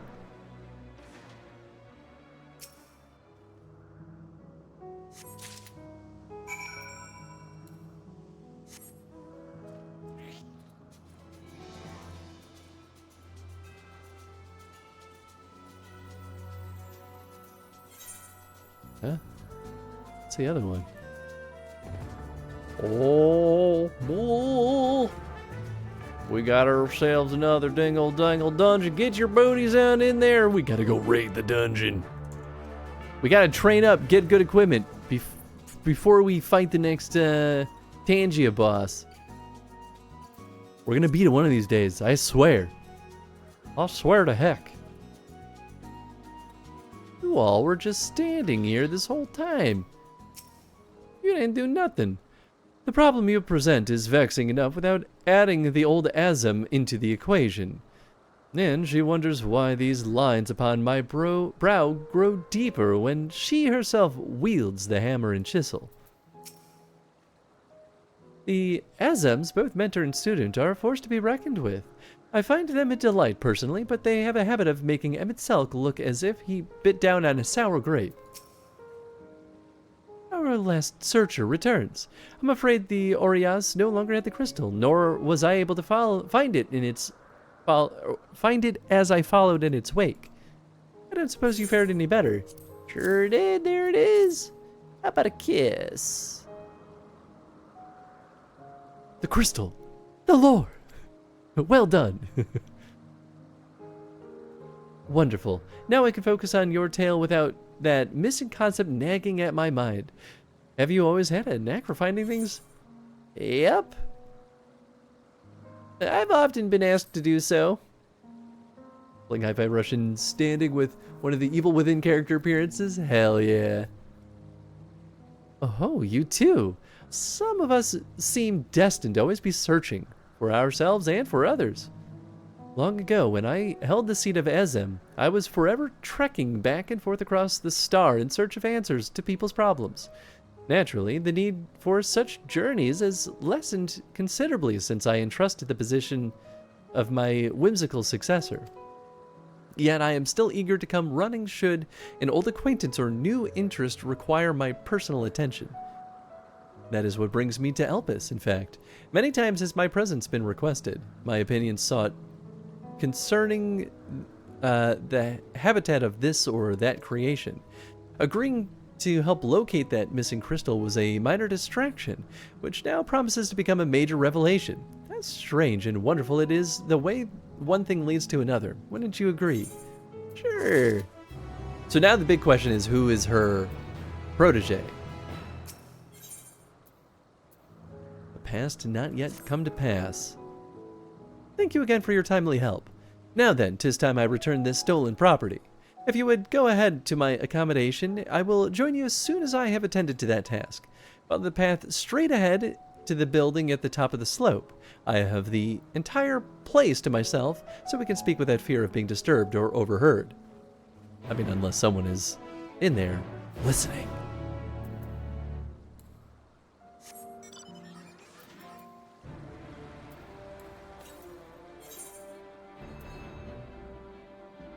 Okay, so it's probably somewhere kind of up here. First things first, we attune. That's what we do best over here. Yeehaw.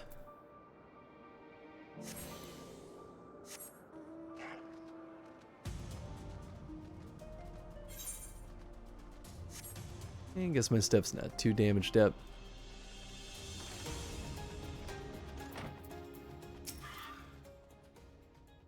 You needn't to be nervous around Vinat.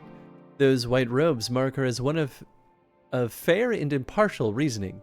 Aside from the emissary, Elidibus, such garb is worn only by those who have stepped down from public office to serve as advisors. Whatever you have to say, she will listen without judgment. Damn it. Yes, this will be far more comfortable than interrogating you on the side of the road. Welcome to my temporary abode. Please make yourself at home while I put on some tea.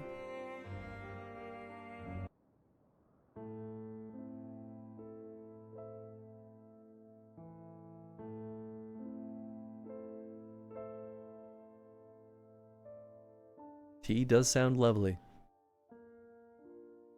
Ah, a wonderful aroma. I feel more relaxed already. Would that I had sweetmeats to offer, but I travel light out of habit. There's plenty of hot water though, so please have as much tea as you like. Now then, will you tell us your tale? Nope. This is very interesting, though. I mean, we're definitely creating a split timeline at this point, in theory. I mean, we do know that Elidibus, from our timeline, did witness my presence, so there's still some kind of consistency. But if we were that involved in that timeline, then you would think, though, that he would have remembered all this. But who knows? Maybe something happens, and also he was fading from existence as he told us that, so I don't know, man.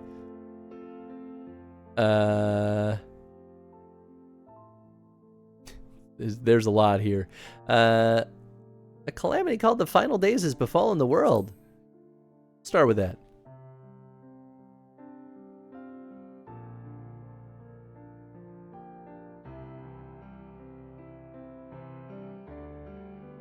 Why don't you start from the beginning?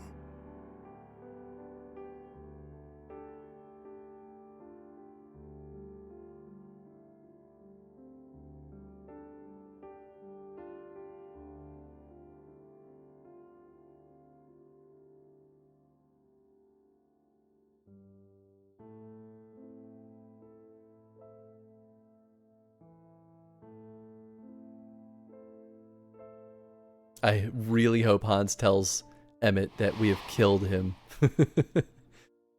Crystal Mama. Crystal Mama.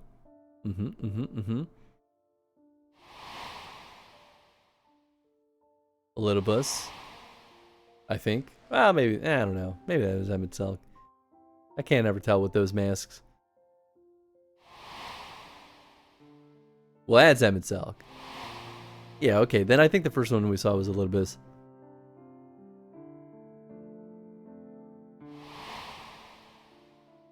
Zodiac. That chump.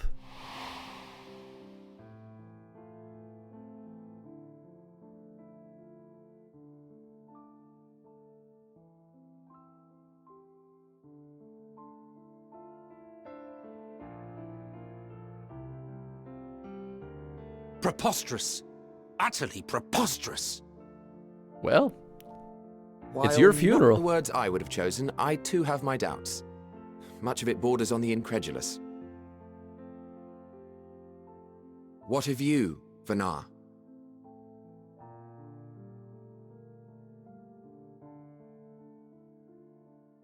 Not knowing the precise details of the first final days, it is difficult to determine the veracity of the tale. Supposing it is all true, I must ask myself why I would do what I did. Why would I feel I had no recourse but to oppose the 14 and create this Heidelin?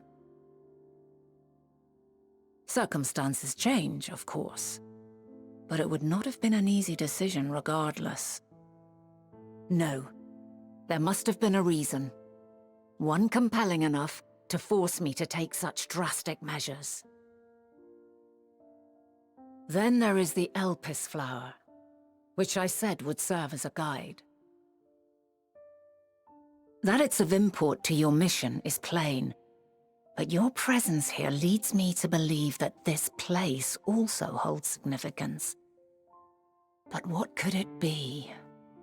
What are we meant to accomplish? Might it not be simply thus? In the future whence he came, the final days could not be averted. Mankind has no choice but to flee the star. By alerting us to that eventuality, perhaps you wish to pave the way for other futures. Theoretically speaking, it is a possibility. Yet if that were my primary objective, I see no reason to guide our friend to Elpis specifically. The capital and Amarot, or even my own home would be more logical destinations. It's because the Akasa. That's the reason. True, true. We need other bro here. I We need note Hermes also that here. Hydaelyn did not specify a point in time to which he must return. By this, it may be inferred that it was not critical that we should meet. Alternately, she had reason to believe that our paths would converge, coincidental though it may seem. This is quite a puzzle. And we do not have all the pieces. Hardly any. But we do have one immutable fact. If the final days are indeed as described, they will bring death to all that I hold dear. Yeah. Yet despite being afforded long years of preparation, the only provisions I could make were for flight. Nay, my first and foremost endeavor would be to find a way to forestall the coming doom. Given that even the 14 failed, mayhap you deemed it impossible. Or you did at least Nothing forestall is it. impossible. This I have always believed. And if Hydaelyn is indeed me, she would believe the same. Listen to yourself. Are you seriously entertaining the notion that you are a messianic figure in some far-fetched tale? Why do you still suck, man? Why did we let him join us? Well, I will not. I refuse to accept that our world could be undone by some unforeseen calamity. I think that's the only way it could happen. I also take offense to my portrayal as a megalomaniacal madman. You're acting up To to it sacrifice already. oneself for the star is a noble act, and I would hold those who gave themselves to this zodiac in the highest esteem. Yet, you claim I recreated Amarot and populated it with phantoms of our people? A bizarre indulgence that would be insulting to their memory. Worse still, I even invited you there. Literally invited my own downfall. Why would I do something so idiotic and inexplicable?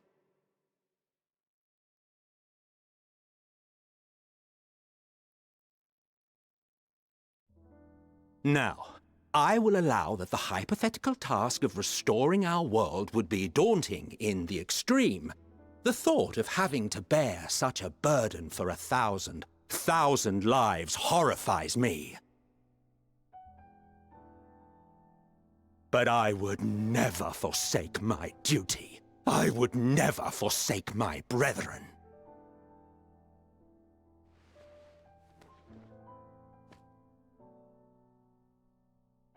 You do not know me. I've had my fill of your fiction. I will return to my duty, and you will not bother me again. Cool, see you, bro. Emmett Selk, wait!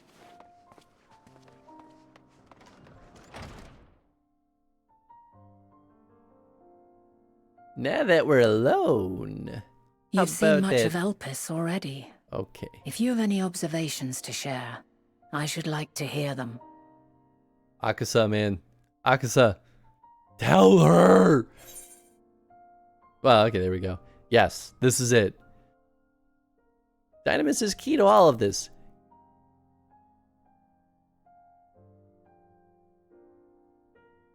Ah yes, the energy distinct from ether. Though not my field, I have a basic understanding of Dynamis. And you say Hermes researched the phenomenon in the course of creating Meteon? Yes. I believe this warrants further investigation. Mm-hmm. With that settled, it is time for action. The missing pieces of the puzzle are here, I'm certain of it. And when you find them, the picture my future self has painted will be complete, and you will have your answer. And suffice it to say, I will aid you in your quest. Hell yeah. Oops, sorry.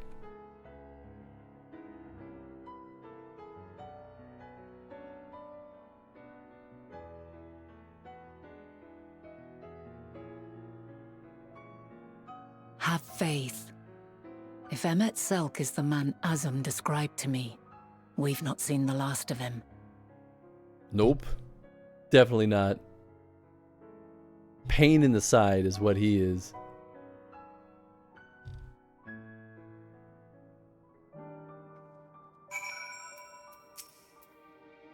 Shall we begin our investigations then? I am acquainted with Hermes, of course, but only as a visitor received by the chief overseer of Elpis. Of the man himself, I know only that which is common knowledge. Thus, I suggest we fall back on the tried and true method of conversing with the locals. The observers who live here can surely tell us more of Hermes and Medion, and I have a good idea of where we might begin. Okay, let's go. Oh, never mind. Not that way. Not that way. Oh, it's the lit up doors. Yeah, sure. Right now we're here. It's a mender.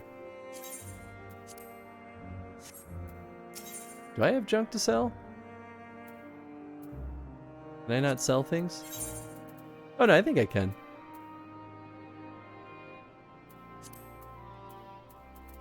Do I have things I want to sell? Potter's clay? You know what? I don't need any of this garbage. Sell that. I don't know. Sure, I guess I'll keep that. Muddy water, that's just mining stuff.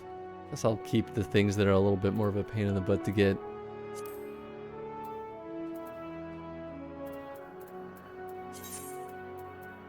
Yeah, some of these are like full. I don't know, that's useless. Unique and untrainable. Headband. I don't know, man. Straw hat. The problem... Oh, wait. Yeah, okay. So it's the things with those little icons in the lower right that determines if it's in a current build. Is that right? Yeah, I think so.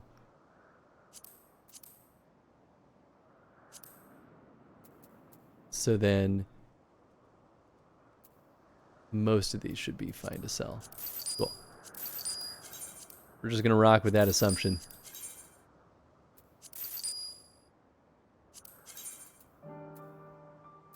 I'll sell a handful.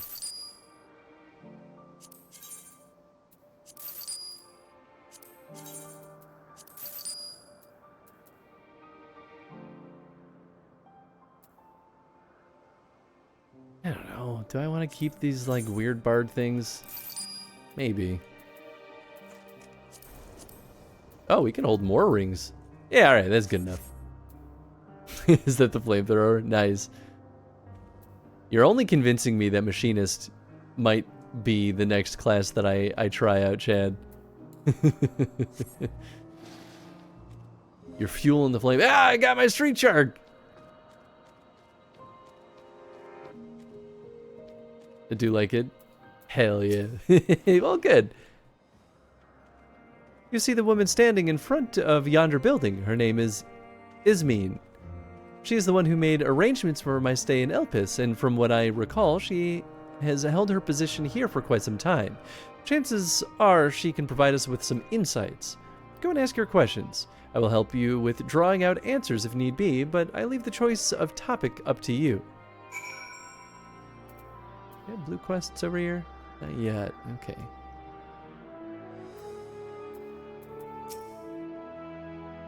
Questions for me? Well, I suppose I have no other pressing duties at the moment. The following event cannot be skipped. You may wish to cancel any... Oh, okay. This is the same as before, huh? Also fits with the fact that I kind of switched to Gunbreaker being my main, more on theme than Barter Dancer. Yeah, that's fair. Greetings, Ismene. My friend here is desperately curious about Chief Hermes, and I was wondering if you might indulge him. Certainly, Mistress Vinat. Anything to be of service? What do you wish to know? What kind of person is he? What kind of person is he? Well, I can only answer from my own experience, but I would describe him as a quiet man. Reserved, you might say, and occasionally somewhat poor in his choice of words. His reticent nature, however, does not prevent him from carrying out his duties as chief overseer. The man is a walking archive when it comes to life forms. He can discuss any species in incredible detail, and it is leading authority on is the leading authority on concepts with the power of flight. I hope that answers your questions. Anything else?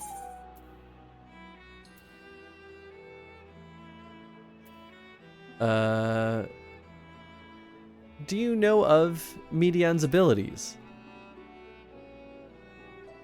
It's no secret that she's a highly unusual familiar. Of late, the chief often makes his rounds with her, like a mother hen raising her chick. I understand that she is able to read emotions and communicate directly with one's mind. Exactly how she was created with that talent, however, is a mystery to me. My apologies, I wish I could explain her nature in more depth, but I've not had the occasion to discuss it with Chief Hermes. Do you trust him? I beg your pardon? I've known Chief Hermes for many years. Though I cannot say we are close, he has never withheld information to the detriment of our duties, if that's what you mean. Forgive us. We seem to have veered slightly off course here. Is there perhaps someone else who could tell us more about Medion? Mediton? Metion?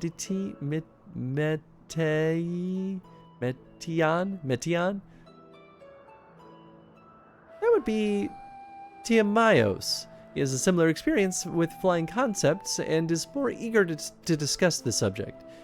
You'll find him conducting observations on the banks of the stream somewhere to the east, and unless you take particular joy in rambling discourse, I suggest you keep your questions concise. We shall keep that in mind. Thank you for your patience and your insight. Think nothing of it. If there is aught else you need during your stay, please do not hesitate to ask. Come, Hans, I think we've taken enough of Ismene's time. Okie dokie.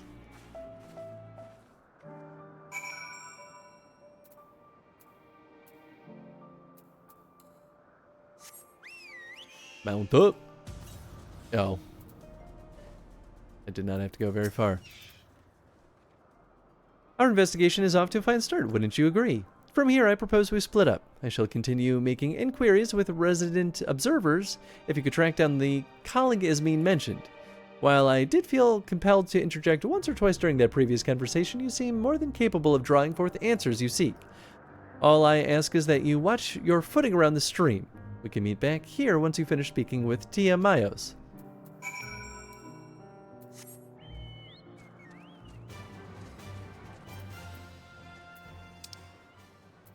There we go. Where the heck in Wahe is this guy?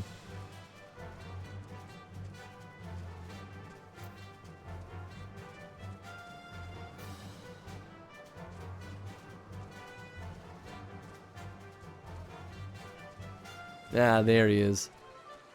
That old son of a gun. Yes, I am Tiamaios, but please keep your voice down. You'll startle the birds. Yeah, okay. Same deal. Do you trust Hermes? So, what is it you wish to speak about? What do you think of Chief Hermes' flying creations? Chief Hermes' work? Worthy subject indeed. Those beings which soar through the clouds, majestic and graceful, are ever a favorite of creators. Even now, with so many varieties in existence, the flood of newly imagined concepts continues unabated. What sets the Chief's creations apart, however, is how they benefit from his boundless knowledge of the celestial realm. Birds that climb so high that they disappear from view, others which traverse the boundless sky in moments, and all without riding the currents. I know of none save he who can conceive of such marvels. Even we who prize elegance of form above all else are dumbfounded by his genius. Metion 2 is a marvel then? My opinion on that matter would be superficial at best. Despite my admiration for Metion as a concept, I have never delved too deeply into the inner workings of her nature. I know she has a gift for communicating via emotions, but otherwise her abilities are a mystery to me. Chief Hermes would choose to submit Metion's concepts to the Bureau of the Architect, then will the design be registered for public scrutiny. Analyzing a colleague's creation before that step is frowned upon, to say the least. Of course, if he came to me, a fellow artisan, looking for advice, that would be an entirely different story.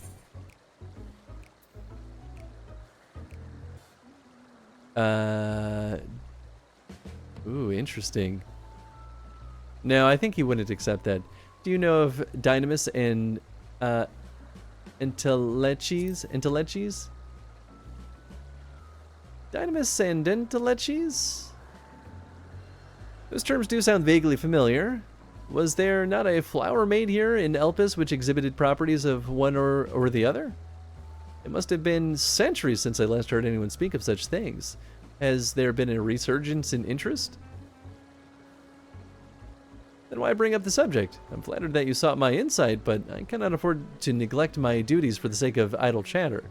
Now I really must return to my observations. Surely you have your own tasks to attend to.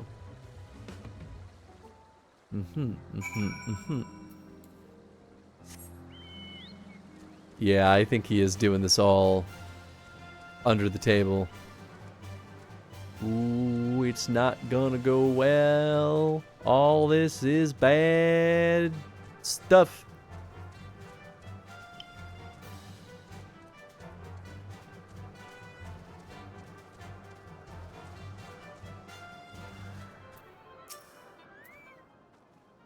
Back already. That was quick work.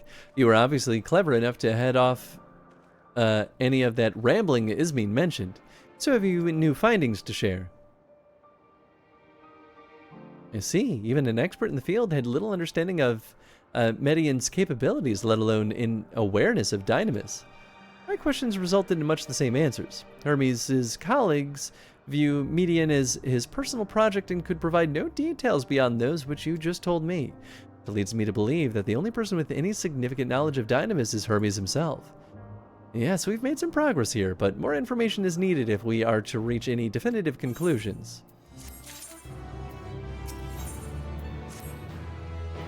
At present, the strongest link we have to the final days is the power of Dynamis, and the Intellecies which can control it. Yet most scholars are only vaguely aware of these terms, let alone study them in any depth, except for Hermes, it seems. Thus, I am inclined to stay our current course and learn all we can. About the Chief Overseer and his familiar. And on that subject, was there aught else of note you can tell me about Metion, aside from her unorthodox method of communication? There are more like her. She has sisters. Oh, no. Yeah, I mean, we'll give her more. She and her sisters were created to journey to the stars and search for intelligent life. I rather wish you had mentioned that earlier. In any event, would you care to elaborate? That's a pretty big deal. So these siblings of hers now travel the great expanse in search of deeper meaning. Thank you. Though the mystery at hand remains unresolved, I feel you've touched upon a vital clue, on one we should keep in our mind as we continue. Next, I propose we take ourselves to Peripetia Crystalline, not far from here. Just follow the path west. I mean, so far my instincts are right about all the things that are probably leading to bad stuff. Which, you know, I think is fairly obvious to the general onlooker, but yikes.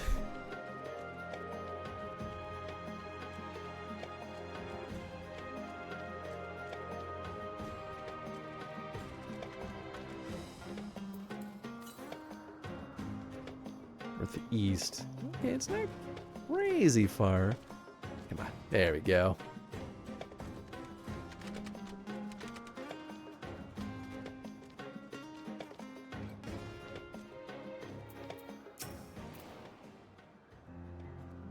This tower and the one further along are both part of Peripetia Crystalline, a facility where they archive all of Elpis's observational and testing records. Despite how they appear from the outside, the interior is actually a vast area of magically interconnected spaces, which, while fascinating, is not the reason we're here, is it? I shall cut my architectural lesson short and see what those two archivists have to share. If you could find someone to speak with over at the other tower, I shall join you there anon. Oh, sure. Okie doke.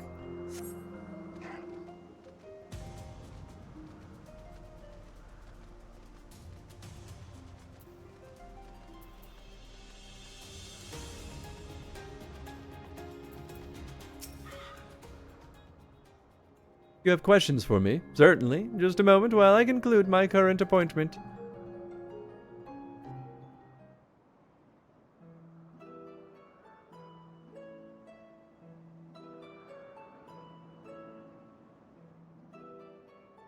Indeed. So if you could provide a comprehensive log of those behaviors, we should have sufficient data for our official records.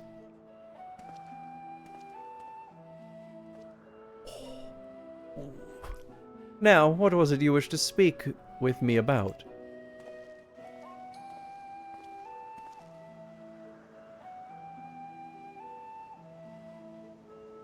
The Chief Overseer's personal research project, and by that I assume you mean Median. Such undocumented studies are difficult to track. After all, hardly a day goes past without seeing a researcher tailed by one creation or another. I'm afraid I cannot tell you exactly when Median appeared, only that she now spends much of her time at Chief Hermes' side. Though I do recall an interesting tale my dearest Galeen shared with me. Galeen is my partner and fellow researcher here in Elpis. She was returning late one night when she caught sight of Chief Hermes sending Median heavensward, a host of them. For several days, she would speak of that scene with wonder, describing it as one of the most beautiful spectacles she had ever witnessed. That sounds like a story I should like to hear. Mistress Venat, I thought you had already returned to the surface. Permit me to thank you again for your invaluable contribution to our concept placement proposal. And pray do not mention it. As you say, my original plan was to leave after that task, but I have since become engrossed with Chief Hermes' research.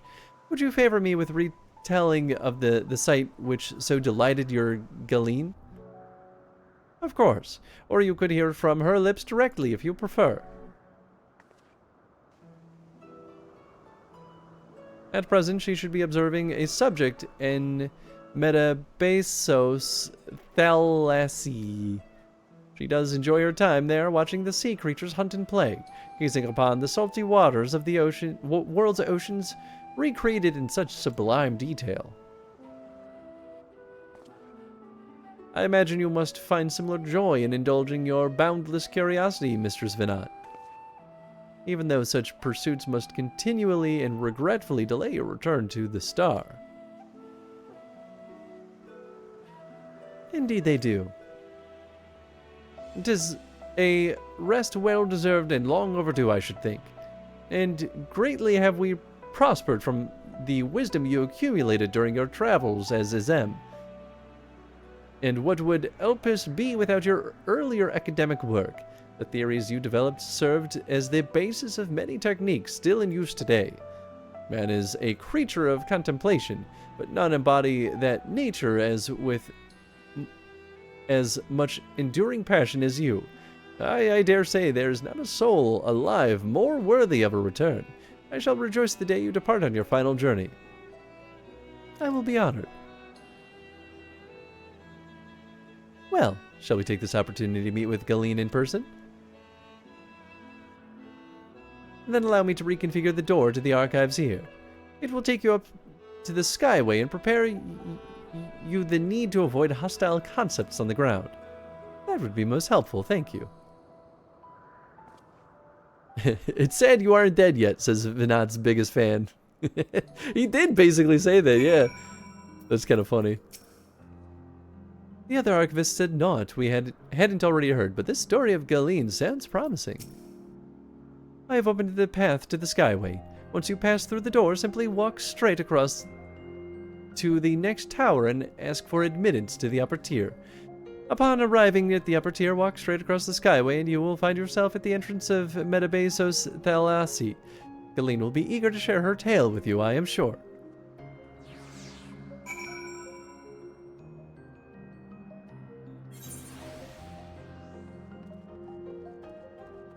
Oh, we're up there already, okay. Yeah, sure, I'll get my mount.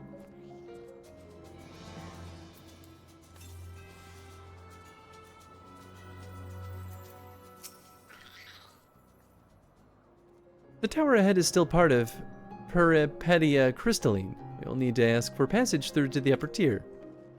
Yep. Mistress Vina, just passing through? Then allow me to prepare the path.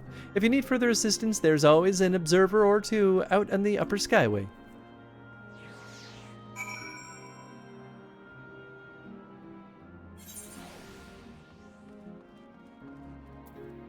Do it again.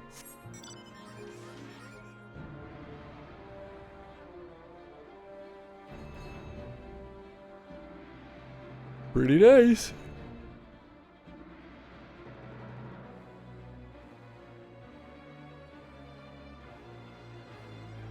An unhurried observer.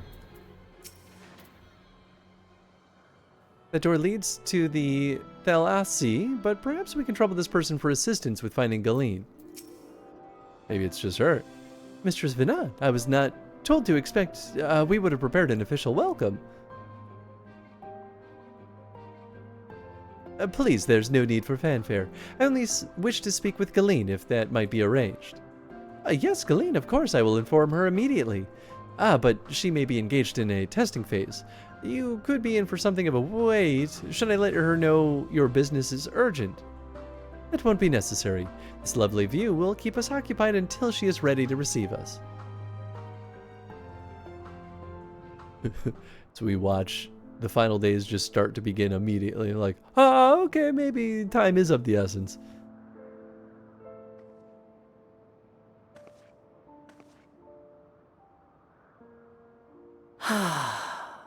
A delightful breeze and a breathtaking view.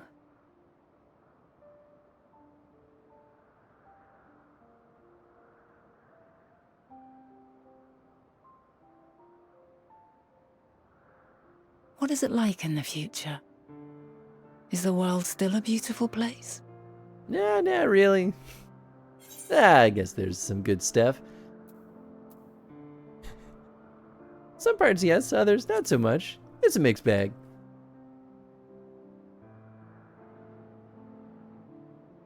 Dark hidden places, rife with danger.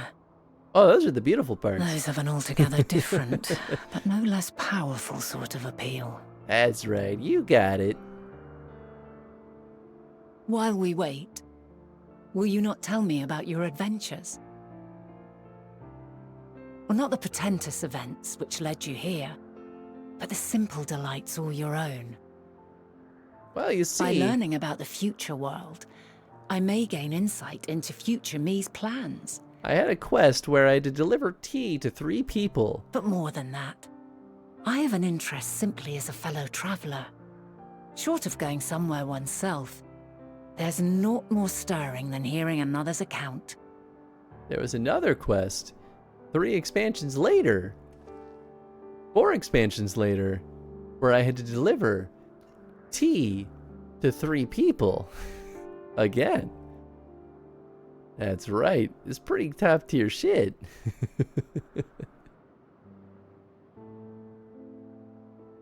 There was another time where I had to collect a bunch of corpses, put them in my storage, and bring them to a cart of all my dead friends. That was fun. What else was there? I think that about sums it up. Incredible. Would that I could have been there to see it.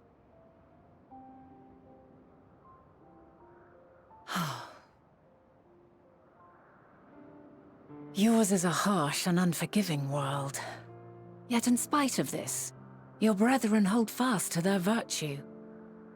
To know that the light of mankind's potential still shines, even in that faraway place, it gives me heart.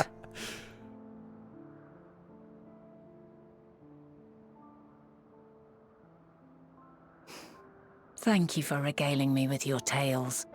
I will treasure every word. That's good stuff, Chad. The Elfie won't shut about firewood As really you got know, me I was too. once a scholar. And among other things, I sought to understand the workings of the world. What exactly is ether? How formed the laws of nature? Whence sprung mankind? Riddles and mysteries beyond counting. Over the years, I have managed to find answers to some few of them. Yet rather than attain a sense of mastery, the more I understood, the more I came to hold the world and its miracles in awe. We too are miracles, each and every one of us, born of the warm breath of life that traverses the heavens, swirling through eternity. When I fully grasped the improbability of our existence, nothing felt impossible anymore. If it could be imagined, it could be done.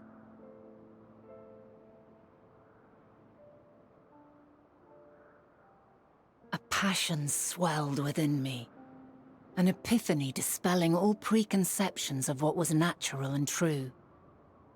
And a presence without, immense yet intimate, fate perhaps, holding us in its tender embrace. As reassuring as it was intimidating, how keenly aware I became of creation's fragility, built as it is upon precarious happenstance. I was overcome with an irrepressible urge to know the world more intimately, to hear its voice, feel its breath.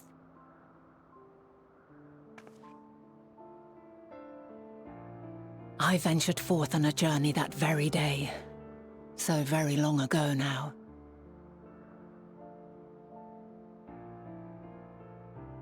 Freed from presumption and prejudice, I saw the world through a newborn's eyes. Everything fresh and new, and so beautiful. Lands that stretched on forever. Skies one could drown in. The heartbeat of nature, silent yet strong. And amidst it all a people, beacons of light and life. Laughter that warmed my heart like naught else before. They are my meaning, and my purpose, my love. And so long as they need help, I cannot return to the star. Perhaps my future self is still waiting for it. The moment she can let go and walk unto the end. Safe in the knowledge that man will find his own way.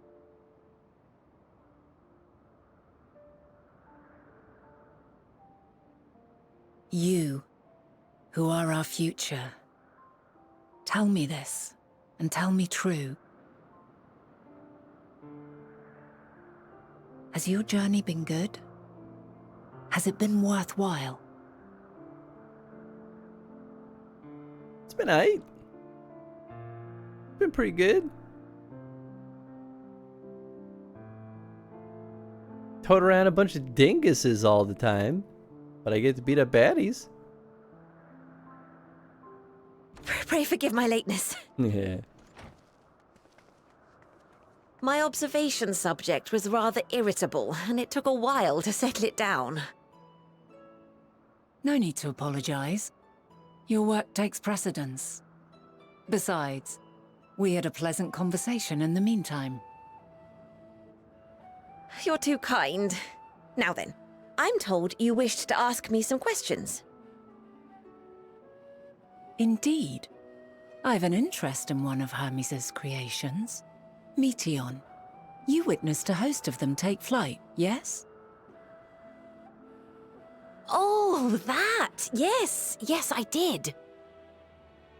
'Twas in the dark of the morn. I'd left the Thalassai after nocturnal observation. As I walked along, I spied a bright light climbing high into the southeastern skies. Then, in an instant, it was gone, like a shooting star, only rising rather than falling. But then another shot up, then another, and another. Intrigued, I made my way to the edge to investigate. And who should I spy on an isle to the south but Hermes and Meteon, the Metea, I was rather. looking at that. There were lots of them, and I realized they must be the shooting stars that I'd seen. A dazzling spectacle indeed. Have you spoken with Hermes about this? Oh, yes. The sight left such an impression on me that I approached him about his mystery project the very next day. Alas, he said that he couldn't reveal anything just yet, that he needed to conduct further tests. It shouldn't be long now, though. He often returns to that isle, and I have a feeling he's nearing a breakthrough. Mm-hmm. Oh, I'm sure he is. Sure he is. Splendid. We are likewise eager for the details. Well, that is all we wish to ask. Thank you for taking the time to indulge our curiosity. You're very welcome. It's always a pleasure to speak with other inquisitive souls. Oh, and will you be descending now? If so, I shall link the doors for you. Thanks. Please.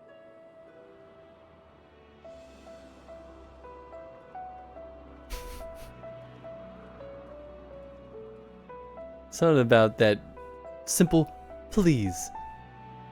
Feels like it would make a good soundbite. I'm like, what would I use that for? It's just so clean. All she said. So another piece of the puzzle falls into place.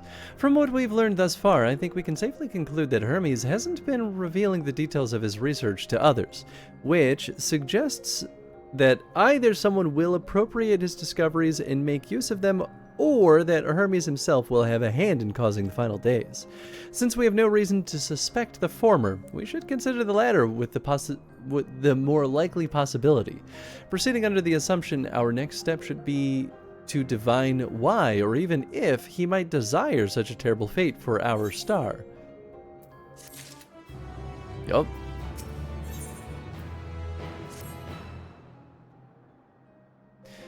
I should like to visit the site from which Hermes sent forth the Metea. If we are fortunate, we might find some hint of what drives this research of his. Galeen spotted them in the southeast, rising from an isle she could see from the edge. If we stand at that same vantage point, it should not prove too difficult to locate the isle in question. Let's take a look, shall we?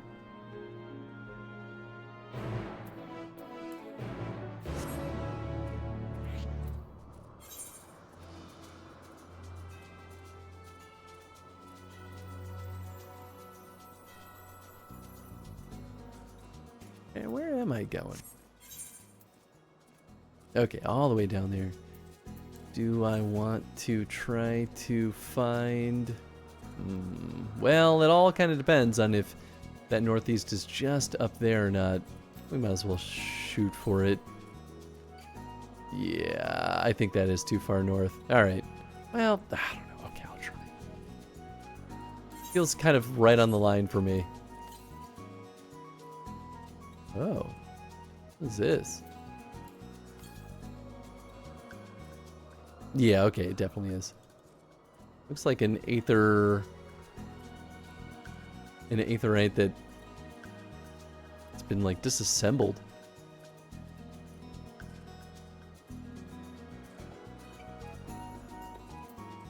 That's a pretty big map. Yep, there's Jed.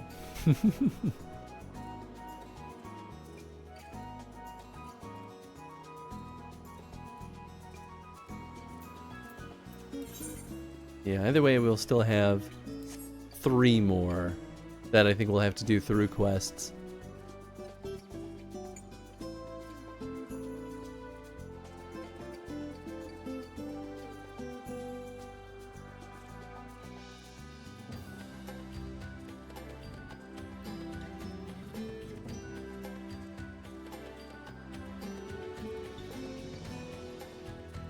There it is.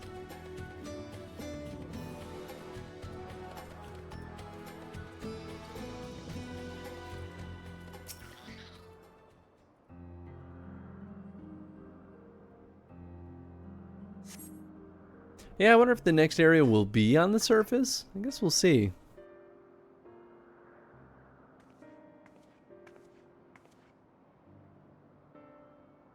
Now, if I were conducting some mystery research, where would I go? Ah, what about that one? Have you the means to fly? 'Tis quite a distance away. Nope. Inconvenient, but hardly an insurmountable problem. To me, Argos. Hey, is that our boy? Yep, it is our boy. Hi, Argos. Some things never change. My friend, would you mind creating a double to carry Hans here over to that island?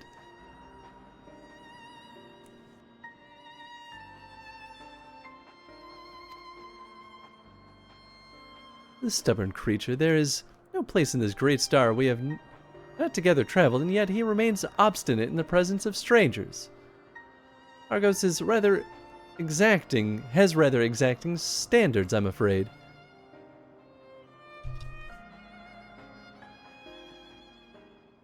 What? You've ridden him before? Ah, your before meaning my after. Not at all confusing, that. Interesting. It is certainly not unthinkable. But speaking of the here and now, the quick solution is for us to face off in a sparring match.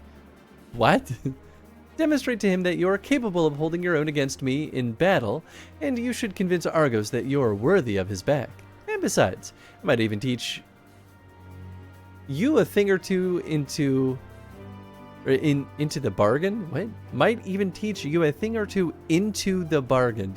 The into part is the word choice that feels like it doesn't make sense. You seem doubtful, but useful lesson or not, it will certainly be a moment to remember, a memory of distant past to cherish. What do you say, traveler out of time? And choose your battlefield. Hell yeah, I'll fuck you up. I'm gonna kill Crystal Mommy. I admire your confidence. Clear your mind and prepare your weapons. I will await you at the clearing over yonder.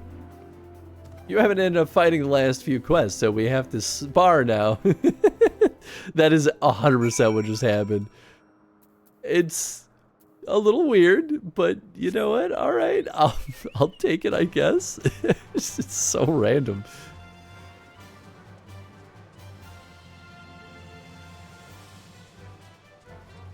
I do think, though, that Argos is an interesting piece of this puzzle. I mean, it makes sense why, because we saw him on the moon, right? So of course Argos is still around, because that's all part of Island stuff. And that's why he liked us, because he had seen us in, you know, past centuries. Shall we begin? Be warned, I'll not go easy on you. Level 88. Psh, psh, psh, psh.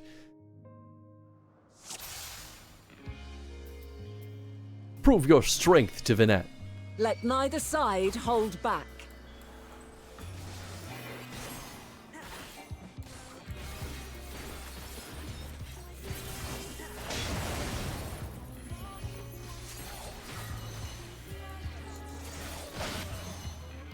My blade sings!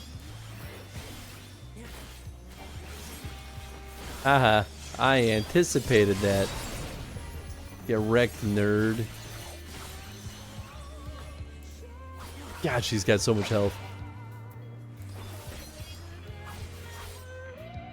I mean, I'm assuming this doesn't go until death. Well, maybe, who knows? Whoop, okay, don't be there.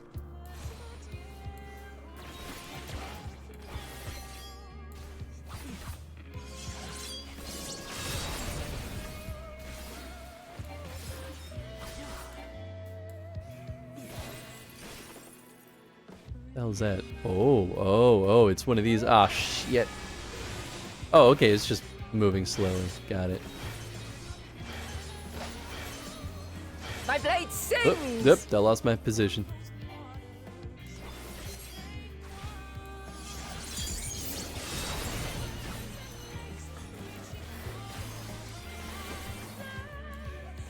Impressive. I shall have to try something different. Yeah.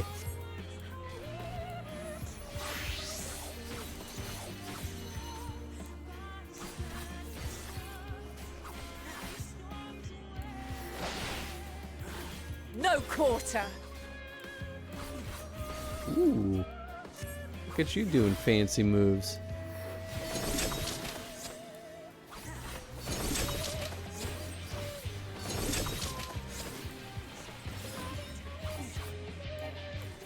Have a taste. Okay, so it'll spin that way.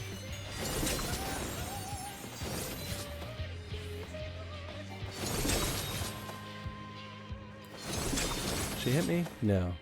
Whoop. Damn it. Of course.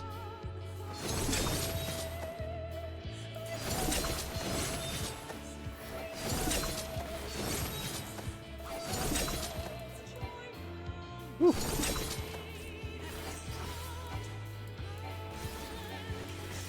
I see you won't be easily overcome, but Nope. neither will I. And no, you've got too much health. This is gonna take forever.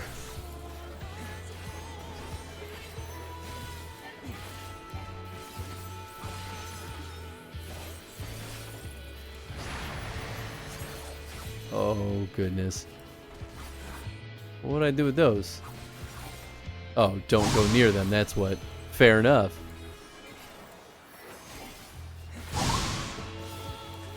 Prepare yourself.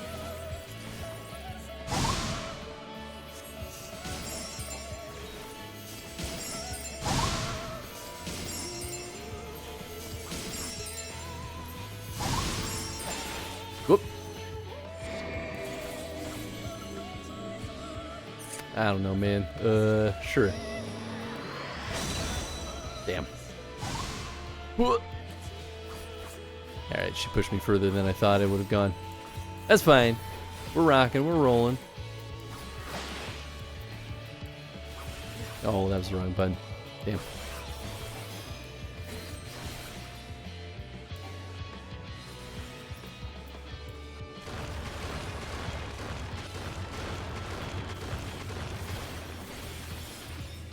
Why won't you die?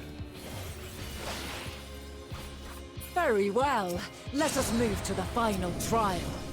Oh, good.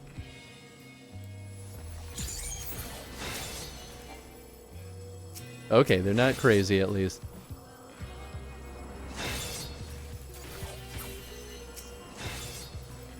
Get it. There we go.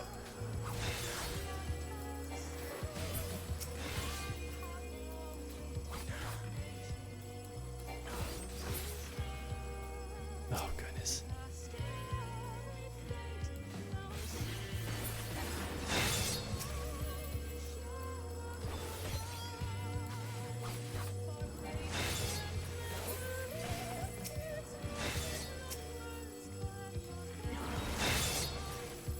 Yeah, okay, they've got way too much health to rely on that.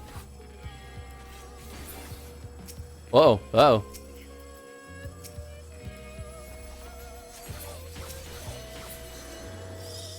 Damn, got some.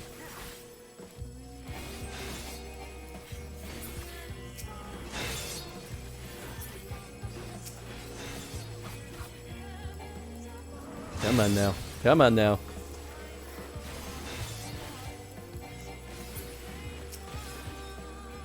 Shit. Shit. Don't be enough. Oh my god.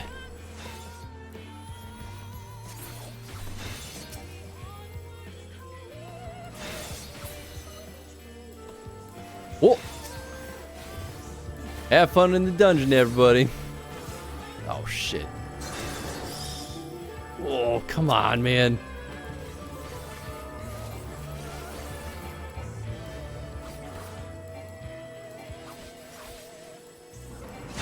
I swear, if I die, I'm gonna be so pissed. Please!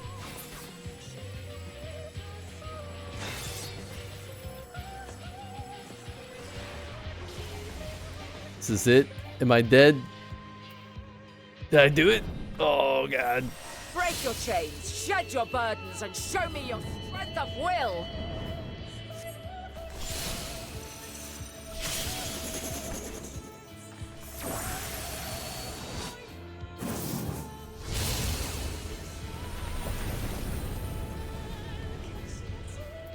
Can I use this? Oh, I'm not dead. You still stand. The people of your time are more resilient than I had dared hope. I have seen enough. Thank goodness. Whew.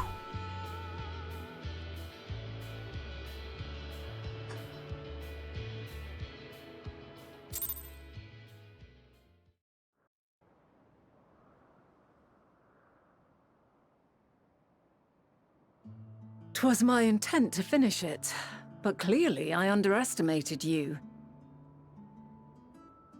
You tried to kill me. One would think I never learn. At I made 100% the you same fail. mistake Yeah. with Azam when we first sparred. I figured Despite 100% being was less than half definitive, my yeah. age, his strength was astounding. As is yours. 'Tis plain you have weathered considerable hardship. Far more even than your tales would suggest. It seems we have both learned much on our journeys.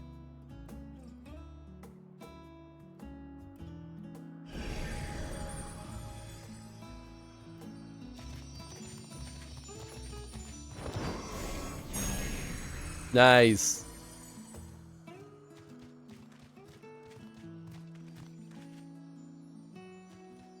Well now, I dare say he has warmed to you. A boon to be sure.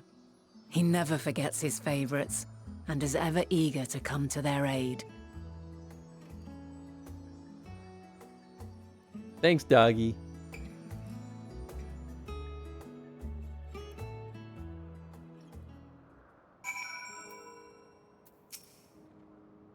Argos will soon have us standing on the very spot where the Media made their departure into the night sky. With luck, we will learn something of Hermes' intentions. My hope is that we'll find no connection, no festering wish for oblivion. Then we might have Hermes and his considerable expertise working for us rather than against us. We'll see how that goes. Let us move over to the edge before mounting, shall we? That will allow Argos to catch the currents rising up from below and give us a smooth ride over to the isle.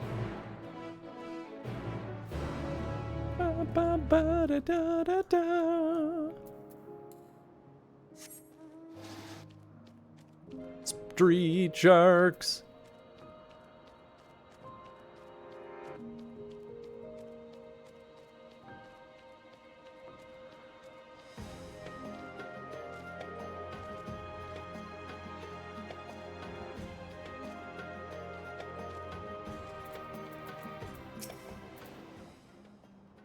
Climb onto Argos's back and we can be off.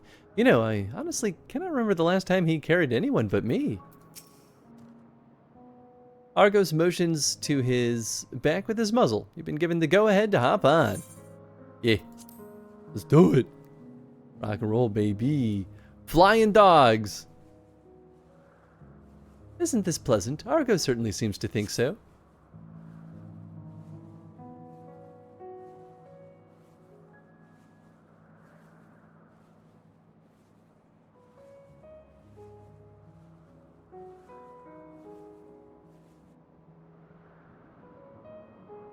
Now, what was the name of that tree?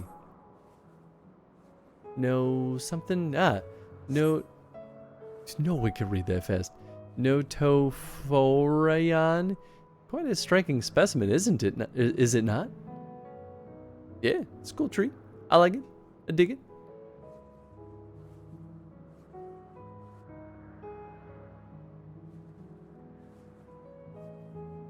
Brace yourself for the landing. I wouldn't want you tumbling off at the last moment.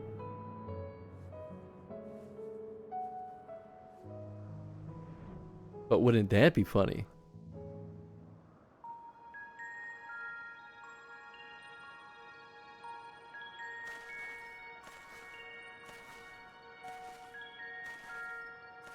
Quite a small place, lacking even the most basic equipment.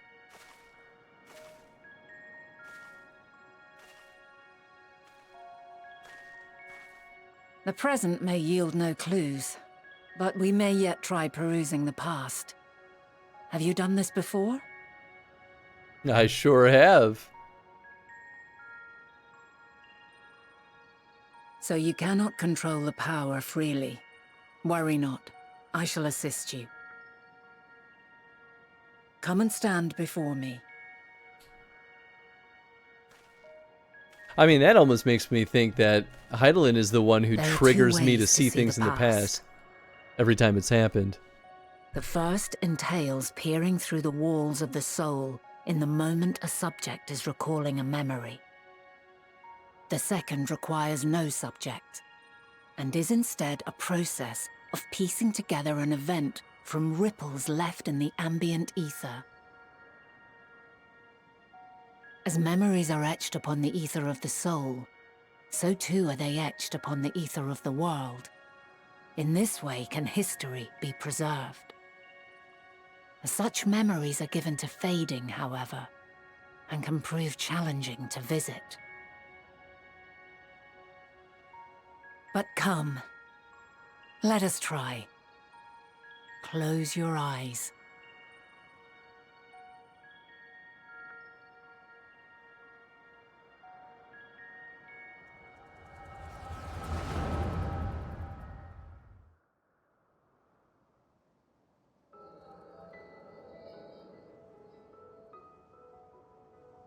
All units fully functional and proceeding on course towards their respective stars. Estimated time to completion of survey is 108 cycles. I mean, that makes End sense of if they'd be able to status report. communicate. Severing connection with shared consciousness. Horrifying. Absolutely horrifying. Did you hear that, Hermes? All is well.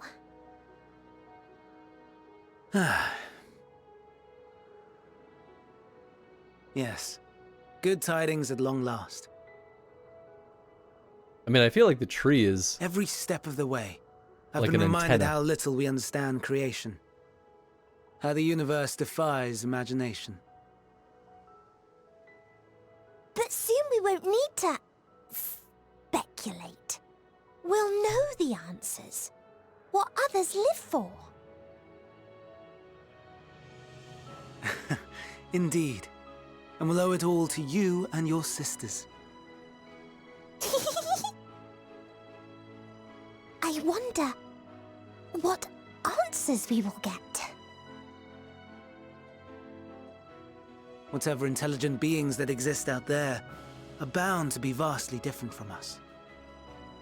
Diverse in form and culture. Possessed of unique ways of thinking. Yeah, definitely. Their conception of life and its purpose will be no exception. completely and utterly unlike ours. Yep. Utterly And unlike. corrupting. How? I have no idea. Yet whatever answers we receive, I will not dismiss them out of hand. No, I will think earnestly on them all. And I will share them with our people, that together we may contemplate our own existence. Perhaps then our star will become a better place. Not only for man, but for all life.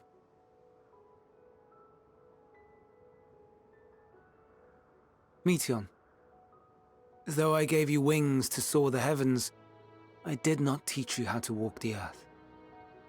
So loath was I to bind another living being. In the course of your long journey, you will learn from those you meet, learn to walk and run and so much more. And when you return, older and wiser, we will have a celebration to mark your homecoming and coming of age both. Will there be apples? Covered in syrup? Definitely. And how are you supposed to eat them? Rather than food, perhaps...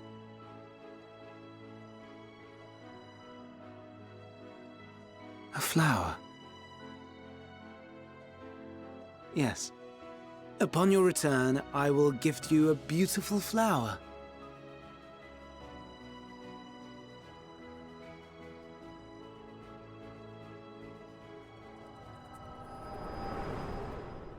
Or is that the tree, like, tiny and only starting to grow? Couldn't quite tell.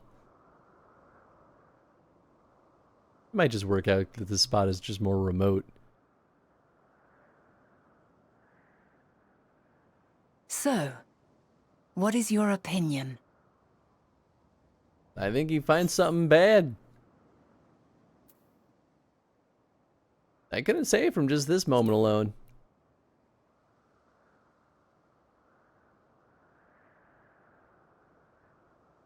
As you say, that was hardly conclusive. Yet based on what we witnessed, I find it difficult to believe that they would deliberately seek to end all life. Be that as it may, we cannot rule out the possibility that they will play a part in bringing about the final days. Yeah. Perhaps unwittingly. Yeah. I mean, that was more of where I was leaning in, but... In light of this,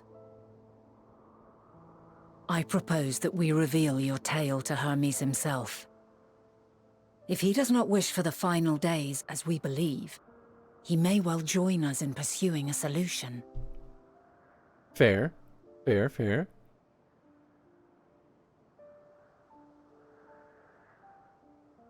Then it is settled. Let us seek out our friend with all swiftness.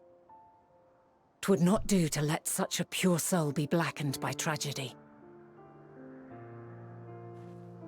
Hermes, wake up. We got bad news, man.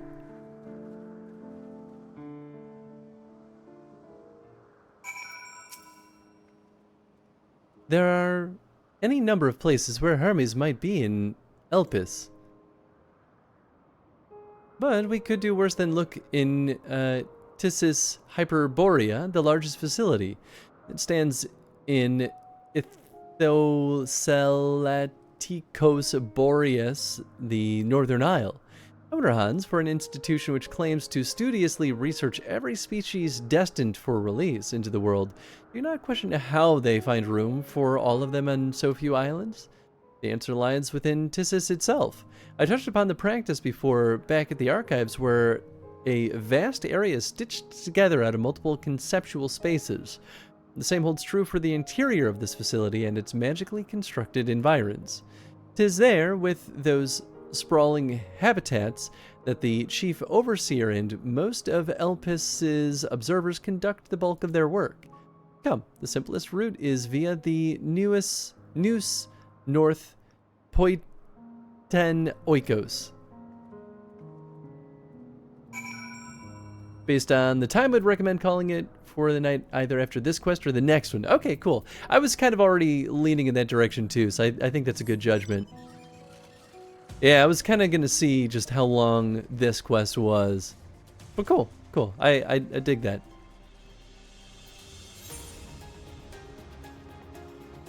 Oh yeah, and I mean, we also have these blue quests here too. But we could focus on wrapping up this quest and then hit these couple of blue quests too, if there's time.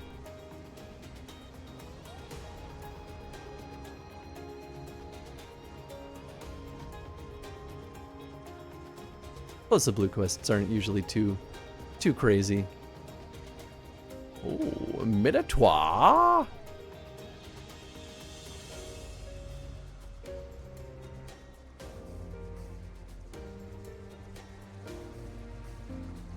We should be able to warp here, right? Yeah, okay, cool.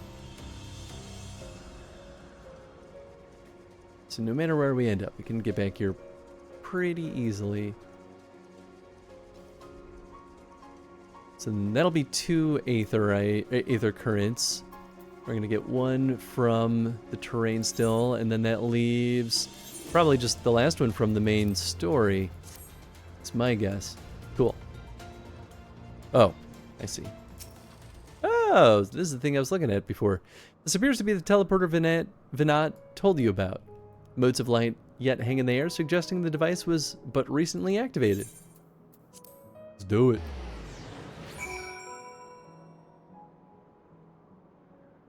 Quest after the next, when you reveal things to Hermes, I would recommend doing all the remaining quests for the area in one go. Okay, cool. That makes sense.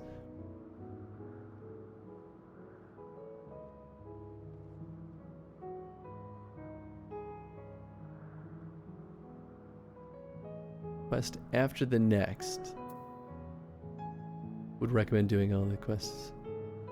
So I should do the next main story quest and then go back and do all those others, or I think that's how I'm understanding it. Ah, good. The Noose acknowledged you as my guest. You should now have the authority to use it as you wish. Nice. As for the way to Tissus Hyperborea, we follow this path, then turn left at the crossroads.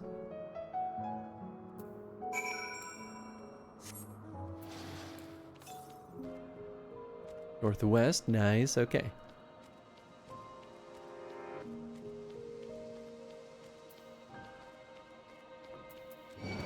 It's pretty close. Oh, there it is. I see it. Quest after the next one,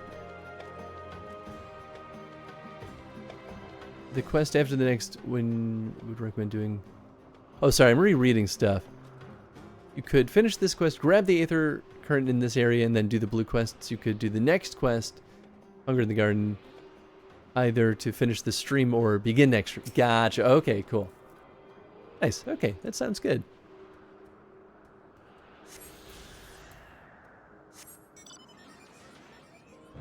Oh yeah, okay. This one is like right at the end of this thread. Sweet.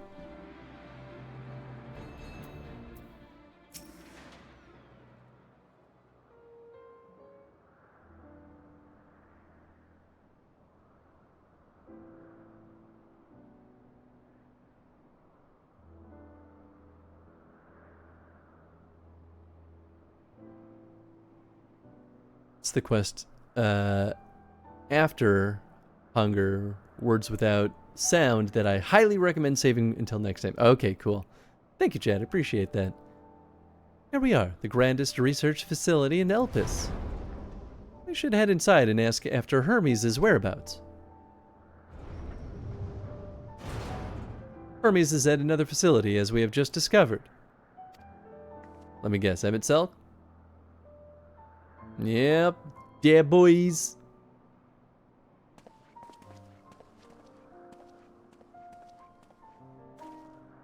Furthermore, we've confirmed that his studies into Dynamis, as well as his creation of Medion, are entirely private pursuits. No one else we spoke with appeared to possess the chief's depth of knowledge on the subject, and neither did we hear any tales of stolen research.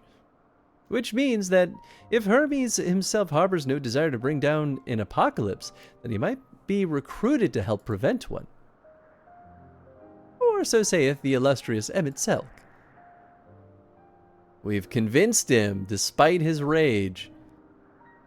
According to your story, the 14 divined the connection between the celestial currents in the final days, but were never able to pinpoint the root cause of the calamity. With our people's greatest minds, not to mention Hithiliodeus's sharp eyes, committed to the pursuit of a solution, such an outcome seems inconceivable. The only possible explanation is if the nature of the catalyst was so inexplicable that we failed to perceive it. And what better fits that description than the invisible, intangible dynamis? Which in turn leads us to our next question. How did Hermes, in his role as Fandaniel, not recognize the subject of his own research? We must assume he either knew and was unable to help, or that he was otherwise prevented from identifying the cause in the first place. At this juncture, all we can do is speculate.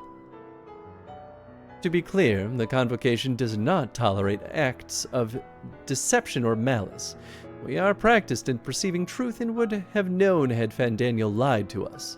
Hermes had no conscious wish for the world to end. Of that I am certain.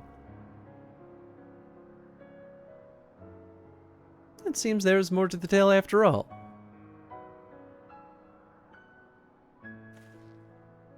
We conducted an investigation of our own, you see. Look at us, doing the investigation work. Comforting. We seem to have reached the same exact conclusion. I see no reason to delay further. 'Tis that time we brought Hermes to the fold, as it were. Thanks for your understanding.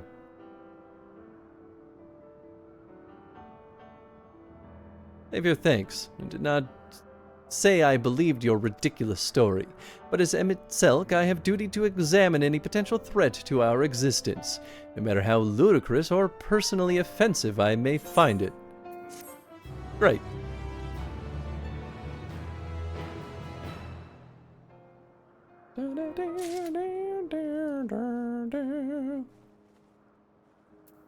Let's see. Well, what do we get from this one? We don't get the Aether Current. Yeah, let's go knock out the blue quests. I think those will be nice and quick, because we're approaching 1 o'clock and I don't want to go crazy late.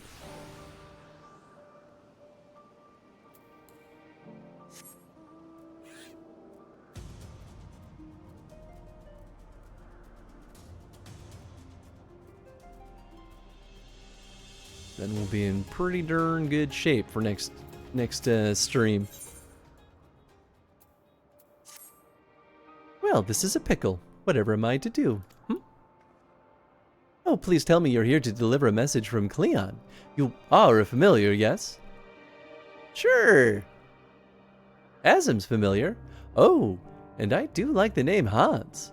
But if you belong to Asm, then what has become of our visitor from Amarot? It was meant to arrive some time ago. Our wildlife subjects are accustomed to the presence of long-term observers, but when someone outside of Elpis comes to visit, their reactions can be somewhat unpredictable and occasionally violent. Would you be so kind as to track down Cleon and see that no harm has befallen him? Visitors don't wear masks, so he should be easy to spot. If you happen to find him in the process of being mauled, you have my permission to terminate the offending subject. Safety first. Great. To be fair, you did show up out of the blue and tell a young but talented mage that he would be responsible for millions upon millions of deaths in the future. I'd be pretty pissed off at the accusation too. Yeah, I mean, that's not unreasonable. It is a correct, strong reaction.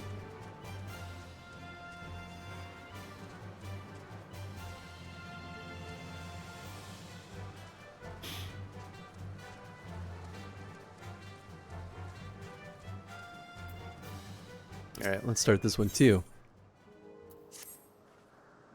You're a visitor too, aren't you? Perhaps you might be willing to help me then. Did you happen to see a blue-haired woman in the area? She wouldn't have been wearing a mask.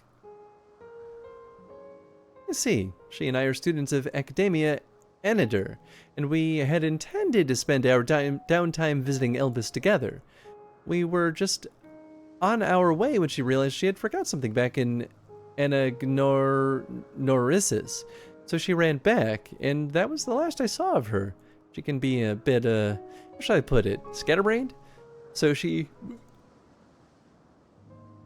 may have simply got lost on her way back. I would rather not search for her myself, but for what if she comes back while I'm away? So if it isn't too much trouble, perhaps you could be so kind as to look for her. Okay.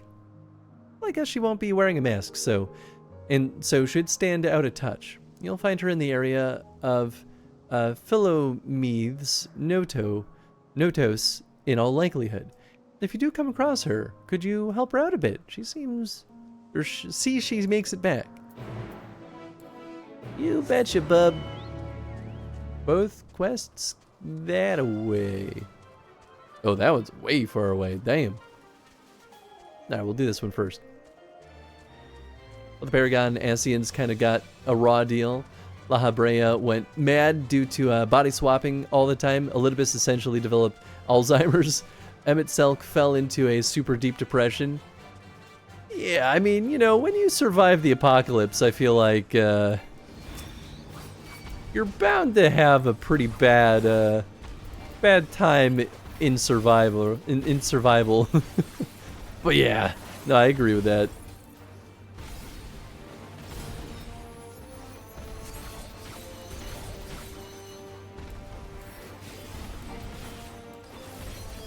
Oops, not what I meant to do. Not what I meant to do. Goodness gracious.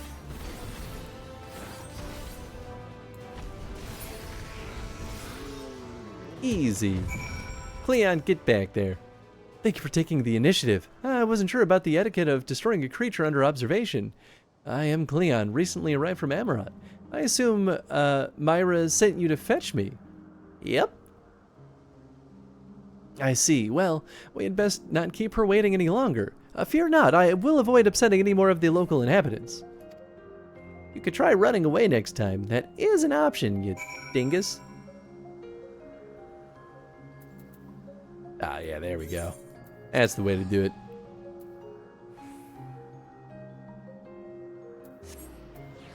La Habrea. Man, that was the name I was trying to remember earlier. That piece of crap.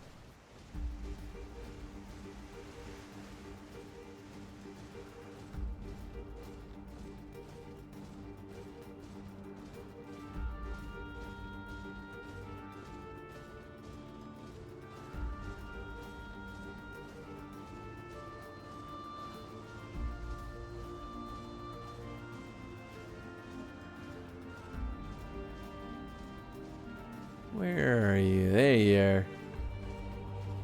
Blue-haired student. What the hell do you think you're doing over here? Yes, can I help you? Oh, wait, do you need direction somewhere? Not to be rude, but I beg of you, ask someone else. I happen to be lost myself. Unbelievable. What was that? A woman asked you to come and find me? That would be my friend, no doubt. How embarrassing. I had hoped to keep this hopelessly directionless side of myself under wraps. I feel terrible for leaving her like that, but I'd clean forgotten a task from one of my professors. I rushed back to collect the item I was asked for, which I found, thankfully, but I got rather turned around when attempting to return. But don't you worry about me, I'll be just fine on my own. Now, if I'm right, then following this road east will lead me to a teleporter, I know. I have business with your friend anyway, I can escort you.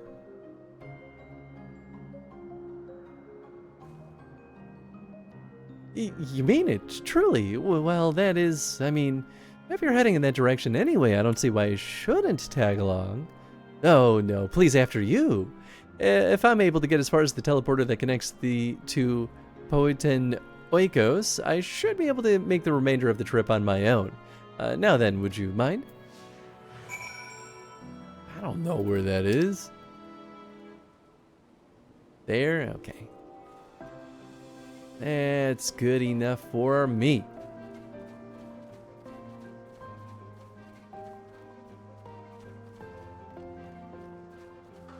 La Brea had the unfortunate role of being the most prominent Ascian and dying before they even knew what the Ascians' whole shit was about. But they planned the story of Shadowbringers and Endwalker back in Base Heavensward. Yeah, no, definitely not. It is interesting to see how they've, like, incorporated the Ascians in, like, how they chose to flesh them out as time goes on. I don't disagree with the choices either. I do think it's interesting. But yeah, no, you're absolutely right though.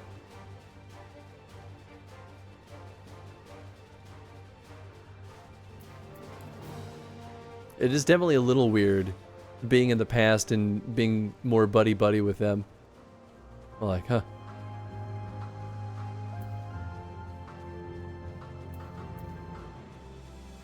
There you go, bub.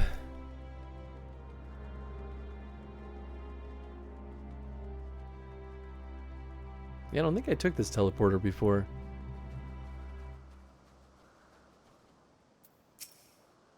What a relief it is to see a familiar sight. It should be alright without you now. After all, it's just a straight shot from here to Poitin Oikos. Goodness, the earful I'm going to get from my friend. I've kept her waiting for far too long. Well, I really should hurry. She is owed an explanation and a heartfelt apology. Do come see us, though. I would like to thank you properly. Didn't actually test to see. Okay, cool. That's what I thought was going to be the case. But I was like, oh, maybe I should make sure that's true. Good night, Tenzin. Yeah, okay, that's not too far.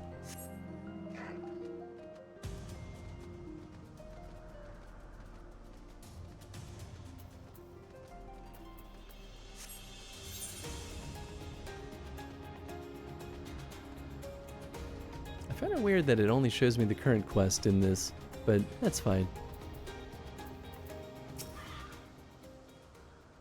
Thank you for your help. Truth be told, when my friend first dashed off, I had assumed it was because she forgot an assignment from Mitrin. Lo and behold, I was right. We are studying at the Words of Mitrin in Academia Anadur, learning all we can about the engendering of aquatic life from that selfsame master.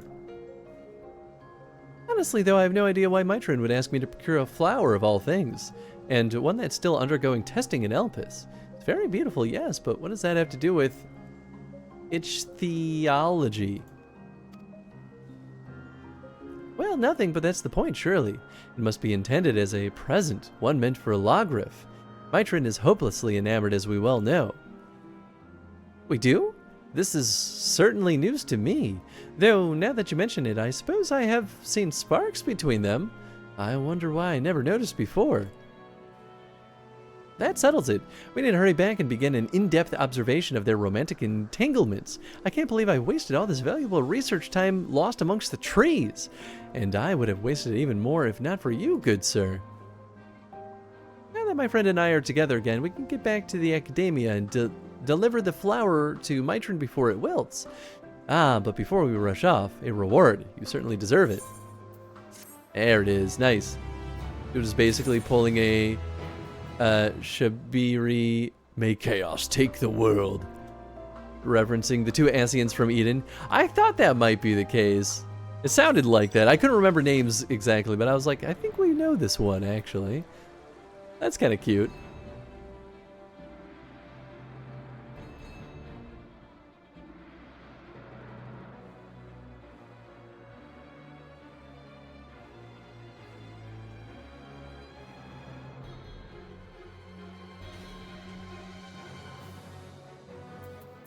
All right, Myra. Pay me.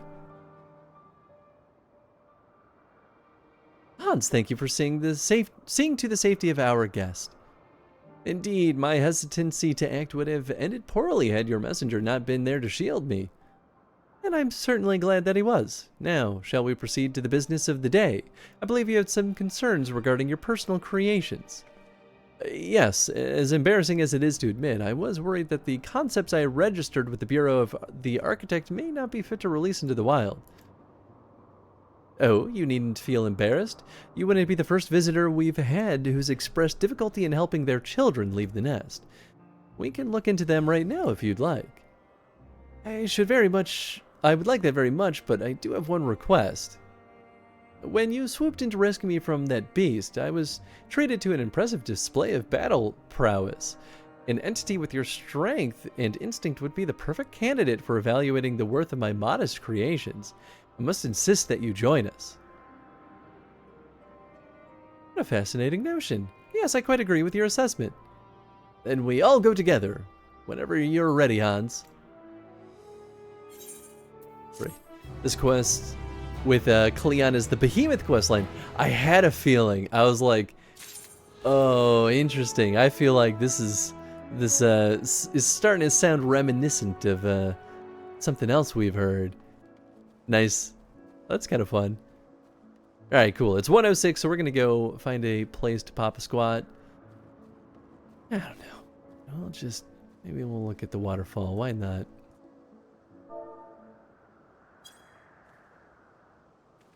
Is that all the Aether currents except the main story quest one? It sure is. Yep, only one left. You gotta take a poop. Always, Tom. Always. Cool. Before you know, we'll be flying in here, and then we'll be in the final zone. Ooh, baby. Cool. Well, thanks for hanging out tonight, everyone. I hope you all had fun as always.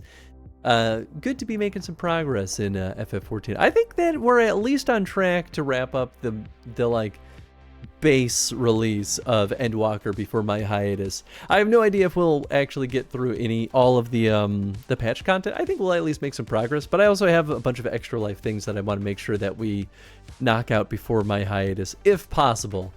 So somewhere in the schedule, we'll have our 12-hour stream. We do have a big 12-hour stream that'll happen. We're going to be starting on Saturday voting for the next Chrono stream, which I think is going to be very exciting. We have, let's see, we have Terraria with Chad that we need to get onto the calendar at some point. We have Dokapon Kingdom with Rachel at some point. And then we have Endless Dungeon with Tony at some point. So we got a lot of things that we got to get on the calendar. But I'm excited for all of it. I think it'll be good. And there's always a chance that some of it will happen post hiatus. But I don't want folks to wait too terribly long for the things that they redeem. So I'll be shaking up folks pretty soon. Thanks for the stream. Thanks for hanging out, Chad. And thank you for the insights. It was really nice having you confirm some of my questions and even suspicions, even like the two like people dating that we had referenced. Every now and then I have these thoughts and I'm like, I think it's this, and so it was nice to get that confirmation. How'd you like the new area? I think it's cool. I like it. It's not as exciting as the first, but like it is pretty cool to be in the past and dealing with. It's answering one of the greater questions of like, I just want to know what the world looked like for the Asians before everything happened. So it is kind of cool to see what it looks like. The answer is not incredibly different, but it's still pretty interesting to see what their society looked like. I do not think we are completing Endwalker base game before the hiatus if we're only doing Sunday streams. Okay, that's fair. I thought we were getting close because, you know, we're at level, 87 quests now? And so I knew, at least when we were getting to like level 90 quests, we'd be on the final stretch. But I guess we'll see. That's a fair point. I mean, I'll trust your judgment more than my own because you actually know what this is. But cool. Coming up in the stream schedule, we've got Monday, tomorrow, we're back with Fallout 4 and Fallout Shelter. Wednesday will be more God of War Ragnarok. Saturday, of course, will be more Dragon Age the Veilguard.